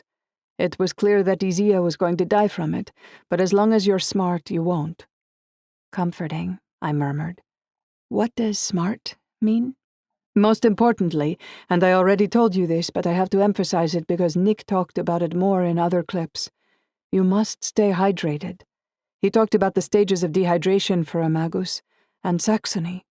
She gave me an emphatic look. It's serious. It's serious for everyone, I said. People can only go 3 days without water. After that, they're pretty much toast. Yes, but you have a smaller window than that. Much smaller. The hair on my arm stood up. How small? You have about 16 hours before you die. Even that might be pushing it. Less than a day. It wasn't a nice thought. but as long as I drank a lot, it should never be a problem. I resolved to carry a water bottle with me from now on. Elda was studying my face intently. What? Are you okay? Yeah, I am. Just processing? I stirred the tomatoes. She was still staring. What? I repeated, my hands wide. She shook her head. I know that you wouldn't have chosen this for yourself, Saxony. But you're an amazing creature, she blurted. I know there's pain, but from what Nick says, that gets easier to manage. The power that you have, you're basically a superhero. I kind of wish I was a magus. It always made me so afraid because of what Isaia was going to have to deal with. She looked like she wanted to say more, but she paused. But now that I have to deal with it instead of your little boy, you're all about the fireballs, is that it? I said sardonically. She cracked a smile. You make me sound like a horrible person, and I am sorry for your pain. If I could take it away, I would. But you're strong, Saxony. You can handle this. It's kind of a gift, don't you think? You try carrying a campfire around in your belly for a few hours and then ask me that again, I said as I poured the steaming tomato sauce over the gnocchi. In spite of my sarcasm, I did understand what she was trying to say. I had a lot of power at my disposal, if I could just learn how to use it properly. Let's focus. What else did he say? Okay, so with the dehydration, he said there is sort of a steady progression of pain and an increasing lack of control over the fire. But after 6-8 hours or so, the fire begins to dry up and burn your tissues until... Can we skip to the next part? I think I got the whole being roasted alive concept. Sorry, I thought you wanted every last word. Then he talked about something called externalization. Externalizing means the fire will show through your body as a light, or it comes out in the form of flames, sparks, or smoke. He said the first step for a magus is to learn how to control the externalization of the fire. In the early years, he said, there is always a fight for control. The fire is wild, and you have to tame it. And this is more of an emotional exercise than a physical one. I nodded. It made sense to me now that I've had to deal with it for several weeks. It was always harder to control when my emotions were running high. I layered the cheese over the gnocchi and put the casserole dish into the oven. I think I understand that too. So far, this is nothing new. Then, as you might guess, he also talked about internalizing it, which just means that people on the outside can't see the fire. He said it is critical for a magus to reach this point for their own safety. The world is not really aware of the existence of fire magi. Only a few select humans know about you. So, except for people you trust with your life, you need to keep your ability a secret. Kind of obvious. Thanks, Nick, I said. Go on. Internalizing means that you can control the fire well enough to use it within your body to give you strength and speed when you need it. Sort of like... She paused, thinking. I'm trying to translate it with the right word. Detonating it? Si, perfetto. Detonation. She put a pot on the stove and lit the burner. She dumped a piece of butter in to melt. He said that the simplest way to learn this is to make one detonation at a time, and in one part of the body at a time. For practice, he suggested detonating it in your shoulder when you skip a stone out to sea. But he explained that eventually you'll be able to detonate the fire in multiple places at once and with rapid succession. For this, he said to start by running and detonating in your hips, to practice alternating quickly back and forth, and to increase your running speed. Okay, so that bit was new and interesting. Elda continued. He said that one of the best things he did to learn how to control his fire was take a martial arts class. He started just learning the movements, eventually adding detonations in his joints, and soon he was able to detonate with every single movement. You can imagine how powerful you would become if you were to master this. I can, but I sure hope I don't need to have to use it that way. If I do, then it means I've got enemies, I said. It sucked enough to butt heads with Dante. I didn't want to make a habit out of it. Everyone has enemies, Saxony, Alda said as she stirred chopped onion and herbs into the sizzling butter. You are young, but give it time. So cynical. You sell blush, for Pete's sake. What kind of enemies do you have? Not the kind that need to be beaten up, thank goodness. But retail is a bloodbath, metaphorically speaking. She poured some water and then white wine into the pot and added the steaming basket. I had to laugh. That sounds a bit ridiculous, but okay. She smiled and went on. That was it about the fire itself. It wasn't much to go on, but I felt a bit better armed than before. He said that he doesn't know a lot about the history of the fire magi, where they originated or how many there are. There were rumored to be scrolls about the fire magi in the library at Alexandria, but those were supposedly destroyed. Poor guy was raised in an orphanage with no one to teach him about himself. The nuns who raised him told him that when his father dropped him off as an infant, they saw a strange birthmark on the side of his father's face, like a tiny flame. His dad left him at an orphanage, even though he was probably a fire magus? That's cold. His father told the nuns that Nick wouldn't live very long, and then vanished. So I guess his dad thought he was doomed, explained Elda as she poured the mussels in the steaming basket to cook. I'm going to bet it was a bit of shock to the ladies when his eyes started glowing red and fire spouted from his fingertips. Elda smirked. Yeah, I wish I'd asked him more about how he managed to survive childhood in an orphanage run by nuns. By the way, my mark showed up, I said as I took plates down to set the table. Davvero? Her eyes scanned my body anywhere that I had skin showing. Dove? Here. I lifted my bare foot and showed her the tiny flame-shaped mole on the third toe of my left foot. She bent to look at it. Bella, she said with wonder in her voice. I wonder if his ears will disappear now that he doesn't carry the fire anymore. I've no idea. Watch it and see. I took the plates to the table. Pietro would be home tonight, and it would be one of the few times all of us would eat together. My mouth watered at the smells that filled the kitchen. Cristiano and Isaia came running down the hall, giggling at whatever game they'd been playing. Isaia ran into me and wrapped his arms around my legs. He looked up at me, black eyes shining. I smiled down at him and put a hand on his head. Then he went running back down the hall after his brother, both of them thumping like elephants. Elda yelled after them to wash up for dinner. I took a cup from the cupboard and poured some water from the fridge. I took a sip, set it on the counter, and peeked into the oven through the glass door. The gnocchi bubbled nicely, and saliva filled my mouth. I could feel the heat radiating from the glass door of the oven. Without thinking, I opened the oven door and reached in. I picked up the casserole dish. 163 degrees. The fire had given me the ability to read temperature. My mouth twitched, impressed in spite of myself. Saxony. I turned, holding the bubbling ragu. She stood there, her eyes wide, a bottle of wine in one hand and a glass in the other. She blinked a few times, and then her face softened. It doesn't burn you, does it? I shook my head. I can feel the temperature, every degree, but... I set the dish down on the marble countertop and showed her my palms. The skin was pink, healthy, and unsinged. Chapter 25. I spotted Raph before he spotted me. He stood in front of the gelato shop where we'd agreed to meet, in line behind a woman with 3 kids crowding around her legs. One was crying, and the other 2 screamed the way kids do when they're trying out their voices. I grimaced at the pitch the little girl could hit.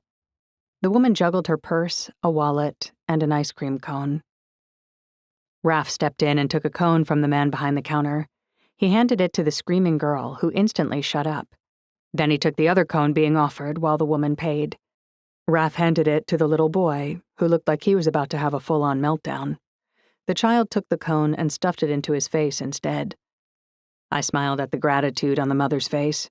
She dropped her wallet into her purse, picked up the littlest kid, and the family shuffled off to find a table. "Aren't you a gentleman?" I said. He turned and smiled. Ciao, Saxony. Come stai? He kissed both my cheeks, his hand at my waist. I kissed his cheeks back. "Sto bene, anche?" I said, telling him I was well and asking him how he is in return. "Bene, bene. I'm glad to see you're in one piece. Which flavor would you like?" He pointed to the display of brightly colored gelato. I chose stracciatella and bacio, a kind of chocolate with hazelnut in it that tasted a lot like the chocolate hedgehogs I could get back home. I took a single-serving wet nap from a bowl on the counter in anticipation of a mess. Raph ordered mint in a cup for himself and paid. We strolled toward an empty park bench with our gelato. Glad to see I'm in one piece. I licked the baccio flavor, and the sweet, nutty flavor melted on my tongue. Gelato had been a brilliant idea. The cool ice cream pooled in my belly, soothing the heat. At the risk of sounding jealous, Dante isn't exactly the best choice of company. Of all the people in Venezia, I can't believe you met him. You're not jealous? I teased. Just a little bit? A dimple appeared in his cheek. I tried jealousy once, but it didn't work. Just concerned. May I ask what he wanted with you? I'm sorry to sound nosy, but I can't help but worry that you don't know what you're getting into with him.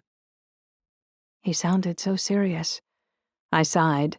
If we had to talk about Dante, then we might as well get it over with. What do you know about him? I caught a drip of stracciatella before it went over my fingers. I know a lot, actually. I went to school with Dante. We're the same age. We were close at one time, almost like brothers. Raph dipped into his gelato with a tiny spoon, and I regretted not choosing a cup. The weather was too warm, and my gelato was melting too fast for me to keep up. What happened? I spun my ice cream against my tongue to catch all of the drips. It's kind of a long story, but I'll give you the short version. Dante and I became friends the day we met, which was the first day of first grade. We had a lot in common. We played soccer together, had the same classes, and we both liked the same video games. In winter, we'd play in his basement for hours. I even got kind of attached to his dad, Enzo. You know Enzo?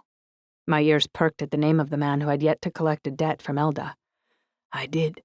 Enzo really took a shine to me, but I didn't know why until I got older. Why? He saw me as the son that Dante wasn't. Dante has always had a mean streak. Enzo didn't like that? I would have thought that a mean streak would be a prerequisite for the son of a crime boss. Raph shook his head. I know, it's counterintuitive, but no. Over the years, Dante got jealous of how much his dad liked me. Enzo treated me like a son. You have to understand that Dante lives and dies by his father's approval. In Enzo's eyes, he was never good enough. The rift between them only grew as Dante got older. Enzo is a powerful man in Venezia, and I'm sure his authority extends well beyond the Veneto region by now. I don't have the impression he got that power by following the law. I crunched into my cone. No, you're right, but you might be surprised at what a paradox the guy is. Raph lowered his voice a fraction, and I suppressed the urge to look over my shoulder. I mean, yes, he's not exactly a law-abiding citizen, but he does operate by a kind of moral code. He's out for himself and his family, but he's also out for Venezia. I've seen him do some really generous things, donating a lot of money to charity, helping families in need. Compassion is a strategy that can help get him what he wants, buy the goodwill of the people and all that. But other times I know he resorts to violence to get stuff done. He's got a lot of guys working for him. Long arms, you know? Sounds like the Godfather. I laughed. Then I actually did look over my shoulder. All this talk was so strange. I'd seen mafia movies. I got the gist of how it worked, but it had always seemed like fiction to me. Raph smiled. Pretty much. The sad part is that Dante really looks up to his dad. He's desperate to follow in his footsteps. But Dante goes about it all wrong, and he's a tyrant. I don't know where Enzo went wrong raising him, but if Dante ever takes control of the Barberini fortune, I'll leave the region. Do you think Enzo knows that his son would make a bad... what do you call it? Don? Is that the right term? Raph laughed. You could just say boss. And I don't know. I haven't spent time with that family since I was 12 or so. I would guess so, though. He lowered his voice again. They're a crime family, and I'm sure Enzo has a good idea of the kind of person he wants taking over one day. He finished the last of his gelato and tossed the cup and spoon into the recycling containers behind the park bench. He put an arm over the back of the chair and faced me. Anyway, enough about the Barberinis. I just thought you should be aware. Thanks. I appreciate the concern. I popped the last of my cone into my mouth. I wiped my hands with the wet nap and tossed it in the trash. When you were spending time with Dante, Did you ever meet a guy named Nicodemo? Raph's eyebrows shot up. How do you know about Nick? Dante mentioned him. Did you know him? Raph nodded. I met him. I got a good feeling from him. Warm, you know. My mouth twitched at his accidental pun. Or did Raph know what Nick was? I didn't have much to do with him, he continued. He was one of Enzo's best men. He was always gone for some reason or another. I tried to think about how to ask what I wanted to know. Was there something different about him? Raph looked puzzled. What do you mean? It was clear from his vacant expression that Raph didn't know that Nick was a fire magus. Nothing. Just curious, I backpedaled. Do you know what happened to Nick? No idea.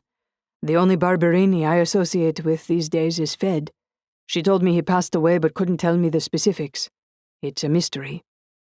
I froze. Fed is a Barberini? Yeah, she's Dante's cousin. You didn't know? No. But that puts a few things into perspective. Fed had never been jealous after all. She really had been concerned about me getting close to Dante. Why hadn't she told me they were family? I wondered why she'd introduced me to him in the first place if she knew he was so dangerous. I pushed the question away. She never could have foreseen his attraction to me, or my becoming a magus. It wasn't her fault. Shall we walk? Raph stood and held out his hand. I stood and slid my hand into his. His warm fingers engulfed mine, and the fire inside me crackled happily in response, which gave me pause. Sometimes it felt like it was part of me, and other times it felt like it was a parasite observing my life from the inside. As we walked toward the sea, Raph lifted my hand to his lips and kissed the backs of my fingers. Then he looked down at me and smiled, tucking my hand into the crook of his elbow. We strolled together and enjoyed the cool air coming in off the water. It licked across my damp brow and lifted my curls.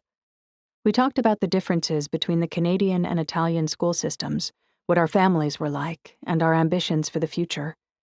Neither of us broached the subject of me leaving, or that his relationship was almost certainly temporary. If he didn't bring it up, I wouldn't either. Live in the moment, Saxony. Just enjoy him. When we arrived at my door, it was nearly midnight. I turned to face him. A streetlight lit up the canal and cast us both in a soft yellow glow. So, I began, clearing my throat. Elda and Pietro are leaving for Puglia for a few weeks. I'll have the place to myself. How about a movie night? For some reason, I feel like watching The Godfather. Can't imagine why. He grinned. That's one of my favorite movies. He stepped closer. I tilted my face up to his. I would like that, he said quietly. I closed my eyes as he bent to kiss me, softly at first. When he felt me press closer and twine my arms around his neck, the kiss deepened. The fire roared to life in my belly, licking up my spine. Its liquid heat spread through and curled around me. I wrapped my fingers around the back of Raph's neck and up into his hair, savoring the sweetness of the kiss. He tasted like mint gelato. When I felt the heat travel up my neck and warm my cheeks and eyes, my heart fluttered with panic. What if I opened my eyes and they were glowing? He'd freak out. I kept my eyes shut as my mind raced. I slowly brought the kiss to a close and then dropped my face down toward our feet. I tucked my head under his chin and against his chest so he couldn't see my eyes. He kissed the top of my head and brushed my curls away from my cheek and behind my ear. Thank God he didn't seem to notice anything strange. I took slow, deep breaths to calm my racing heart and temper the flame. My cheeks and eyes cooled, and when I was certain that my eyes weren't glowing like a rabid dog's, I stepped back and looked up at him. Thank you for a lovely night, I said.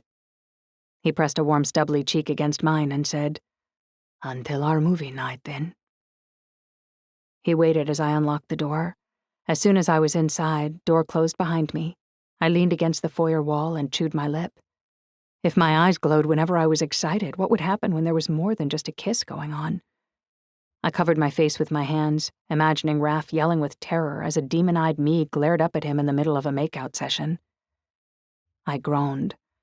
What kind of guy would want to be with a girl who was, let's face it, a freak of nature? Chapter 26. The days leading up to the Baseggio's departure were full of activity. I did loads of laundry and cleaned the house from top to bottom, and both of the boys were home full-time. Whenever Elda was home, we took care of the boys together, but she often worked late as she prepared her business for her absence. Isaia gained energy like a locomotive going downhill, and Cristiano was so happy to have someone who could keep up with him that the boys were like little whirlwinds wherever they went. I barely had time to chat with Raph at all, and fell into bed exhausted every evening. Dante continued to text, begging to talk. I ignored him. I also promised myself I'd reach out to Fed as soon as the Baseggios left on their vacation. I didn't see Pietro until the night before the family left. I was helping Isaia get ready for bed when I heard his voice in the kitchen speaking to Elda. "Looks like your dad made it after all," I said to Isaia. I pulled his sleep shirt down over his head and let him go. Isaia ran into the kitchen for a hug and kiss from his dad. I followed him, smiling as I watched the two snuggle. I was reminded every time I saw the blonde, ebony-eyed boy and the dark-haired, blue-eyed father together that Pietro was not Isaia's biological father. Pietro would never find out if Elda had anything to say about it. I wondered whether it had ever crossed Pietro's mind. Probably not, because Isaia looked more like Elda anyway. It was just the black eyes and the set of the mouth and jaw that didn't seem to fit anywhere between the two parents. "Buonasera, Saxony," said Pietro from over Isaia's head. His mouth was tight and he had dark smudges under his eyes. "Buonasera, Pietro. Nice to see you." I didn't like the look of the deep lines between his brows. He kissed Isaia and sent him to bed. Isaia came to me for a hug and a kiss, too. "I'll be in to read you a story," I told him. "Get into bed, okay?" "Okay," he said and scampered down the hall, way too energetic to sleep. I didn't have the heart to tell him to slow down. The kid had been slow his whole life. Let him enjoy running for a change. I turned to Pietro. "Everything okay?" "One of my clients had a break-in last night.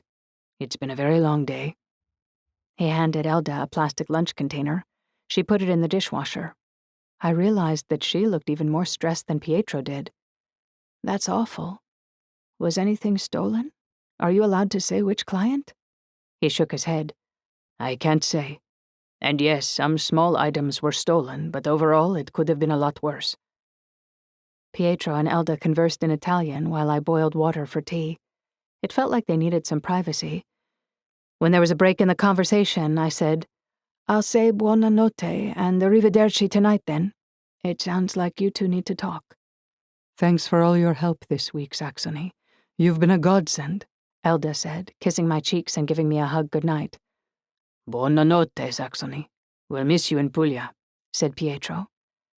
"Text me when you arrive safely, okay?" I asked. They nodded, but it was obvious they were both distracted. I left them to their conversation. I poked my head into Isaia's room. He was on the floor with books spread out in front of him. He looked up and smiled when I came in. "Did you choose a story?" I scanned the books, noting the fairy tale book with the Firebird story. I watched as he deliberated and finally reached for a story with dinosaurs on the cover. I smiled. "Into bed with you, maestro." We snuggled together and I read the story to him, feeling him relax and grow sleepy. I closed the book and said, "I won't see you in the morning, Isaia. You're going to get up really early and you'll be gone before I wake up." "Why can't you come?" he asked, blinking up at me, tilting his head back against my shoulder. "I think it's better if I stay here. But I'll be here when you get back." "But why?" I thought for a moment. If anyone could understand my reason, it would be this little boy. "It's really hot in Gallipoli right now, Isaia. As much as I would like to see the south of Italy, I'm afraid it would be uncomfortable for me." He nodded before I was even finished. "Too hot," he said, his dark eyes serious. "Yes, so give me a hug and a kiss goodnight, and I'll see you in a couple of weeks, okay?" "Okay." He put his arms around me. "I love you, kiddo. Love you too." My throat constricted as I watched him snuggle down into his sheets. I went to the door and looked back to see he was still watching me, his black eyes gleaming in the dark, eyelids at half-mast. I blew him a kiss, and then closed the door. Pietro and Elda were still deep in conversation as I slipped down the hall. Whatever had happened, I hoped it wouldn't ruin their holiday. They were leaving at 5 a.m. to catch a flight to Gallipoli, and Elda had kindly told me to sleep in. So that's what I did. When I rolled over and checked the clock the next morning, it was almost 9. When I got out of the shower and checked my phone, I saw that a text from Raf had come in. So you're a free woman now? How about that movie date? I smiled. He didn't waste any time. Me. Come over Saturday night? Pietro and Elda told me we could use their theater room. Raf. Brava. What time? Me. Why don't you come at 7 and we can make dinner together and then watch after? Raf. Thumbs up. What can I bring? Me. I got it. No worries. Raf. Okay, a presto. I smiled at the butterflies that fluttered under my ribcage at the thought of a cuddly evening with Raf. I squelched the anxiety about my eye glow that threatened to surface. I walked to the Eurospar and took my time before buying groceries. I picked up stamps, charged up my phone, took a nap, and lazed outside of a cafe with a book. I read for half an hour before I felt the urge to talk to someone, so I texted Fed. A surge of guilt moved through me because I had neglected her, and I was embarrassed that I'd assumed she was jealous of Dante and me. Ciao, Bella. Join me for a coffee? Fed. Where have you been? It's been ages. Are you hanging out with Dante a lot? I paused. I had to assume Dante didn't tell her what had transpired between us since Festa del Redentore. Me. Not so much anymore. Fed. What happened? Never mind. Save it so you can tell me in person. Can't wait. Have to work. Come visit me at work if you want. I'll give you a free gelato. Me. Sweet. What time are you finished? Fed. 6. Ciao. I closed my phone but jumped when it rang. It was Elda. They must have arrived in Puglia. I accepted her call with a grin. Hi. How was your flight? Saxony. Her voice sounded weird. Urgent, yet like she was trying to be quiet. I lost my grin. Yeah? What's up? Everything okay? We're here, but I had to call you because... Wait a second. A door shut in the background. Are you okay? What's going on? I could get into huge trouble for telling you this because of Pietro's confidentiality clause, but... Well, it's more important that you know what's going on. I don't have a lot of time, so I'll have to be quick. Are you listening? Of course, you've got me on pins and needles. Tell me for Pete's sake. Pietro's client, they are a bank. One of the biggest in Venezia, actually. Is this about the break-in? Shh. She shushed me, and I jerked my head back in surprise. Elda had never shushed me. Are you alone? Maybe just listen, don't say anything. You're freaking me out, can I say that? Sorry, I don't think you need to freak out, just listen. The break-in that Pietro was talking about was at this bank. Only one thing was stolen, which is so crazy that it has to be a statement. What do you mean? The stick, Saxony. The hard drive with Nick's videos on them. They were stolen from my lockbox. They were the only thing that was stolen. All the originals are gone. Now do you get it? Her words sank in. The fire flickered in my belly, but my skin felt ice cold. Nick's videos were stolen? My mind immediately jumped to Dante, but how could he have pulled that off? He's coming for Isaia soon. I know it. What? Who? Enzo. He's going to call my debt and take my little boy. Her voice broke, and my heart broke to hear the fear saturating her voice. Breathe, Elda. That's not going to happen. He can't take a boy from his parents. You don't know, Saxony. He can. She breathed into the phone, and the sound of a heavy wind shushed into my ear. He's not going to want Isaia. He's not a magus. Even as I said the words, the smoke in my mind began to clear away from the problem. Elda said the words as the thought formed in my mind. Enzo won't know that. And by the time he does, they could have already taken him. I closed my eyes. She was right, but I wasn't going to feed her fear. If he does come for Isaia, which I doubt he will, then just tell him that he didn't inherit the fire. Tell him that Nick made the videos just to be prepared." You think he'll believe that? She sounded incredulous. I have to go. The boys are asking for me. Pietro doesn't know any of this. He doesn't even know that I was the owner of the lockbox. He's not the lawyer assigned to the case. One of his partners is. You can imagine. She stopped herself. I'm so sorry you've been dragged into all of this, Saxony. I just thought you should know. Be careful, okay? If someone comes knocking on our door, don't answer it. I opened my mouth to say something comforting, but the line went dead. I set my phone on the table. I chewed my lip and stared without seeing.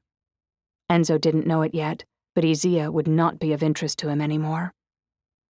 Isaia wouldn't, but I would.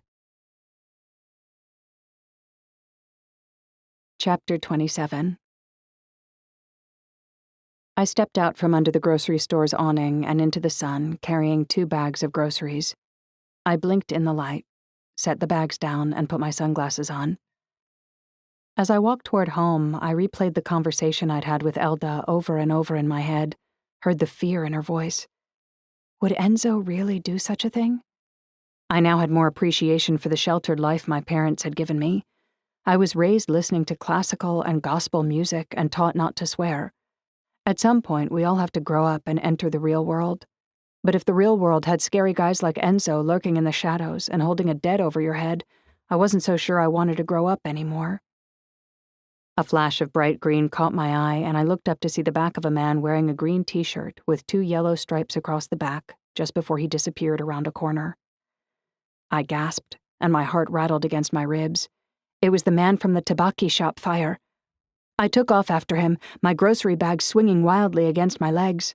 I turned the corner of the calle just before he disappeared at the far end. "Aspetta, per favore," I called, asking him to wait. His head reappeared. I jogged up the calle to him. He had a smile of curiosity on his face. "Parli inglese?" I slowed to a walk. Pochino. His chest bounced as he huffed the word. What happened? "You broke into a tabacchi shop a few weeks ago," I blurted. His pleasant expression melted to scorn. Bah! He flapped his hands at me once and turned away. I dropped the groceries and grabbed his arm. The fire ripped upward into my chest. "I saw you." I narrowed my eyes at him. My face flushed with heat and my eyes burned. I could feel that they were glowing red. His expression went from annoyed to terrified. He yelled something in Italian, yanked his arm from my grasp, and fled. I tore after him. The fire licked downward, giving fuel to my legs.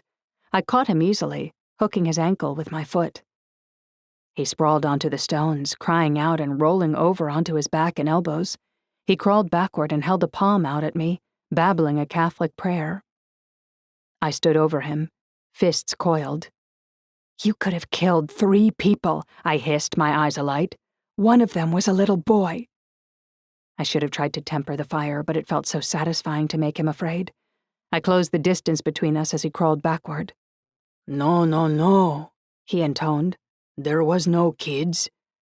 "That would have made it okay?" I cried, my voice echoing through the calle. He'd just admitted his crime to me. Hey! A strong male voice shouted behind me. I turned to see 2 men at the end of the alley. They yelled something in Italian. Concerned strangers looking to prevent an altercation? They began to walk toward us with intention. As they approached, their eyes widened as they saw my face. "Madonna," whispered one to the other and put a hand on his friend's elbow. I cursed inwardly. A handful of pebbles pelted my side and skittered across the stones. The man in the green sweater scrambled to his feet. He dusted a hand on his pant leg, braced his other palm on the ground, and exploded away from me like an Olympic sprinter. The pebbles didn't hurt, but they made me even angrier. I took off after him. The other men must have decided to stay out of things after all, because no one followed. We raced down the narrow calle. He elbowed his way through a crowd, and people cried out angrily as he jostled and shoved at them. "Sorry, scusa," I yelled as I followed the path he'd cut. I put my hands up like blinders around my eyes in a futile attempt to hide the glow heating up my eyeballs. This was not good. "Stop, Saxony." But I couldn't. The culprit was within my grasp. A conversation ensued, two voices combating each other in my brain. What are you going to do when you catch him? I'm going to, what, burn him? No. Why don't you just let the police handle this? Because I'm here now. Are you turning vigilante? The fire is making you reckless. Just stop. The banter stopped when the man disappeared into a door up ahead. A metallic bang echoed through the calais. A second later, I was there with my fingers around the bars of a gate. A flash of terrified eyes. The inner door slammed. He was out of my reach. My chest heaved. Hot anger licked through me. I'd nearly had him. What were you going to do with him, Saxony? Beat him up? Burn his t-shirt? I slammed my hands against the gate. Startled pedestrians backed away from me. I rested my head on my hands for a moment, coaxing the heat from my eyes. Taking my phone from my back pocket, I snapped a photo of the door and the address. My teeth ground together in my head as I walked away. I had to fight not to turn back and apply fire to the gate. As I got farther and farther from my quarry, the heat evolved. It licked up the back of my neck and curled around the front of my throat, warming me like I had taken a shot of moonshine. It spread down into my belly and thighs, wrapped around my waist, and crackled up my back. It turned liquid and rolled down my calves like lava. Under my heels, across the arches of my feet, into each toe. It spiraled around my forearms and energized every finger, fed into every fingernail. It sizzled under the surface of my skin. I had lost him. The fire was not happy, and neither was I. My limbs continued to load up with power, fueled by my anger. I was as tightly strung as a guitar wire. I arrived at the corner where I'd set down my grocery bags. They weren't there. I slammed a hand against the nearest wall, drawing a few curious glances. What had I expected? That no one would pick up 2 bags of fresh food left to rot in the sun? My face flushed. My eyes felt hot. I patted the top of my head and found my sunglasses, then dropped them into place over my eyes. I suddenly wished desperately that I was alone. The need to expel the energy I now had coursing through me increased with every angry thought, every breath.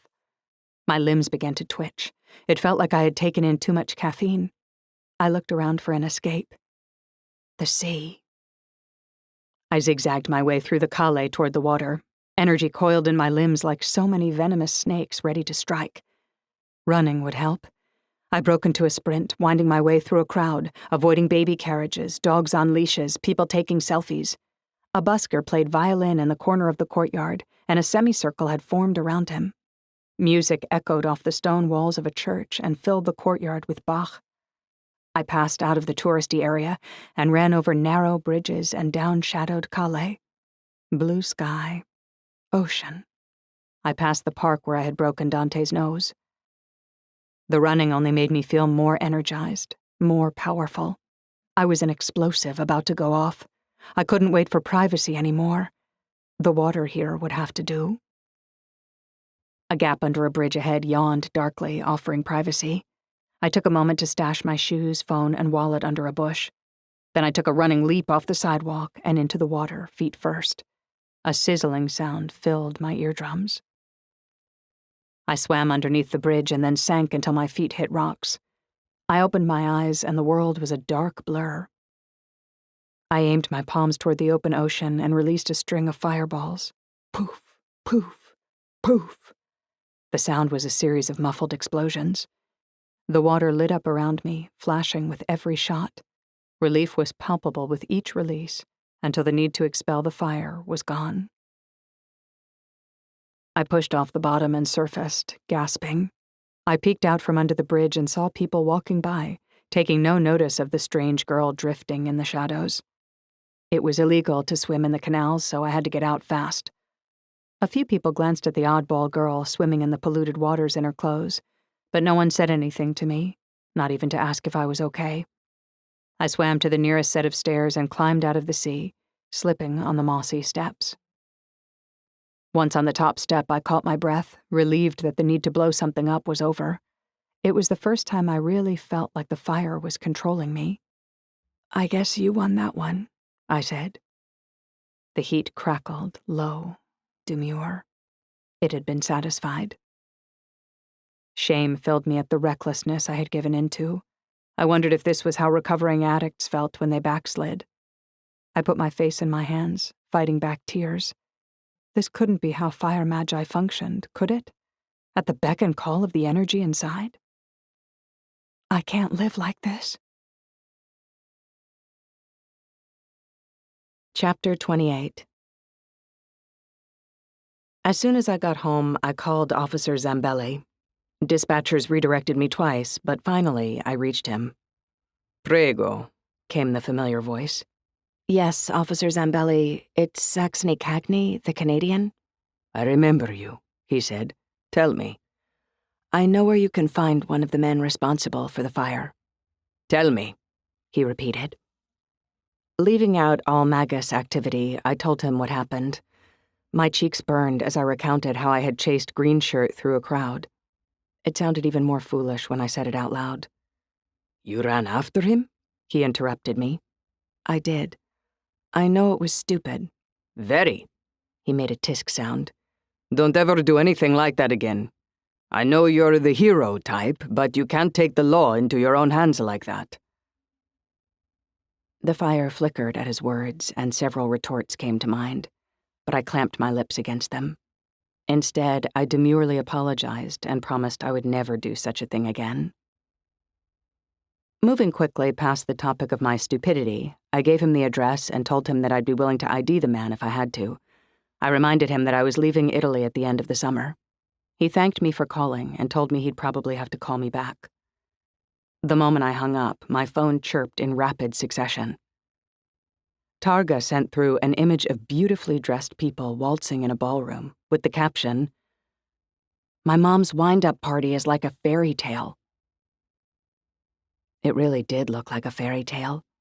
Huge chandeliers with what looked like real candles hung over a large space filled with gowns and tuxedos. Jealousy clenched at my gut. Targa was having an amazing summer, while I wasn't even sure I was human anymore. I tapped out a response. Holy crap, Targa, why wasn't I invited? Georgiana. What are you wearing? Send a picture of you and your mom. A few minutes later, an image came through of Targa and her gorgeous mother, Mira. Mira was barely smiling, but the two of them looked stunning. Mira wore a dark green column dress, not a stitch of makeup, and her hair swept up. Targa wore a simple black dress with a shawl. She looked even more like her mother than she had when she left. I zoomed in. Her skin seemed luminescent, and her eyes an even brighter blue than I was used to. Maybe she'd put a filter over the image. Georgiana. Oh, you guys look amazing. Me. Bella ragazza. I'd have to see with my own eyes if Targa actually did look different when we all got back. My phone went quiet for a while, but about 10 minutes later, it vibrated again. Akiko. Hi, guys. Nice pics, Targa. I whooped and nearly dropped my phone. It felt so good to see her name on my phone again. I couldn't help but tease her. Who is this? Then the texts came fast and furious. Georgiana. She lives. Akiko. Very funny. Targa. Everything okay? We've been wondering when we'd hear from you. Akiko. All okay. Gotta run. Sorry, I only have a few seconds. No, no, no, I wailed. My fingers flew on the keyboard. Wait! Targa. What are you doing? Intelligence work for a secret agency in Japan or something? I waited, holding my breath. But my phone had gone quiet. She was already gone. It chirped once and I inhaled sharply. But it was just Georgiana. Apparently she was feeling the same way I was. Bollocks. I dropped my head back and groaned. A desire to go home and get back to my life, back to my friends, swept over me. Targa had cryptically reported that her libidolessness was no longer a problem, but wouldn't disclose more information. Georgie had said, in her refined and understated way, that she and Jasher had become close. I could have screamed in frustration with them both. I was dying to get the real stories, in the flesh, and no one had been more mysterious than Akiko. I wasn't sure whether I was going to strangle her or hug her when I saw her next. But how could I go back to my regular life and my relationships with my friends? I'd wager that none of them were going through anything so life-changing as me. But you can't tell them. You can't tell anyone. I have to tell someone or I'll explode. I blew air out between pursed lips. These inner arguments were exhausting. My phone chirped again. Fed. Meet me at my place tonight at 6:30. I'll make pizza and we can catch up properly. She'd attached a GPS link with a little pin in it. I zoomed in on the address. It was in a very ritzy borough. Curiosity to see her place tugged at me. Me. Absolutely. I really want to catch up with you. Another text came in. From Dante. I always get what I want, Saxony. Remember that. I stared at the words on the screen and ground my teeth. I made a fist and then flexed my hand. A ball of white flame flared up in my palm and crackled as it died away. Chapter 29. I followed my GPS to the address Fed had texted me. The villas in this borough seemed to grow larger and more beautiful the deeper I went. I crossed the final courtyard and approached a metal door labeled with her address. After pressing the buzzer, I waited. Hey, Saxony. Come on in, Fed's voice came. Another buzzing noise unlocked the door. I pushed it open and stepped into a small but beautiful courtyard garden. A large, in-ground swimming pool filled with sparkling teal water was surrounded by a white marble terrace and deck chairs. The marble patio led to the rear of the villa where a large table and chairs enough for 8 people sat. Empty glasses still containing ice cubes peppered the tabletop as though a party had recently ended. Strange. The weirdest feeling swept over me. Get out, Saxony. Now. I blinked at the paranoid voice. Don't be ridiculous. Fed is your friend. The other voice flew in like a vulture. He always gets what he wants. Remember? The fire crackled low. Dante's voice made me jump. Well, look what the cat dragged in. I've always loved that saying. Come have a drink with us? He stepped out of the open patio door and onto the marble terrace. He was followed by all of the men from the boat, except for Karim. They spread out on the patio and each took a seat. Jacopo carried a jug of spritz and began to fill the glasses. They all looked at me expectantly, even pleasantly. There was one empty chair. Jacopo turned it toward me and patted it, inviting me to sit. Chapter 30. Nice to meet you again, Saxony, Jacopo said, smiling. It's great that you're thinking about joining the business, too. Dante says you have some special skills. His expression was friendly and open. I scanned the faces around the table. They all had the same open expression, all except Dante, who looked smug. Where's Fed? She's inside. You can go on in and say hello if you want. We'll wait for you. Dante jerked his head toward the open door. I approached the men slowly. They'd begun to look away from me now and speak with each other in Italian. A few of them laughed, their conversation appearing no different from any other conversation happening at a table of friends having a few drinks. Only Dante watched me as I stepped in through the open patio door. The villa was just as beautiful inside as it was out. A large, clean kitchen was the first thing I saw. This place looked old on the outside, but it had been updated on the inside. Fed? I scanned the kitchen and living room area, where a TV was tuned in to a rowing competition. There was no reply. I looked behind me, but no one had followed me in. Federica? I called louder this time. Up here. I heard her voice from an upper level. She sounded resigned. Following her voice, I went through the kitchen and poked my head around a corner. I ascended a wide set of stairs. At the top of the stairs was a loft scattered with couches. Well-stocked library shelves lined the walls.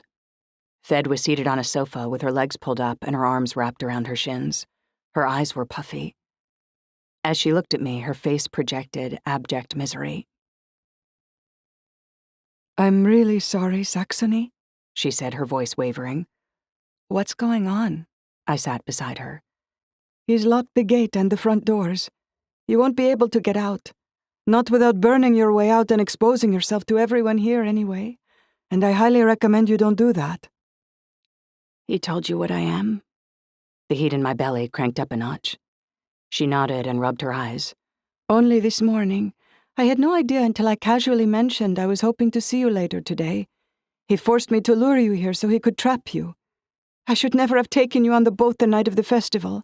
This is all my fault. You didn't know what was going to happen. Did he tell you that I only recently acquired this, condition? Yes. That's what sent him off. He was absolutely stunned about that. He showed me a video clip that Nick recorded before he died, talking about how the power can be transferred. I know Dante told you who that is. Well, apparently Nick had a son. I took this in, putting the pieces together. I'm guessing Dante or Enzo has an arm inside one of the big banks. She huffed a humorless laugh. Try all of them. How did Dante know where to look? He saw Elda's name on your phone and did the math. I swore softly. I had been sloppy. The night that Dante and I had gone swimming, he'd gotten an eyeful of Elda's texts. How did he know she had anything in a lockbox? Fed gave me a look of pity. Dante knew that Nick had recorded messages to someone. He was there. It didn't take much to figure it out. I put my face in my hands and groaned. I could feel the sympathy pouring off Fed, but I also felt a lot of fear. I looked up. What's he got over on you? Why did you help him? She shook her head and lowered her voice. You don't know what he can do to me, Saxony. He could destroy my life if he wanted to. He's that malicious. You're a lot stronger than me and a lot stronger than Dante. You'll figure out a way out of this. But if I had said no to Dante, it's game over for me. I'll never get into the university I want, and he can redirect my inheritance. He can make things go bad for me. Who is running the show here? Dante or Enzo? Dante's got his own resources, Saxony. She lowered her voice to a whisper, her hands strangling each other in her anxiety. None of the guys down there knew Nick. They don't even know what a magos is. Don't let them know what you are, or there will be big trouble for you. I shook my head. Unbelievable. What benefit does Dante hope to get from exposing me to his friends? Regret soured in my mouth. How could I have ever been attracted to him? Now that I knew him for who he was, he had transformed from attractive to repulsive, from intriguing to evil, from charming to narcissistic. A creak echoed from the stairs, and Fed froze in fear, her eyes wide. She took a book from the shelf beside her and plucked a pencil from a drawer nearby. She scribbled furiously on a page in the book. She showed it to me, saying in a normal tone of voice, "It's probably better if you go along with him, or at least listen to what he has to say." Her scrawl was difficult to make out. I squinted at it. They're not his friends. They're recruits. The more witnesses there are to your abilities, the more he has against you. Leverage. He'll impress them by showing them a supernatural and make you think you need his protection, all at the same time. Dante doesn't think I have the guts to warn you. He asked me to convince you to show the fire, that it is for your benefit. Please, don't give me away. I'd seen enough. Let's go, I said, standing. Where? I'm going to get us out of here. She ripped out the page she'd written on, put it in her pocket, and returned the book to the shelf. This is not how I thought my day would go. Try not to burn down the house, okay? I didn't answer. That depends on Dante. The fire was licking along my spine and down my arms, warming my fingertips. She followed me downstairs and outside. When we stepped out onto the patio, the men stopped talking. "I'm glad you're back," Dante said, standing. If he'd been hovering at the bottom of the stairs, he hid it well. He held a hand out to me. "I was just telling the guys you'll give them a demonstration of your power." "Power?" I said, fixing my face with confusion. I took Fed by the hand. "Really not sure what you're talking about, Dante. But Fed and I were just leaving." I pulled her past the table and across the patio toward the rear gate. "Excuse us, guys. Have a nice night." "Come on, Saxony," Dante said, following us. "She's a little shy about how amazing she is," he said to the table of guys who were watching with interest. Some of them chuckled, but they still looked at ease, sipping their drinks, enjoying the evening. Stepping in front of me, Dante took my hand from Fed and pulled me around to face the table. Just a small demonstration? You don't have to do much. Just a little candle flame, that's all. What are you going on about? I said, my eyes on Dante, my face a mask of bewilderment. My mother never called me a little actress for nothing. Some of the men at the table shared confused looks of their own. Dante frowned. You don't need to pretend, Saxony. They all know what you are. Do you know what he's talking about? I asked Fed. I regretted it the moment I saw her face. I had just put her in an impossible position. I had asked her to side with me against Dante and a bunch of guys he was trying to build trust with. If she did, she'd have an enemy for life. Fed crossed her arms and gave a slight shrug, which could have been interpreted in a lot of different ways. I turned back to Dante. I'd like to go home now. The words had barely escaped my lips when a coiled fist hit me in the gut. The air whooshed out of me and I bent over. He hadn't hit me really hard, just enough to tell me he meant business, and enough to light the fire. From the men at the table, there was nothing but breathless silence.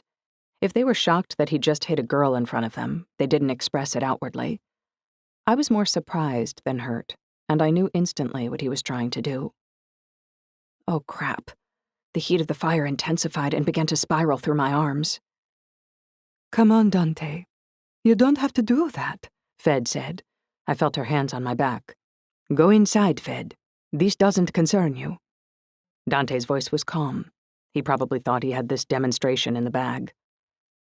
From my view of the ground, I saw her feet walk past me slowly, back toward the house. I took a few steadying breaths. I closed my eyes and gathered my thoughts. I tasted fear on the back of my tongue. It wasn't fear of Dante, though. It was fear of the fire, fear of my own lack of control, fear of my own temper. The boys were undoubtedly watching me with rapt attention.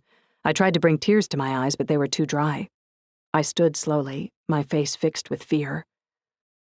Why are you doing this, Dante? I whimpered. What did I ever do to you? I told you I'll never go out with you again. Why can't you just accept that? Ha! That's rich, laughed one of the men. Then he spoke in Italian to the men sitting at the table. A few of them laughed, but others remained silent. Come on, Saxony. Dante bent close to my ear. Just a little show. That's all we want to see. Preferably without too much violence. A battle raged inside me. It was me versus the fire. I swallowed and turned to the men at the table, moving my hand to my stomach. They didn't need to know that Dante's punch hadn't really hurt. This is the kind of guy you want to work for? A coward who hits women? Crack. My head snapped to the side when Dante hit my right cheek with his open hand.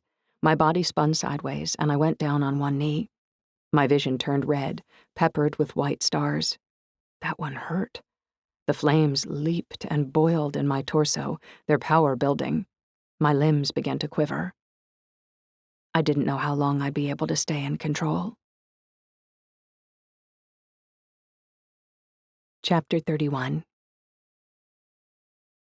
The backyard was completely silent after that hit. I remained crouched, my face turned away from the men, my eyes closed. I should have cried out to add drama, but it had so caught me by surprise that I hadn't made a sound. I took deep, steadying breaths. I pushed the men watching the show out of my mind, and Dante too. I went inside to where the heat was. I need you to stay hidden. Work with me on this one, okay? In response, the flames fueled my limbs with more energy. Nothing would have satisfied me more than to fire a fist into Dante's face. Let it out, sweetheart. Dante's voice came from behind me. You know you want to. I fixed my face with a tearful expression, even though I had no water in my eyes. I pulled the heat away from my face like it was an elastic band. The line of heat strained at the base of my skull, wanting me to release it, to light my pupils up. But if I did that, I was so screwed. Let me go, I whimpered. I hated the sound of my own voice, weak, petulant. It felt so wrong when I had so much power at my disposal. I looked up at Dante and put my hand out. Please stop. I don't know what you want. Dante made a sound of disgust. Quit the act, Saxony. Don't make me hit you again. I stole a glance at the table of men. None of them looked sure about what was going on. Two of them whispered something to each other, their faces uncertain. Dante drew back his foot, and I braced for what was coming. I closed my eyes, wrapped myself around the fire, and clenched every muscle. When his foot caught me in the throat, and I flew back, I almost didn't feel it. There was more pain from the explosion that went off inside me than in my neck. It felt as though every muscle fiber had a line of fire running through it. I couldn't draw air. I gave a strangled cough and choked in my effort to breathe. The force of the kick rolled me onto my stomach, and I lay still except for my choked gasps. I had lost my hold on the elastic, and the heat snapped into my eyes. They were hard and hot, and if I faced Dante, everyone would see them lit like embers. A couple of the men spoke quickly in Italian. I didn't understand what they were saying, but they sounded upset. They must have been addressing Dante because he spoke back to them in Italian, and then he switched to English and addressed me. "Can't you, Saxony? Can't you stop it?" he said. "You're powerful enough to stop me 1,000 times over. This is just an act. Another couple of well-placed punches and you'll explode like a firework." After this speech, he let out a stream of Italian toward the men, but he sounded forced. Keeping my eyes shut, I let out a choked moan and curled into the fetal position. My body began to shake. The power was building in my limbs. How much longer could I keep it inside? My mind raced, trying to dream up a way out, but I couldn't think straight. It was all I could do to stay curled in a ball, my body boiling with heat and power. It's a test. It's a test. If you can't control it now, you never will. I repeated this mantra. I pulled my legs toward my torso and wrapped my arms over my face. The quaking increased. My teeth began to chatter. Whimpers escaped me in my effort to stay in a ball. I took deep, slow breaths. It seemed like the only thing I could control. Chair legs scraped against stone. Angry voices. I opened my eyes a crack and peeked out from under my arm. The two men who had been whispering to each other earlier stood up. They spoke to Dante and gestured toward me, sounding upset. Dante began to argue with them as they turned and stepped into the house. A few faces turned toward me, and another guy got up and took a few steps my way. I clenched my eyes tightly shut again. Dante spoke more, urgency rising in his voice. He drew close to me. A hand hooked under my elbow and tried to pry my arms away from my body. "You're being ridiculous," Dante hissed at me. "Just show them your eyes. Then it will all be over." I couldn't help it. The fire detonated in my shoulder and my elbow shot backward, catching Dante somewhere soft. It must have been his gut because I heard a whoosh of air and then a gagging sound. A handful of voices rose all at once, shouting over each other. Some sounded like they were actually cheering me on. I heard my name said a few times. Others sounded angry. I kept my eyes shut and pulled my elbow in, cursing inwardly. The gagging sound ceased and was followed by a pained laugh. "That's it," Dante wheezed. "Now just do that again, only this time externalize it. Show them what you're made of." Sounds of Dante nearby, climbing to his feet, his voice uttering a bunch of surprised Italian. Some of the other guys yelling at him. They sounded like they were moving away. I kept my eyes closed and my quaking limbs coiled inward. I was desperate to see what was going on. The voices sounded more distant now. My legs and arms no longer felt like normal flesh and bone. They felt like long, coiled springs of hot energy. It was all I could do not to let them explode outward and send fireballs everywhere. I braced myself for the next attack, but the next time I heard Dante's voice, it was coming from inside the house. I cracked an eye and was shocked to see that I was now alone in the backyard. That was sudden. Voices came from the house. Angry voices. Dante yelled. Other voices yelled back. Slowly, stiffly, I lifted my head. I watched the patio door, expecting Dante to come through it at any moment, holding a baseball bat or a knife or something really nasty. But it was Fed who stepped through the door. She rushed over to me. "My God, your eyes," she said, coming to her knees beside me. She put a hand on my back. I half expected her to jerk her palm back in pain from the heat of my body. "Are you okay? The guys are at the front door fighting." She sounded amazed. "What you did, it worked. But you better get out of here fast. Dante will be back any second. You look terrifying." I tried to move, but my spine felt locked. Even my jaw felt like hot stone. The boiling heat needed an escape, and I was afraid to force movement in case I went off like a bomb. I tried to tell Fed to stand back, but the words came out through clenched teeth. "What?" She bent her ear close to me. "Stand back," I ground out from between locked molars. She got up and backed away. "Where should I go? What are you going to do?" She panicked. She ran through the garden and inside the villa. I eyeballed the pool. It was the only place I could go. Keeping my limbs locked in, I rolled my body across the stones. I must have looked ridiculous. Just as I was teetering at the edge of the pool, Dante reappeared in the doorway.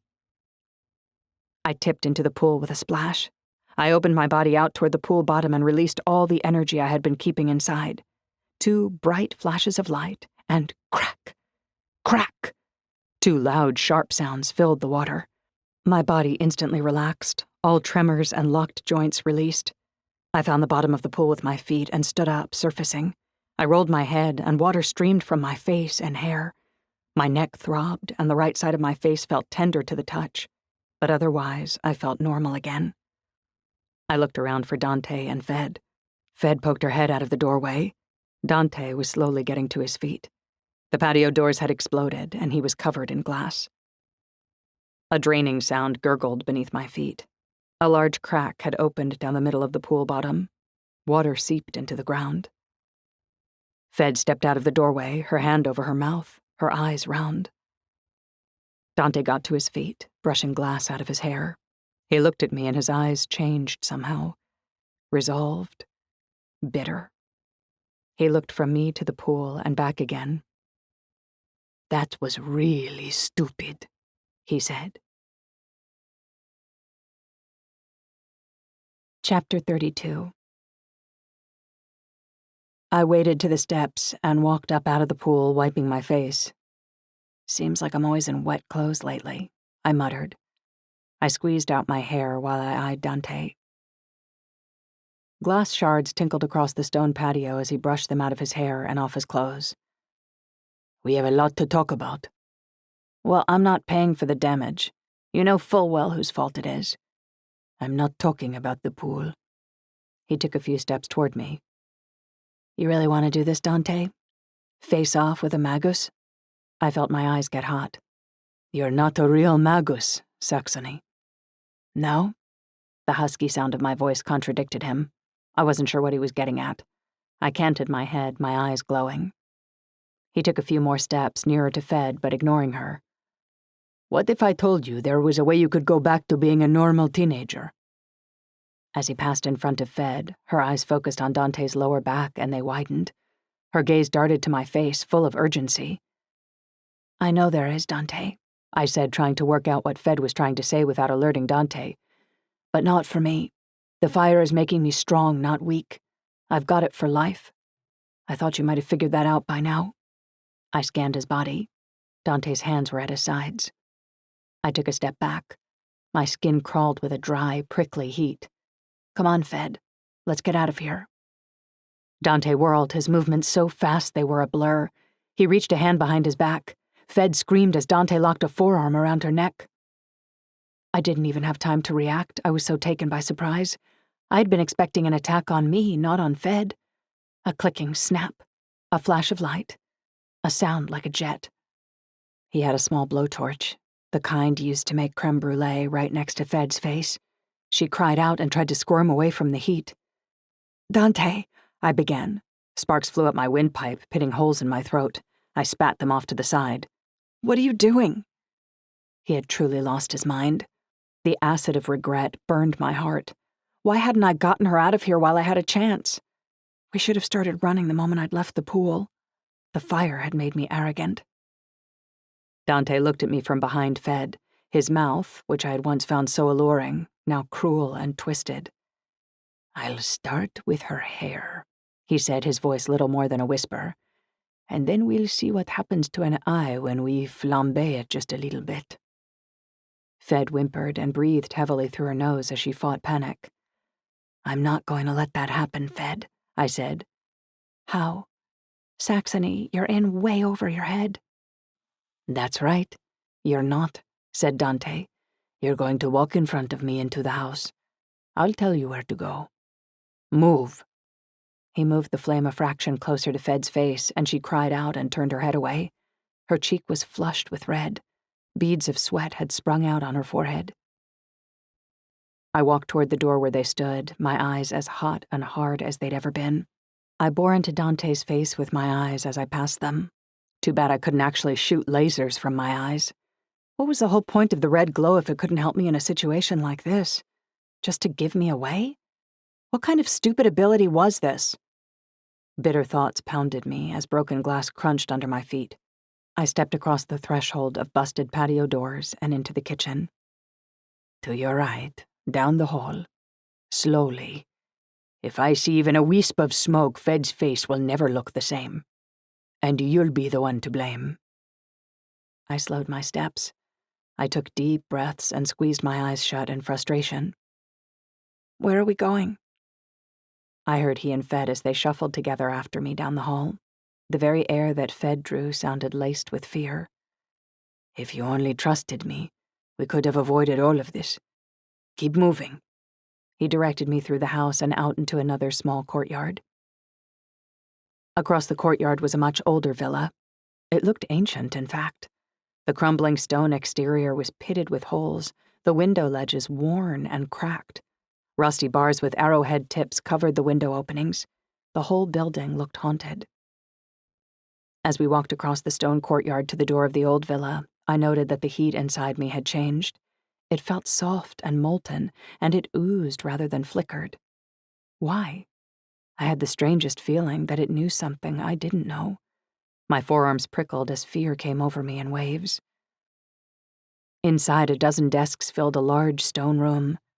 Sunlight streamed in through 2 windows. The place had the feel of an old military office. Each desk had a computer and all the necessities for work. Whatever this place was, it was fully functioning. My mind skittered for options, but I felt too scared to act on any of my ideas, discarding them as quickly as they came up. Should I refuse to move? The propane in the blowtorch would eventually run out, but he wouldn't let that happen before he burnt her. Hurl fire at his head? I would risk burning Federica. With my ability to control fire, could I snuff the flame of the blowtorch? I didn't have enough control. Again, I would risk burning Fed. Interesting that you chose a blowtorch for your weapon, Dante. I sounded a lot calmer than I felt. My heart was thudding so loud it almost drowned out my words. That way you could just blame me for burning your cousin. Through the door on the right, down the stairs. I put a hand on the metal handle of a short, wide wooden door. It swung open and cool, dank air drifted up. I looked down the dungeon stairs. You're kidding, right? Do I look like I'm kidding? I turned to look at the 2 faces behind me, reflected in the light of the torch. Fed's face shone with sweat. Dante's face was almost serene. I took a deep breath. Can you please just turn that thing off, and can we talk like adults? It's too late for that, Saxony. You've had plenty of chances. Quit stalling. He moved the torch closer to Fed's hair and touched the flame to a few strands. She cried out as they crackled and sparked. Smoke wisped up from her head. Stop! Stop, I'm going!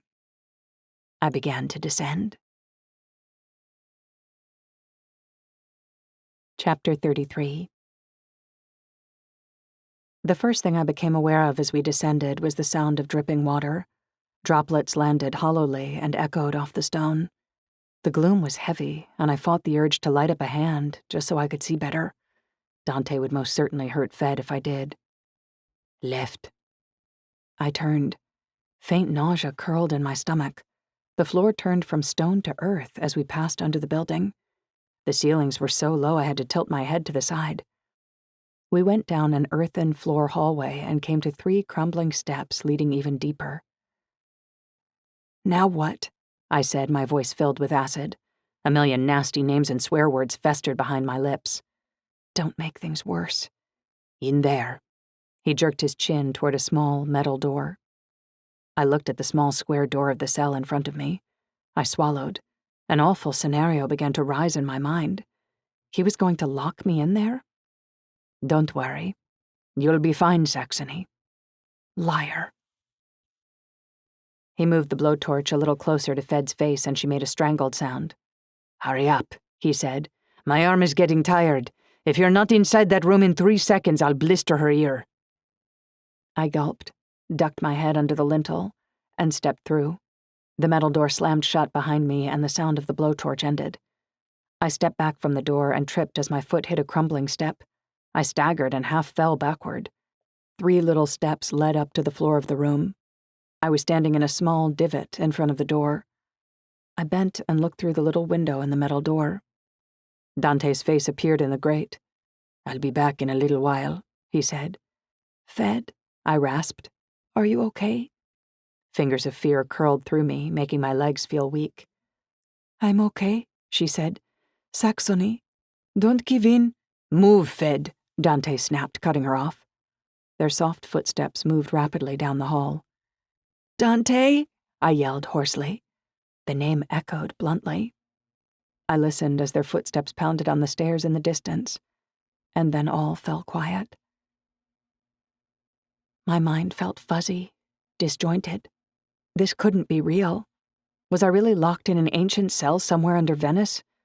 Molten lava rolled and swelled through me, searing and baking my insides. I put my fingers through the small grate. I screamed Dante's name as loud as I could. No answer. No sound at all. I gulped air, and the fire surged wickedly under my ribs. I turned to look around. There was a foul taste in my mouth, and the air smelled like old urine and moldy basement. A wooden platform was built into the wall. A bed? High ceilings. The only window was high up in the wall opposite the door. It was far too high for me to peek out of, and there was nothing under it to stand on. The cell was not dissimilar to the ones that I had seen when I had toured the Doge's palace. A low square of concrete in the corner with a round hole in the top would have served as a toilet. My eyes were drawn to a painting on the wall, a large circular image filled in with black and white squares. A game? A smaller version of the same had been drawn on other places on the wall. I had a sudden thought. I patted myself down. My heart skipped with excitement as I pulled out my phone with shaking hands and turned it on. My stomach dropped at the small text in the top left corner. No service. Of course there was no service down here. How far underground was I? 20 feet? And surrounded by earth and rock.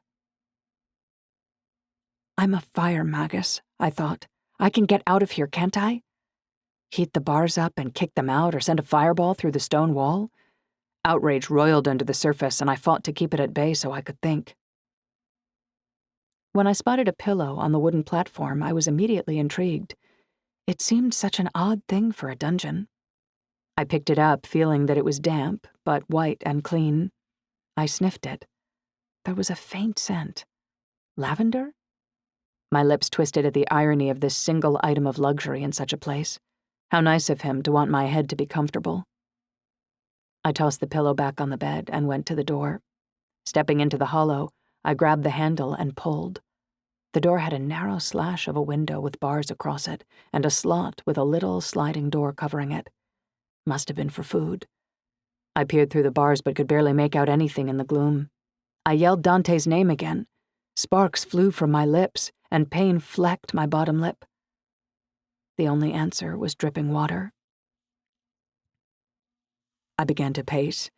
Anger made my heart pound and heat flush through me at rhythmic intervals.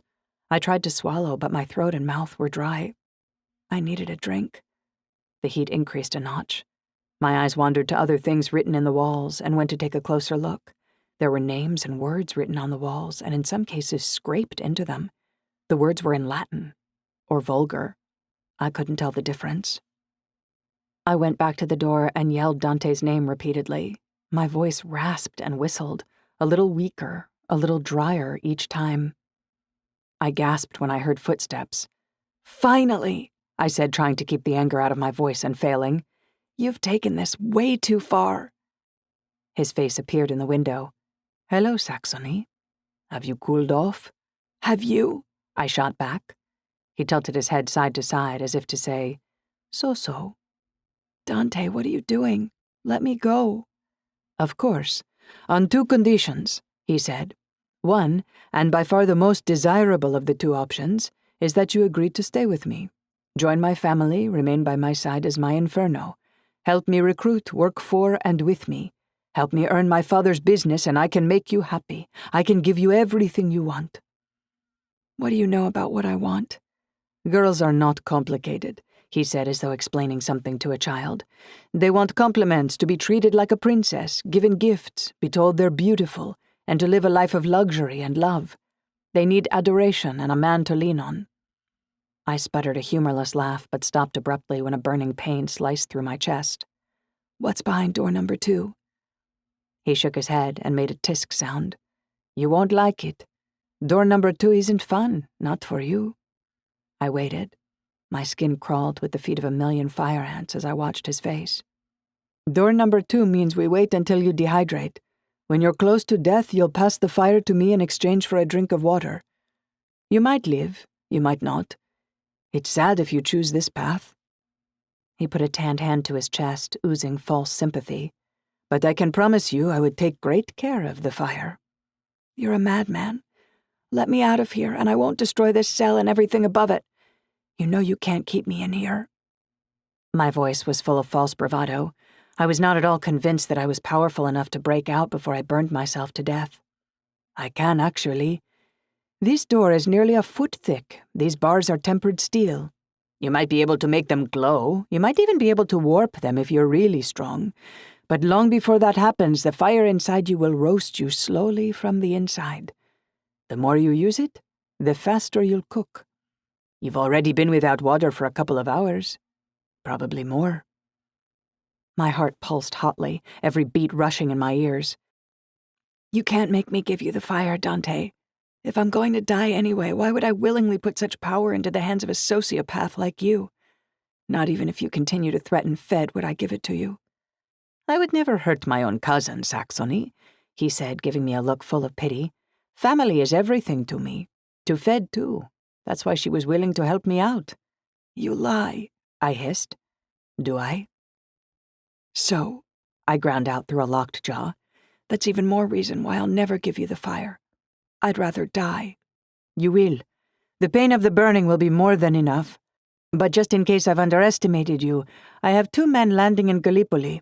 A word from me and one of your little boys can disappear. It wouldn't be the first time. The molten lava erupted, and hot teeth bit into every nerve. My eyes grew so hot I thought I could hear them sizzle. You wouldn't, I wheezed. He laughed. I would. Those men are there. You underestimate me because you're such a good little girl. I had nothing left. No cards to play. My mind galloped desperately for something I could use. Anything.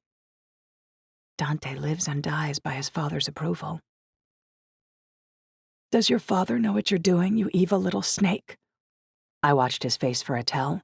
My vision blurred and refocused as my eyes pulsed with heat. He paused, just for a fraction of a second. What did that mean? My father taught me what I'm doing, Saxony. He's the master at getting what he wants. He stood, and his face disappeared from view. The hesitation was the only thing that made me think that what he'd said about his father was just bravado.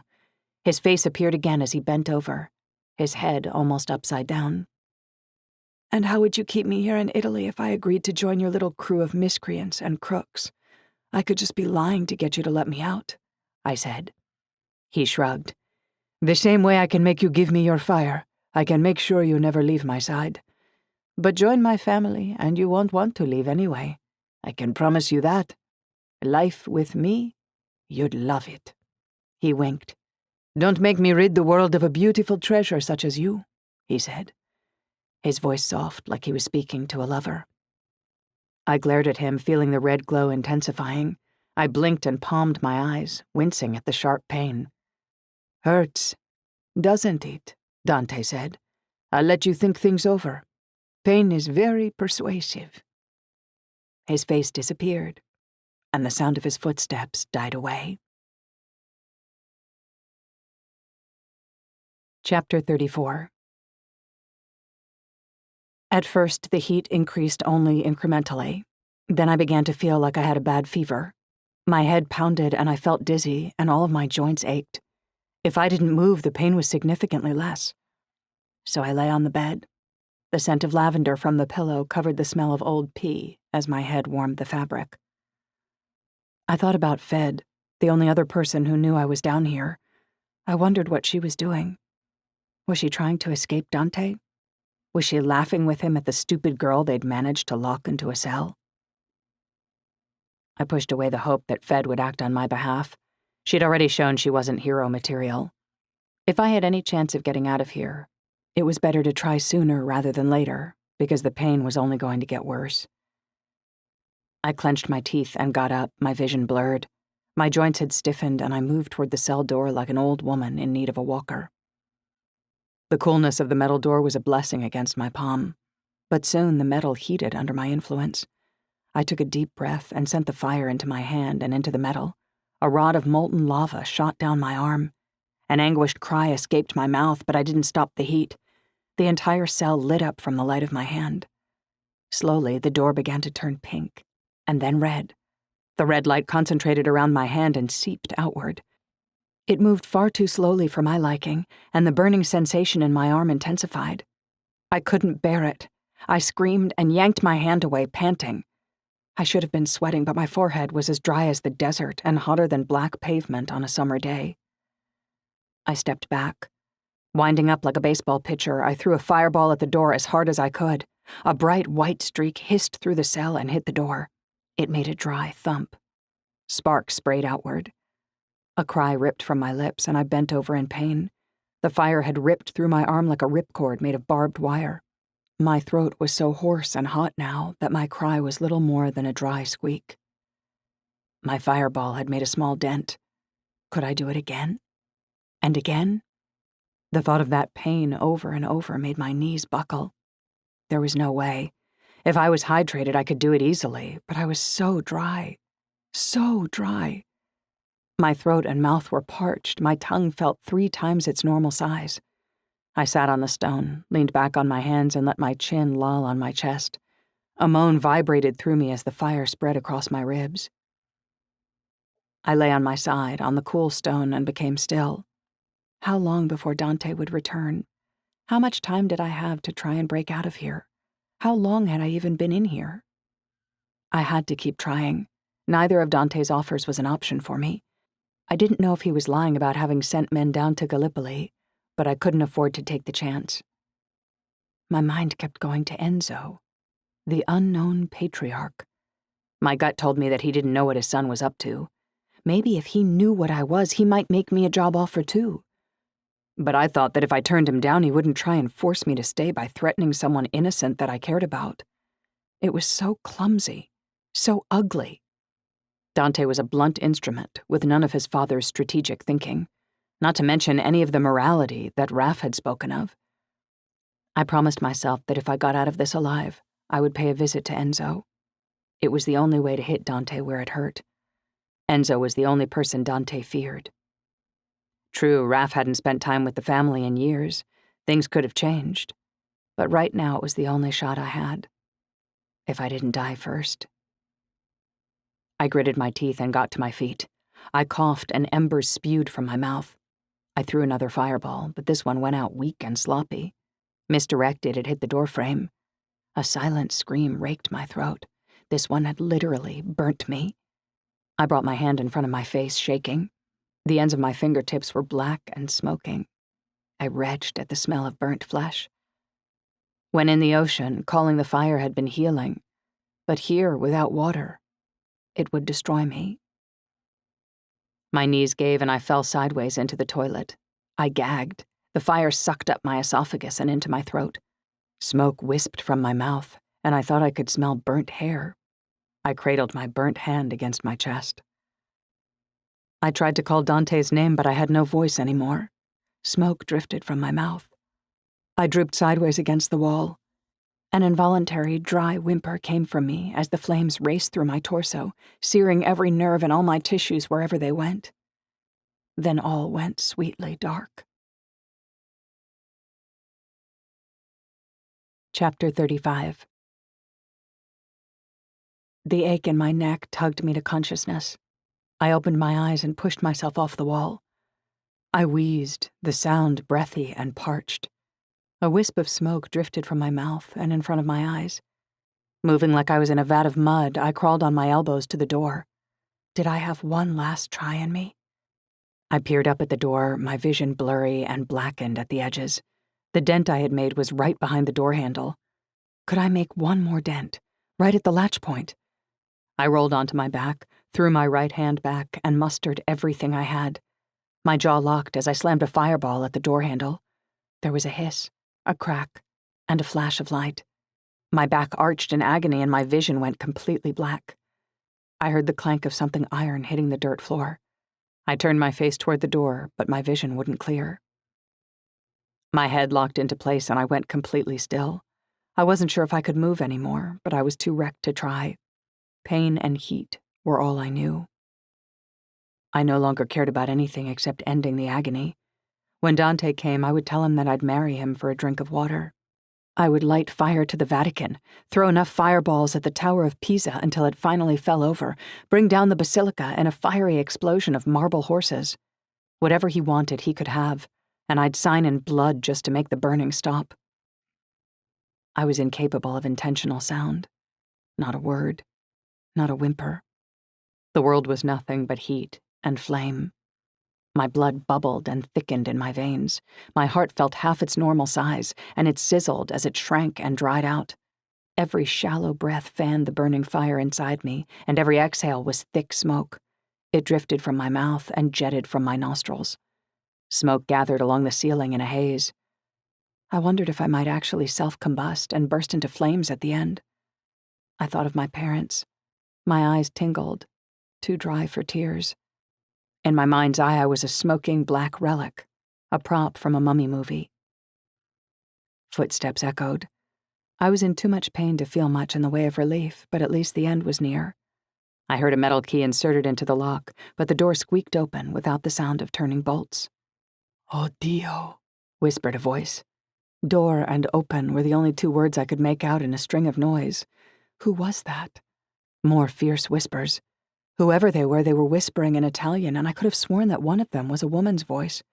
I strained to recognize her. Mom? Delirium and false hope twined through my melting brain like a cancer. My burned ears could no longer detect familiar markers in speech. The voices could belong to anyone. A masculine face appeared in the tiny opening at the end of the tunnel my vision had become, wavering and blurry. I thought I heard my name, saw his lips move.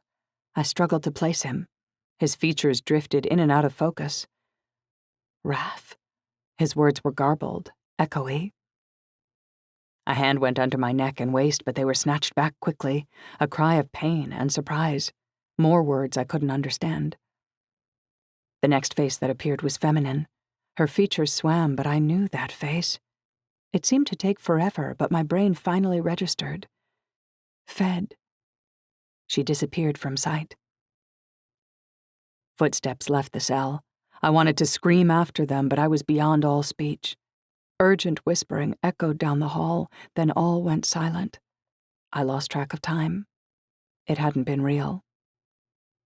Just when I was sure I'd been hallucinating their presence, footsteps entered the room again. My body spasmed in shock as ice-cold water splashed over my form, but I had never felt anything more delicious. A sizzling sound. Steam filled the air. A wet hand lifted my head, held a bucket to my mouth. I couldn't swallow, but I was able to open my throat and let the water pour down into my stomach, sizzling like an angry rattler as it went. It was so delicious that it almost hurt. A few moments later, another bucket of water was thrown over me. Saxony, can you hear me? I understood words again. My mouth moved like a fish gasping on the deck of a boat, but no sound came. Raph let loose a stream of angry Italian and put a hand on my forehead. Though he winced at the heat, I must have cooled enough because in one swift movement, he slid an arm under my shoulders and another under my knees and picked me up off the floor. I was crushed against his chest like a limp sausage. My head lolled back. He bounced me to lift my head against his shoulder, and the jarring movement sent flames roaring through my torso. I wheezed in pain. We're going to get you out of here. Don't worry, Saxony. I've got you, Raph whispered. He said more words in Italian to Fed, sounding outraged and disbelieving. I let my eyes close as he carried me out of the cell. He had to duck awkwardly to get us through the small door, and the movement gave me vertigo. I passed in and out of consciousness as he carried me, the whole thing feeling like a dream. Every once in a while I heard Italian, first Raph's voice, then Fed's. Then I felt fresh air on my skin. Raph held a bottle to my lips, and cool water filled my parched mouth. My singed tissues soaked the liquid up greedily. I imagined my insides looked like burnt hamburger. Raph carried me through dark streets. The two of them had stopped talking until we entered a dark alley, and Fed said something in a half-whisper. Raph responded, and there was a jingle of keys, a door being unlocked. We entered a dark space. Raph walked forward in the dark. I gave a hoarse wheeze when I had a humorous thought of us tripping over something lying on the floor, a child's wheeled toy or a pile of Lego. But Raph glided along silently, like a ghost, until we came to a set of stairs. He bounced me again, getting a better grip, before ascending the stairs. I was pleased to feel that the bounce was merely a sharp shooting pain instead of an excruciating snake of fire through my body. The water was doing its work. Just when it felt like we had been climbing forever, I saw a flash of brunette hair as Fed slipped by us and opened a door. A beautifully frescoed ceiling yawned in my vision. I was laying tenderly on a soft bed. I tried very hard to ask how Fed had escaped, but my power of speech hadn't returned. Raph murmured reassurances. A wisp of smoke came drifting out of my mouth and curled gracefully in the air over my face. Raph stopped talking mid-sentence, his eyes focused on the smoke, watching it curl. He blew gently and the smoke drifted sideways. "Madonna," he whispered. He watched the smoke disperse, his face a mix of amazement and horror. I was given another drink, and a cool towel was placed on my head. Raph sat on the side of the bed and gave me sips of water every few minutes. I recovered enough control to move my hand clumsily. My hand slapped against his forearm, and I tried to touch him. The only way I could say thank you. I succeeded in a hoarse moan, sounding like a ghost haunting an empty hallway. Raph covered my hand and squeezed it gently. "What the hell did he do to you?" he asked softly. His cool hand touched the side of my face. Again I tried to answer and failed. A thin wisp of smoke crept upward from each nostril. "Never mind. Don't worry. Rest now. We'll talk when you're better." His soft brown eyes belied an edge of outrage. I had never felt anything more delicious than his cool hand on my face. I turned my hand toward it and closed my eyes. Chapter 36. A creaking sound awakened me. My eyelids drifted open. Where was I? Sunlight streamed through a thin crack of a tall curtain. Two matching antique chairs upholstered in gold and black velvet stood either side of the window. Further down the wall was a majestic fireplace of yellow stone. Above the fireplace was a tall portrait of a man in 16th century garb with a hunting dog curled at his feet. The face was dark, intense, and goosebumps rose on my skin when I looked at his black eyes. "He can see me." I shook off the creepy feeling and pulled myself up to my elbow, testing for fire. There was no burning anymore, but my entire body was tender, like I'd been beaten with a meat mallet from the inside. I groaned as I sat up. I heard another creak and realized that it was the sound of a door out in the hallway, opening and closing. I shifted myself up against the upholstered headboard. It was remarkably comfortable. Whoever had constructed the bed had built the headboard so it could be used like a chairback. "I think that's the most brilliant thing I have ever seen," I croaked as I ran a hand along the velvet upholstery. At least I had a voice again. I put a hand up to my throat and swallowed with some pain. Looking to the night table beside me, I found a glass pitcher and cup with water. I poured myself a glassful with a shaking hand and took a sip, swallowing slowly. I paused as I felt the liquid pool in my belly. Something was different. There was no fire. I looked down in shock at my own torso, as though expecting to see through myself. I closed my eyes. There was no heat. I jerked upright and winced at the ache in every organ, every muscle. I set the glass on the table, nearly missing it in my distraction. I put a hand to my belly, trying to feel for the fire. Nothing. I whimpered. My hand came up to cover my mouth as my eyes prickled with tears. Goosebumps swept over my skin. Never before had I felt such a clash of emotion. Was I happy that the fire was gone? Was I upset? Did I miss it? Where had it gone? I hadn't given it to someone else, had I? My memory came back to me, clearing up like clouds drifting away from a mountain scene, the details of trees and rocks coming into focus. I remembered Dante, his ultimatums. I remembered the cell with nothing but a lavender-scented pillow for comfort and a stinking 500-year-old toilet. Dante's threat to bring me close to death and then force me to give him the fire. And I would have done it, too. All of it played across the technicolor screen of my mind, snapping into clarity. I thought of his threats against Isaia. With thoughts of him, the fire inside that I thought was gone exploded to life. I hadn't lost it after all. But something had changed. The fire was hotter than ever, but there was no pain. There was a beautiful sensation of heat radiating from my heart. It no longer felt like a beast waiting for me to make a wrong move.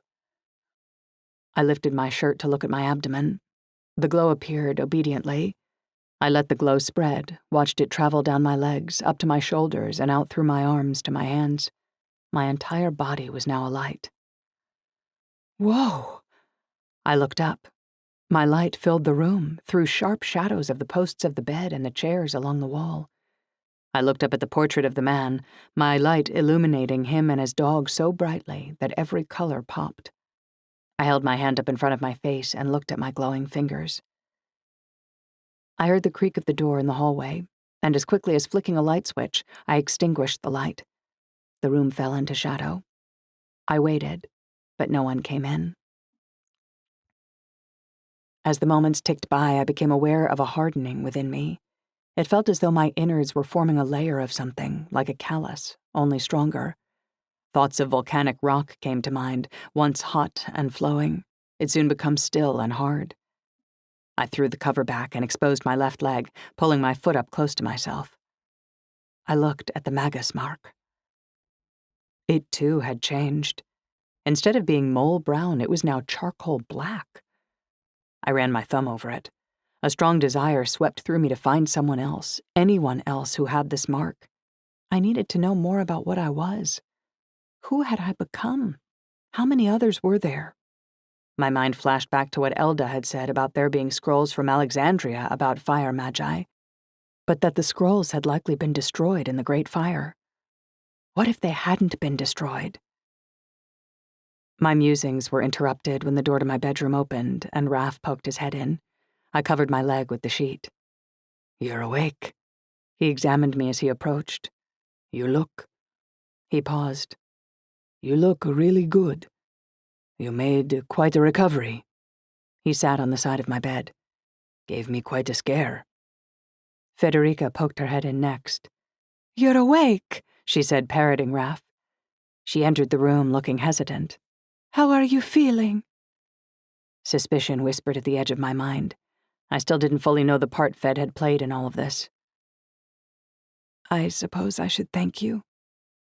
She crossed her arms over her stomach like she was cold. "I snuck my phone into the bathroom and called Raph. He was never going to burn you, was he?" I said, my smoky voice flat. "Well, aside from this," she held up a lock of singed hair. "No." Anger roiled in my belly, but I was grimly satisfied to see that the fire did not leap to life at the barest emotion. "How did you get me out of there without him noticing?" "Raph confronted him." I looked at Raph. "That's it? You just called him a bully and he stood aside?" "Well, not exactly," he said. It was then that I noticed the shadow of a bruise on his cheekbone. My heart melted as our eyes connected. I reached up and put a hand on his cheek, my throat tight. He put a hand over mine and gave me a lopsided grin. "You should see the other guy." My lips twisted in a smile and my vision blurred a little. "But I'm more interested in talking about you," Raph said. "When we found you, you were too hot to touch and you were smoking like a chimney fire. I'm shocked you survived. What did he do to you?" She didn't tell you? I looked from Raph to Fed. Fed shook her head. It's not my secret to tell. "Please, put me out of my misery," Raph said. "I didn't sleep a wink last night. I'm not sure I'll ever sleep well again." I looked at his questioning face. The room went quiet, and a few moments ticked by as I thought about how to explain it. You remember Nick? I finally asked. I always thought he was one of a kind, Fed said quietly. You thought Nick was one of a kind what? Raph asked. He was a fire magus, I said. And so am I. A few heartbeats passed. Sounds like something from Dungeons and Dragons, Raph said. Show him the mark. I assume you have one, Fed suggested. I nodded and pulled the blanket back from my left leg. I pointed to the tiny mark on my toe. Huh. So they don't always appear in the same place. Nick's was here. She touched the outside of her wrist. Dante got a tattoo there because he thought it was so cool, and he wanted to be just like Uncle Nick. Her voice was laced with derision. Raph took my foot in his hand and turned it so the mark was exposed to the light. Looks like a little fireball. I didn't know you had a tattoo. It's not a tattoo, Fed explained. It's a natural phenomenon. A fire magus is a supernatural, someone who can control fire. I wouldn't have put it that way, since most times it feels like it controls me. I began to talk. I explained about the fire at the Tabaki and how Isaia had pushed the fire into me, how he'd only have been able to pass it on if he was dying. I explained how Dante had some crazy scheme to sick me on his enemies. And finally, how Fed had invited me to the villa, and Dante had trapped me there. Fed's eyes dropped to the floor. Raph's eyes darted to Fed, but I couldn't read his expression. When I finished, we sat in silence for a long time. You probably shouldn't go home, Fed said finally. If I were you, I would leave a note for the Basejos and get on the first plane out of here. What about Elda and Isaia? He sent men to Gallipoli. He made it sound like he'd hurt them if I didn't do what he wanted. The only thing that makes me think that he might be bluffing is that Enzo has a favor to call from Elda. I stopped myself from going further. For when Cristiano was kidnapped, Fed finished for me. You know about that too? I do. I was pretty young when it happened, but I remember the day Elda came to the villa. I didn't know who she was, but she was completely distraught, so I eavesdropped on her conversation with Enzo. After she left, Enzo sent Nick to take care of it. I never saw her again after that day. I had no idea that Isaia was Nick's kid. Now it makes sense why Enzo hasn't called in his favor yet. Why does it make sense? I asked. Because it means Enzo is just going to wait until Isaia gets a little older. If he's got the fire, he'll take him in and indoctrinate him. He'd actually take a kid from his mother? Not necessarily. Enzo is smarter than that.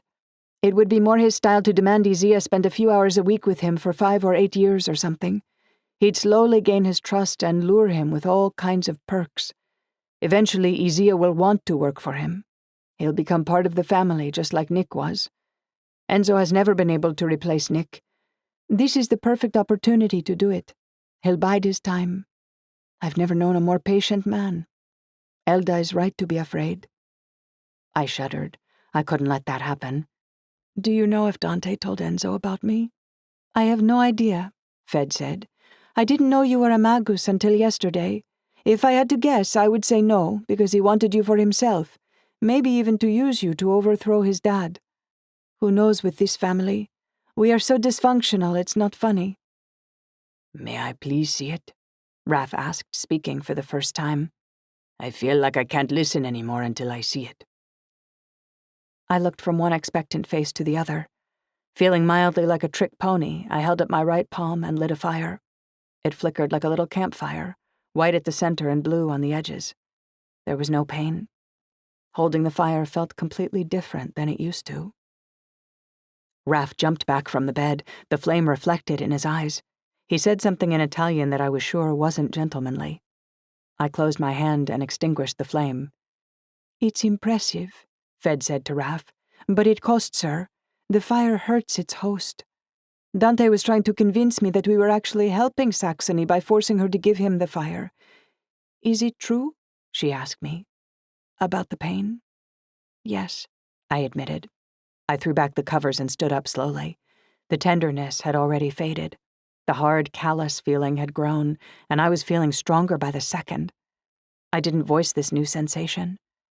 For some reason, I didn't want to give Fed the satisfaction of knowing that the torture had somehow turned out in my favor. Fed held a hand out to me in case I needed steadying. I ignored her hand. I still didn't know how I felt about her, the part she'd played in my torture. Her deception. She turned away, but not before I saw the hurt in her eyes. I washed your clothes for you. They smelled like smoke. I'll get them. Are you sure you're feeling well enough to get up? Fed made her way toward the door and paused with her hand on the doorknob. She kept her back to me. Well, if being hungry enough to eat a vat of spaghetti means I'm feeling better, then I'm doing just great. I'm a little sore, but I'm fine. I'm ready to get up. Fed nodded and left the room. Raph and I looked at each other. He spoke first. She's torn up about what happened, Saxony. She felt like she didn't have a choice. She's made an enemy of Dante. The worst thing you can do in that family is betray your own. The old Saxony would have made a concession for her, but the new Saxony felt harder, not only physically but emotionally too. There is always a choice, I replied. The hedge in my voice was foreign even to my own ears. Even though she'd done the right thing in the end, I had lost respect for Fed. That may be, Raph answered, but try not to judge her too harshly. It's not been easy for her growing up in that family. I nodded. I'm sure. What are you going to do? I can't help but think that you should just get out of here, he said, concern darkening his eyes. Trying to get rid of me so soon? I joked. He didn't smile. I thought you were going to die, Saxony. I was going crazy trying to figure out what to do. I'm glad you're okay, but Madonna, a fire magus? I feel like I slipped into a different world. He hadn't reached out to touch me since he'd seen the fire in my palm. Was it just in my head, or was he standing further back from me than usual? And why shouldn't he? I was probably terrifying to him. Fed returned with my clothes and put them on the bed. I made lunch. Come down when you're ready. Raph followed her to the door and closed it behind him with one last look at me. I couldn't place his expression. Was he afraid? Mystified? Repulsed? Awed? All of the above? I shook the thoughts away. I didn't have time to worry about what he thought. I pulled on my clothing, folded the nightshirt, and left it on the bed. My thoughts turned to Isaia, and my hands shook with worry. Were there men watching the Bosejos even now? How could I convince Dante to call off his dogs without giving him what he wanted? I left the room and found the stairwell. The wide wooden steps broadened as they descended. Paintings covered the wooden paneling, and gauzy curtains blew gently from the window at the landing. I followed the sound of clanking dishes through a parlor which looked like it hadn't changed in 100 years, and into a kitchen. Fed was spooning pasta onto 3 plates. Raph poured water into 3 glasses at the table, which was tucked into a semicircular turret. The windows overlooked a canal. Taxi boats and gondolas floated by. I thought you lived on Murano? I asked as Raph pulled out a chair for me. I sat as Fed brought plates of pasta to the table. This is my grandparents' place, answered Raph. They go to Capri every summer and give me the key so I can water the plants. Beautiful villa, I murmured. Thanks. He and Fed sat down in front of their plates. The 3 of us ate in somber silence. I turned things over in my mind as we ate. I was the first to speak.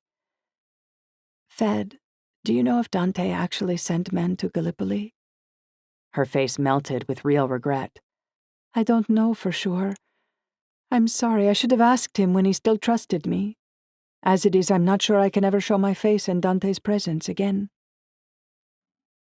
I chewed thoughtfully. Fed had her own consequences to deal with, whatever they were. My mind was full of Isaia.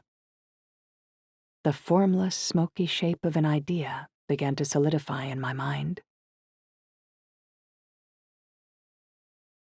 Chapter 37. I have to go back. I put down my fork. Fed stopped talking mid-sentence. Raph looked at me over his wine glass, swallowed hard, and then put his glass down. Where? To Dante? He asked. No, not to Dante. To Enzo. Why would you do that? Asked Fed, her eyes widening. Well, I can't just run away. I pushed my chair back and stood. The sooner I deal with this, the better. I don't see any other options better than going straight to the source, can you? I took my plate to the kitchen sink, shoveled the last of the gnocchi into my mouth, and barely chewed before I swallowed it down. Yes. Get on a plane and get out of here. I mean, much as I don't want to see you go, I'd rather see you safe, Raph said, his brows drawn together. And what happens to the Basejos then? I said, rinsing my plate. The problem was clear. When Enzo came to call Elda's debt, would Elda manage to convince him that Isaia was no longer a magus? It was highly doubtful. A mother would do anything to protect her child. What might Enzo do to Isaia to determine whether or not the boy had the fire? After what I'd been through with Dante, I shivered to think of Enzo and Isaia even being in the same room together. I turned in time to see Fed and Raph look at each other, but neither of them answered. Where can I find Enzo? Fed shook her head. I don't think that's going to go well for you. I know you're a magus and all that, but Enzo worked with one for longer than I've been alive. He'll know how to get the upper hand. I'm just going to talk to him like a civilized person, that's all. You can either help me or not, but I'll find him myself if I have to. Raph and Fed looked at each other again. Raph crossed his arms over his chest like he was hugging himself. I'll take you, said Fed. Chapter 38. Fed and I stared at the wall of ivy before us. The greenery was broken only by a wide metal gate made of intricate iron curls. Somewhere within these walls, a crime boss worked and lived. Do you want to come in with me? I asked. I don't think I'm ready for that, she said, wringing her hands. She turned to face me. Saxony, I am sorry that I let Dante use me to trap you. I was very weak. I've never been strong, and I'm not too proud to admit that I'm still terrified. But I want you to know that... She took a juddering breath. I want you to know that even though I'll never have the power that you have, I've been inspired by your courage. I'll think of you when I face Dante. Why don't you come in and talk to Enzo, too? She shook her head. For you it makes sense. For me it would only make things worse. So you will face Dante? I thought maybe you were preparing to move to Hungary or something, I joked. A shadow of a smile touched her lips. Don't think it hasn't crossed my mind. But then I'd always be running. For better or worse, this is my family. I have to face it. Good luck, Fed. I held out my hand. She took it, knowing that this was our goodbye. You too, Saxony. She walked back the way we'd come. I approached the gates. A silver panel with a selection of buttons gleamed out from the leaf ivy. Each one had a label, but each label was in Italian. One of them said sicurezza, which looked like it might translate as security. I took a deep breath and pushed the button. Almost immediately, a male voice answered. Prego. I began, off to a good start. Parla inglese? There was a pause, and then, Yes. Go ahead, please. Wow, so polite. I need to speak with Enzo, please. After another pause, the voice said, You're early. It took me a moment to recover after that one. Mi scusi, I don't have an appointment. What is it regarding, please? It is a sensitive nature. For Enzo's ears only. I winced. I sounded like a James Bond character. There was a longer pause. One moment. I waited outside the gate, working on my calm and collected face. I flared the fire inside from dead to alive, just for the comfort it gave me. It was my security blanket. Time passed. 5 minutes. 10 minutes. I grew antsy. It's just a tactic, Saxony. He's letting you know who's boss. Wait, am I overthinking this? Maybe the dude who controls the gate is just having a bad time in the bathroom. I sat on the concrete lip in front of the gate. Another 5 minutes passed and I grew agitated. I got to my feet and was just reaching up toward the same button to give the sicurezza a piece of my mind when the voice returned, making me jump. Stand back, please. I stepped back from the gate and the sheet metal door behind the bars swung open.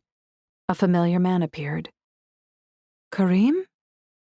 I craned my neck up to look at the bald hulk in his baby face. I thought I recognized your voice. He wasn't smiling, but he looked friendly enough. I didn't recognize yours. That wasn't me, that was Luca. What's this about needing to talk to Enzo? He hadn't opened the barred gate yet. It's important. Please, Karim. I need to speak to him urgently. He'll want to talk to me, I promise. What could Enzo possibly want with you? No offense intended, but you're not his kind of company, pretty as you are. Something about the statement annoyed me. No? How about now? I put my hand through the bars and lit 5 small blue flames from the ends of my fingertips. If I was going to expose myself to Enzo, what would the point be of hiding myself from Karim? He'd find out sooner or later. Karim reacted. He took a step back, the whites of his eyes visible. To Enzo, I said, extinguishing the flames. Please. I sounded more commanding than I felt, but my confidence had increased at the shock on Karim's face. Karim took a handheld radio from his waistband and spoke into it. He unlocked the gate and pushed it open, then stepped aside for me to enter. He'd managed to recover his cool. Aren't you full of surprises? As I entered the property, I just barely stopped myself from gushing. Wowee! We'd stepped into a massive garden. Fountains and flowered shrubs dotted a perfect lawn. Everything was shadowed by huge old trees. A gigantic yellow villa with Turkish-inspired windows and doorways peeked through the foliage. Arches ran the length of a patio, and 3 leafed florets topped every arch. 2 large black dogs lay on the marble, and they lifted their heads. I had a moment of fear until a tongue lolled out of one cute black face, and the other thumped his tail against the concrete. Karim spoke to them lovingly in Italian and bent to pat one as we passed. They got up and crowded toward him, their rear ends waggling back and forth. I must have looked relieved because Karim said, What, you thought they were killers? So many people have the wrong impression about Rotties. When they behave badly, it's not the dog's fault, it's the owner. Isn't it, Dan? He added in a baby voice. He bent his massive frame to put his forehead against the dog's face.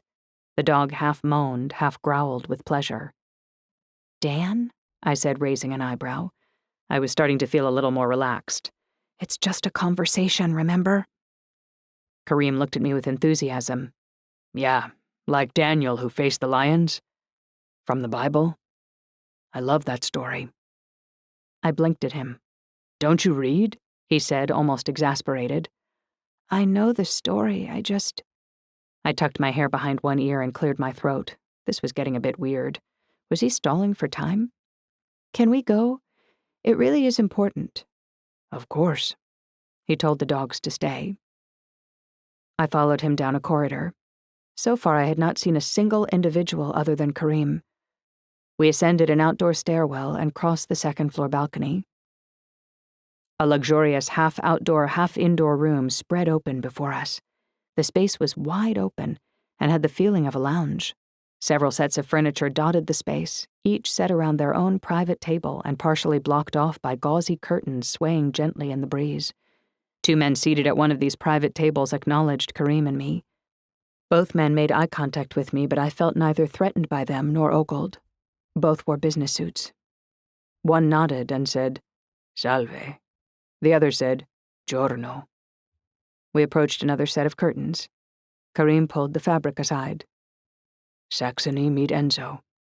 Enzo, this is Saxony Cagney. Chapter 39. Benvenuti, piacere, Enzo exclaimed warmly. He set his espresso on the glass table in front of his knees and stood, extending both hands to me. I took his right, and he pulled me toward him to kiss each cheek. I was so surprised by this reception that I kissed him back.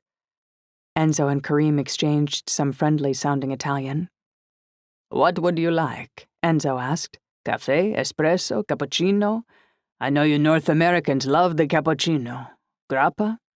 Solo acqua, I said. Grazie. Sicura? Si. Karim left us alone. Please, sit down. He gestured to the chair across the table from him. His accent was the strongest I had heard yet. He enunciated every consonant and spoke slowly. His voice was rough but pleasant. I sat in the lounge chair.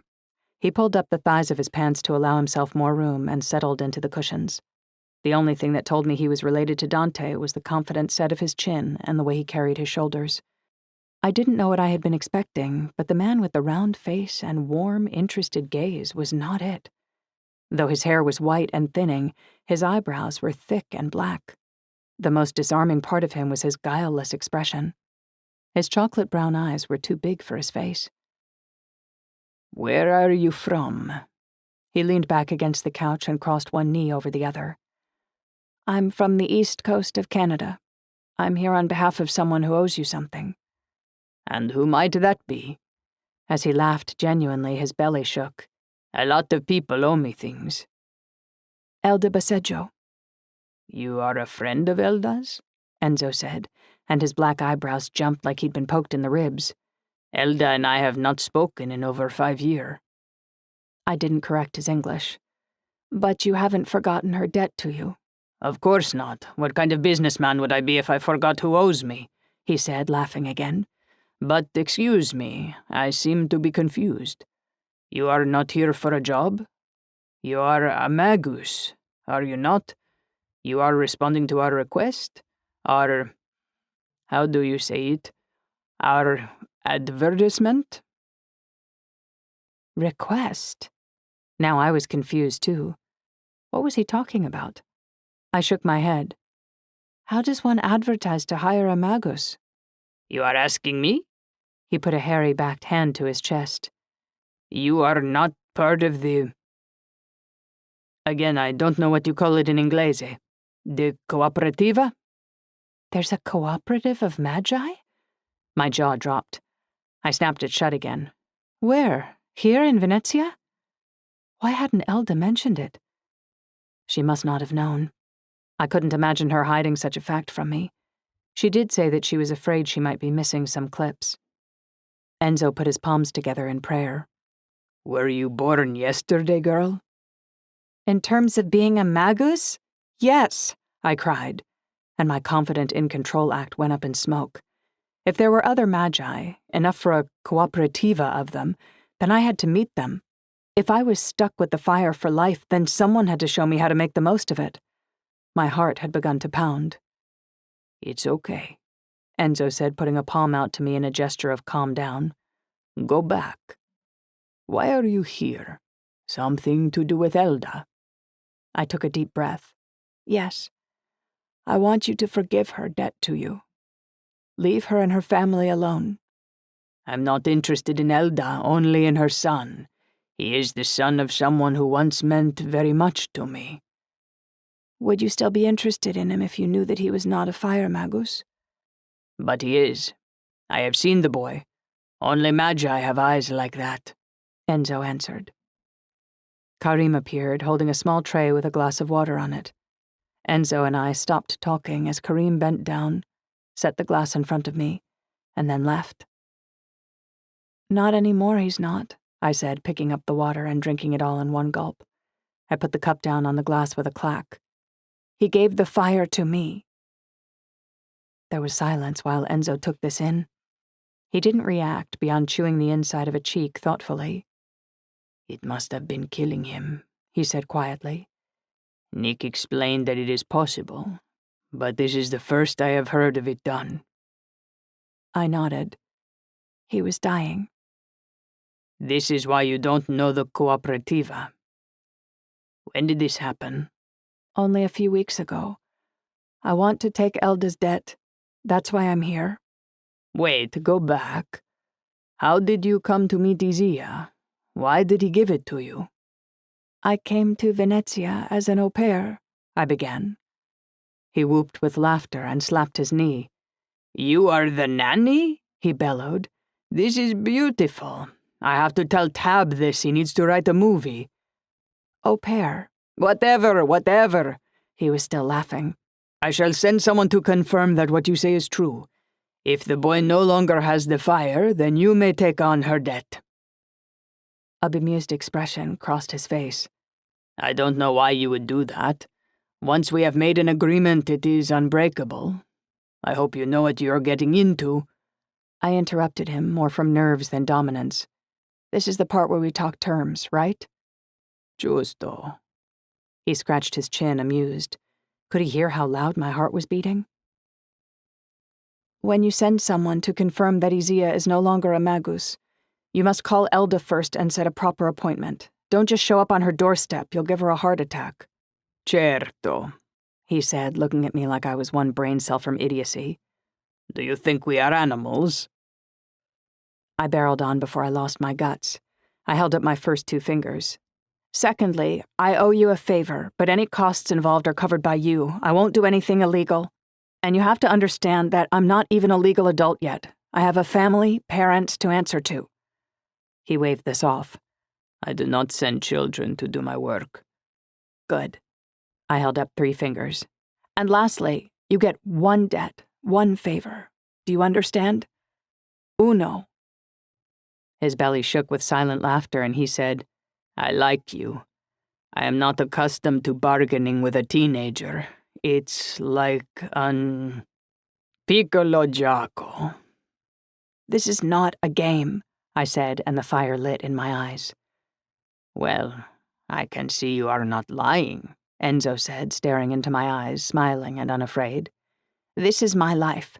I'm not a secret agent, an assassin, or one of your mafioso. I was about to go on when his smile disappeared. Mafioso? You think we are mafia? I blinked. Aren't you? You North Americans think you know so much just because you watch The Godfather, which for the record is a beautiful film. But no, we have no part with those devils. I am simply a businessman with long arms. I wasn't sure what the difference was. Okay, I said. I stand corrected. Either way, don't send a knife to a gunfight, okay?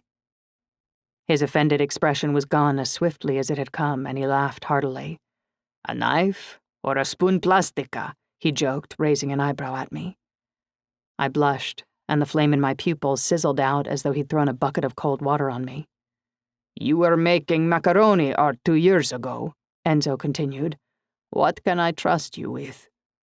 Well, I stumbled, I can light things on fire and stuff. I cringed.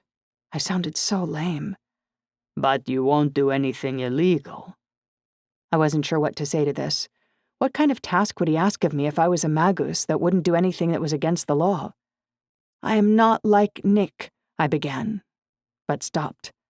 What if I'd put too many restrictions in place? I could lose the deal.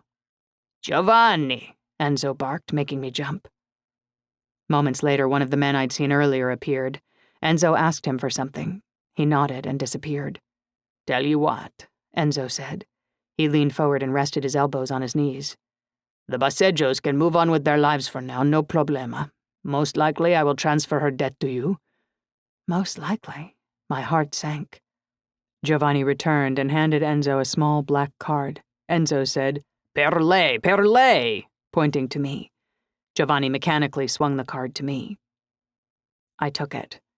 It had the name Basil Chaplin stamped on it in silver ink, and a phone number.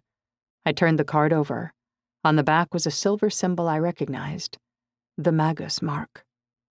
But first, Enzo continued, you call him. You spend some time with him, he said, sweeping his hands around to indicate the passage of time. You learn things. Then you come see me. We talk then. I am a patient man. One does not get where I am without patience. I fingered the smooth cardstock, and my thumb grazed the name embossed into the soft paper. Hope filled me. To my surprise, I felt a sudden and strong bond with this person, this Basil, though I didn't know him. He was Magi. He was my tribe. If I felt this connected to a stranger, how would I feel once I'd met him? I was starting to understand the connection between Isaia and Nick better as my eyes devoured the silver letters. Basil Chaplin. The phone number was European, but I didn't recognize the country code. I was going to have to do some serious thinking about what to do next. I was facing my last year of high school, choosing a university, going back home to my family. How was I going to explain this to them? My parents were going to freak out. Should I even tell them? I didn't know how to keep a secret from them anyway. They can read my face like it's an open book, and my voice would probably never go back to normal. I crammed all these thoughts away and tucked the black card into my pocket. There was still the matter of Dante. "Your son," I began. You know Dante? Enzo asked. Was it just my imagination or did his face darken? So Dante hadn't mentioned me. "I don't want to get involved with your family stuff, but Dante said he sent men to Gallipoli to track the Boseggios." If his brow had not darkened earlier, it was looking thunderous now. What did my son do? Did you tell him you are Magi? "He knows," I admitted. He let out a stream of rapid Italian which sounded beautiful to my ears, but it was clear that the meaning was not beautiful. You leave Dante to me, he growled. "Okay," I said. Did I really just tattle on Dante to his dad? Yep, I just did. I shoved the sheepish feeling into the same dusty corner of my brain that I shoved all the other thoughts I'd labeled later. One last thing, he said. Can you give me your word that you will never use your power to harm me or any of my own? I wasn't expecting that. Dante's face flashed in my mind. My thoughts rapidly rifled through the possible consequences of telling Enzo about what Dante had done. I finally decided that there were no downsides for me, only for Dante. "Signor Barberini, your son locked me in a cell without water for I don't know how many hours." Enzo's face went still. Only his pupils moved, looking at my eyes. After a moment, he said, "Go on." His voice was very different. Dangerous. "His intention was to force me to pass my powers to him in exchange for my life." He absorbed this, his eyes hard. "But you didn't. Clearly." "No, but I'm ashamed to say I would have. The pain was beyond anything anyone can imagine. I was rescued by your niece, Federica, and someone you knew as a boy, Raphael Di Mauro." His eyes telegraphed surprise, but he didn't say anything for a while. Then, "You survived a burning. Do you know what that means?" "My insides are charred beyond recognition." He ignored my joke. "I know it doesn't seem like it, because you were forced against your will. But Dante did you a favor.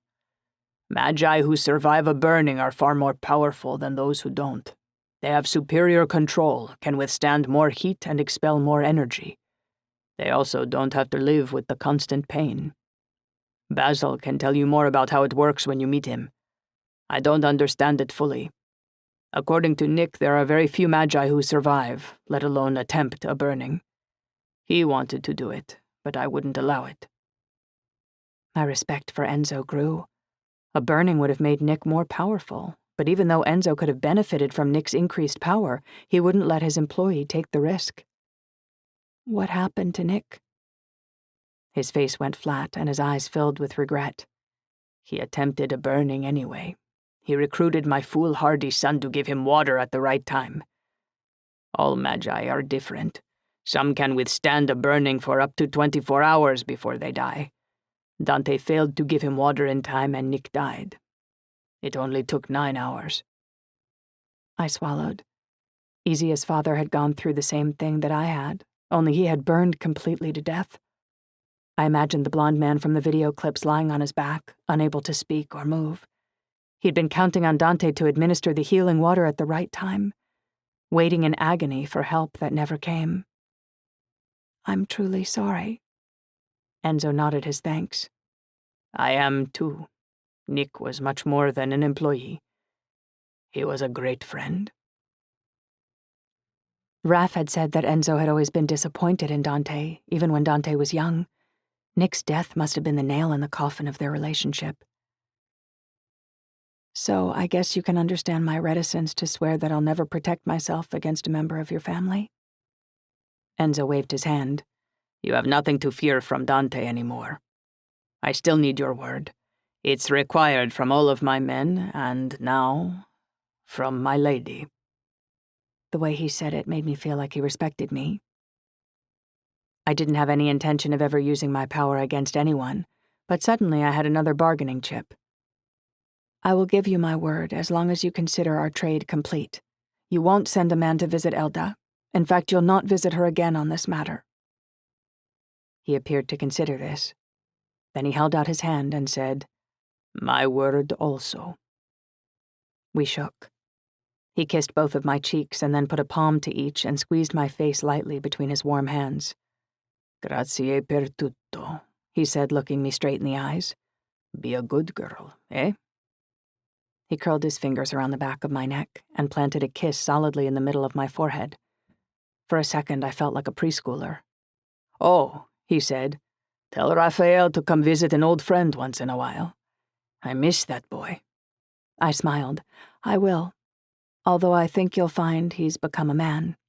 And a good one, I should think. He tipped his index finger toward his forehead. As though by magic, Karim appeared from behind the curtain. Karim and I didn't speak until we were at the front gate. Well, Saxony Cagney of Saltford on the east coast of Canada. Did you get what you came for? He held the gate open for me with one hand. I stepped onto the street, feeling the little black card in my pocket. I think more, actually. He gave a nod and a small smile.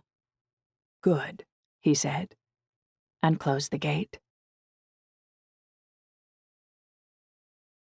Chapter 40. As soon as the gate closed behind me, I turned toward the Baseggio's villa. I froze in place and my brain skipped a cog. Dante was leaning against the stone wall across from the villa. He had his arms crossed, and those wicked brown eyes were boring into me from across the calle. What have you done? He dropped his arms and straightened. I lifted my chin and steeled my expression. Curiously, instead of speeding up, my heart slowed down. My thinking sharpened. We circled each other in the small piazza, our hands at our sides, like gunfighters. I had just promised Enzo I wouldn't use my powers to harm him, or any of his own. As bad as their relationship might be, I was sure Dante still amply qualified as Enzo's own.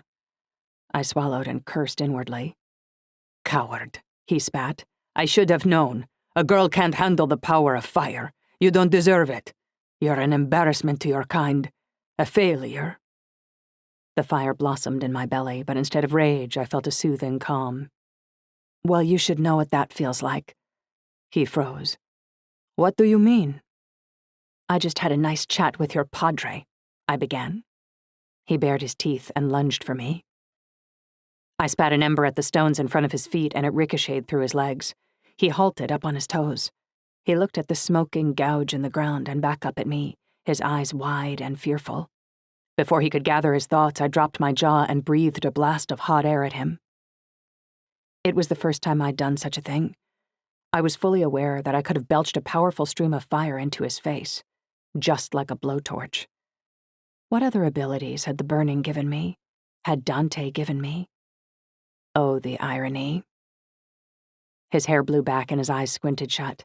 He put up an arm to defend himself and staggered backward, away from the blast of my furnace. I was amazed at how I could regulate the temperature so accurately. The wind emanating from me was quite hot and strong enough to push him back, but not hot enough to seriously burn him. Best of all, I felt no pain and no anger. The fire and I were finally friends. I let my eyes glow. I was a fire magus, after all. He hit the wall behind him, and I let the stream of hot air fade. I closed my jaw.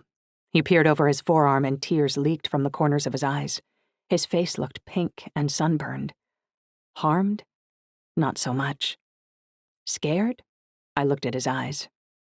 Yep. I fished in my bag for my travel-sized bottle of aloe vera and threw it at his chest. He gave a startled cry of surprise and caught the bottle. He looked down at it in confusion. When he read the label, he started laughing, albeit without humor. The maniacal sound made the hair on the back of my neck stand up. I walked past him and didn't look back as the laughter faded behind me. Chapter 41. I was pleasantly surprised to see Raph waiting on a bench near the Baseggio's villa by the time I got home. He got up and walked toward me as soon as he saw me, his eyes worried. He opened his arms, and instinctively I stepped into the circle. Finally, the pretty Italian man I actually wanted to see. He was too tense to laugh at my comment. Everything okay? He asked against my hair. Yes. Visiting Enzo was a good call. I'm glad. Speaking of visiting Enzo, he'd like to see you sometime, I said as we turned and walked toward the door. I told Raph about our conversation. He listened with quiet concern. He took my hand and he held it until we got to my doorway. Everything came spilling out of me. My concerns about what to tell my family when I got home. My voice, which was never going to be the same. My promise to Enzo and wondering what he might make me do one day. I wish I could answer all your questions, he said, looking down at me, but I have a feeling that you're going to figure everything out. He brushed hair away from my forehead. We're going to stay in touch, right? He asked softly. You are definitely someone I don't want to lose track of. Absolutely, I said, kissing his cheek. Will you call me? After you get back to Canada? I just want to know how things go for you. You know, with your family and stuff. Sure I will. But you know what I really want? I said, looking up at him. What's that? I want to pretend I'm just a normal girl for a while. You still owe me a night of the Godfather. I unlocked the door. Sounds great, he said. But no kissing during the scene at the beginning where Marlon Brando has the cat on his lap. That's the best part. He pulled the corners of his mouth down and made an impressive Don Corleone impression. You come to my house on the day my daughter is to be married, and you ask me to murder for money. I laughed. Whatever. I'm so giving you the sloppiest kiss right in your ear. He cracked a smile and closed the door behind us. Epilogue. Goodbye, Isaia. I crouched down and held out my arms to him. The noise and bustle of the airport melted away as his warm body stepped into the circle of my arms.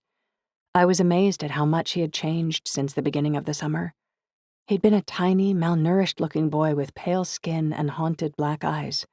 Now he was wiry with new muscle, and at least half an inch taller. His skin was brown from the sun, and his black eyes glittered with mischief. He gave me a kiss on the cheek and stepped back. I like your voice, he said. I laughed. I like yours too. I'm glad you found it. I smiled and felt my throat constrict as I stood up and put a hand on the top of his head. I had been hoping to meet a special boy in Venice. Raph was sweet, and I liked him. But I could admit that Isaia was the boy who had claimed my heart this summer.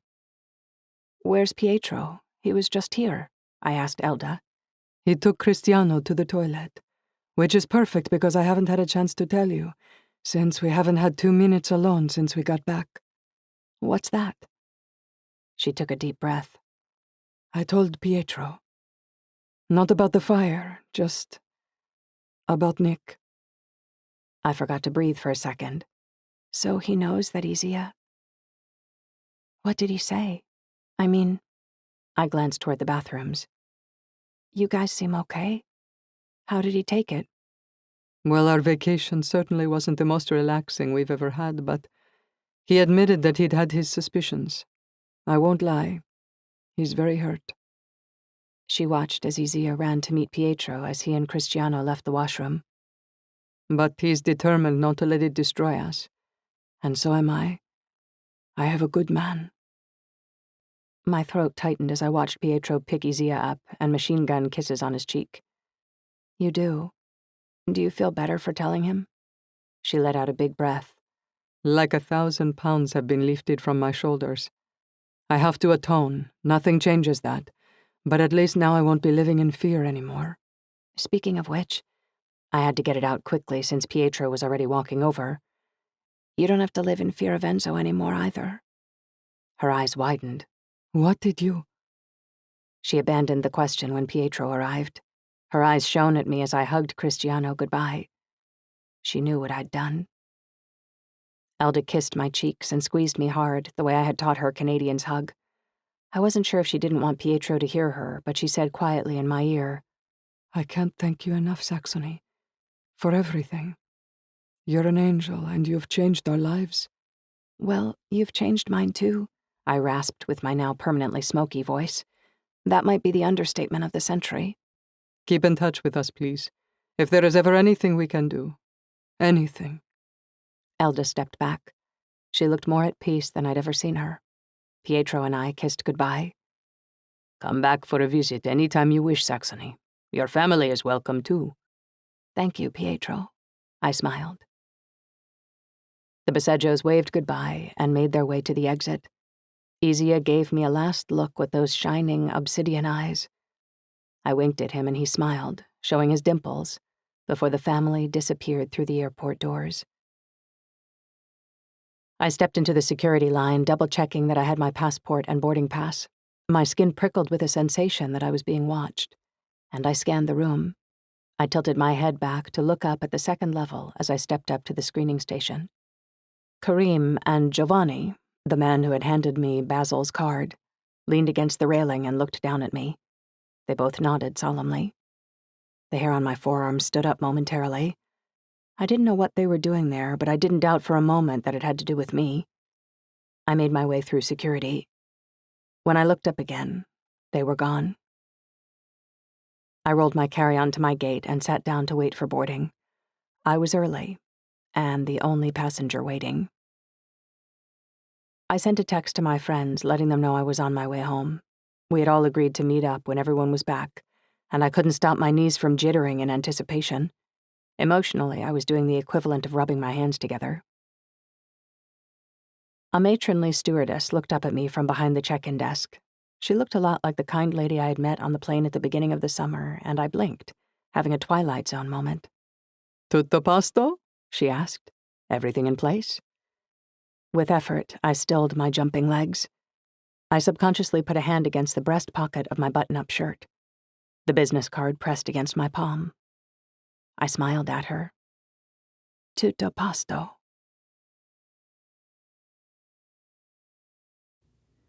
We hope you have enjoyed this presentation of Born of Fire, an Elemental Origins novel by A.L. Knorr. Copyright 2017. This book was read for you by Gabra Zachman. For more information on A.L. Knorr or her other titles, please visit www.alknorrbooks.com.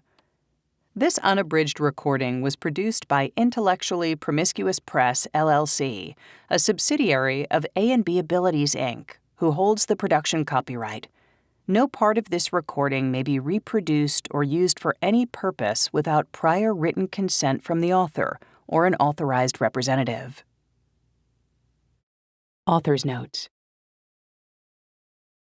As any writer could tell you, spending enough time in any dramatic setting means some incarnation of it will find its way into their stories. The concept for Born of Fire was born in Venezia, which I visited for the first time in April of 2015. I returned in June and didn't leave for 8 months. I developed a relationship with church bells and pigeons that I couldn't possibly have predicted. Even with its problems, such as major issues with cruise ships and the sheer volume of visitors leaving a damaging footprint on Venezia's fragile ecology, the spires and towers of Venezia imprinted on my heart in a way few cities have. And no surprise. The places in Saxony's story are real, including the prison cell she is kept in by Dante, right down to the checkerboard game painted on the walls. During a visit to the Doge's palace, I learned about Venezia's torrid relationship with fire. This became the spark around which the stories you just listened to came flaming into life. In spite of being built on a lagoon and surrounded by water, Venezia is actually incredibly flammable and suffered from several great fires which destroyed whole boroughs at a time. These fires were the reason the world-famous glassblowers were moved entirely to the northern island of Murano, to keep their dangerous ovens away from the brick constructions. Venezia's beautiful churches, museums, and massive heritage villas were built not from the stone they appear to be made from, those are actually facades, but rather with lighter and more flammable materials. These learnings inspired me to weave the element and the place together in a magical way for an audience who loves fantasy stories featuring a strong female protagonist. Saxony has quickly become a crowd favorite. Readers seem drawn to her attitude, her wit, and her courage. Would you like to read more stories with her in the starring role? Don't be shy to ask. I take guidance from my readership because it is you I am working to please. I invite you to reach out to me on Facebook through my fan page, which can be found by searching A.L. Noor Books. You can also sign up for my newsletter by visiting www.alnoorbooks.com and be the first to learn about new releases and special promotions. And, always and forever, thank you for spending some of your listening time with me.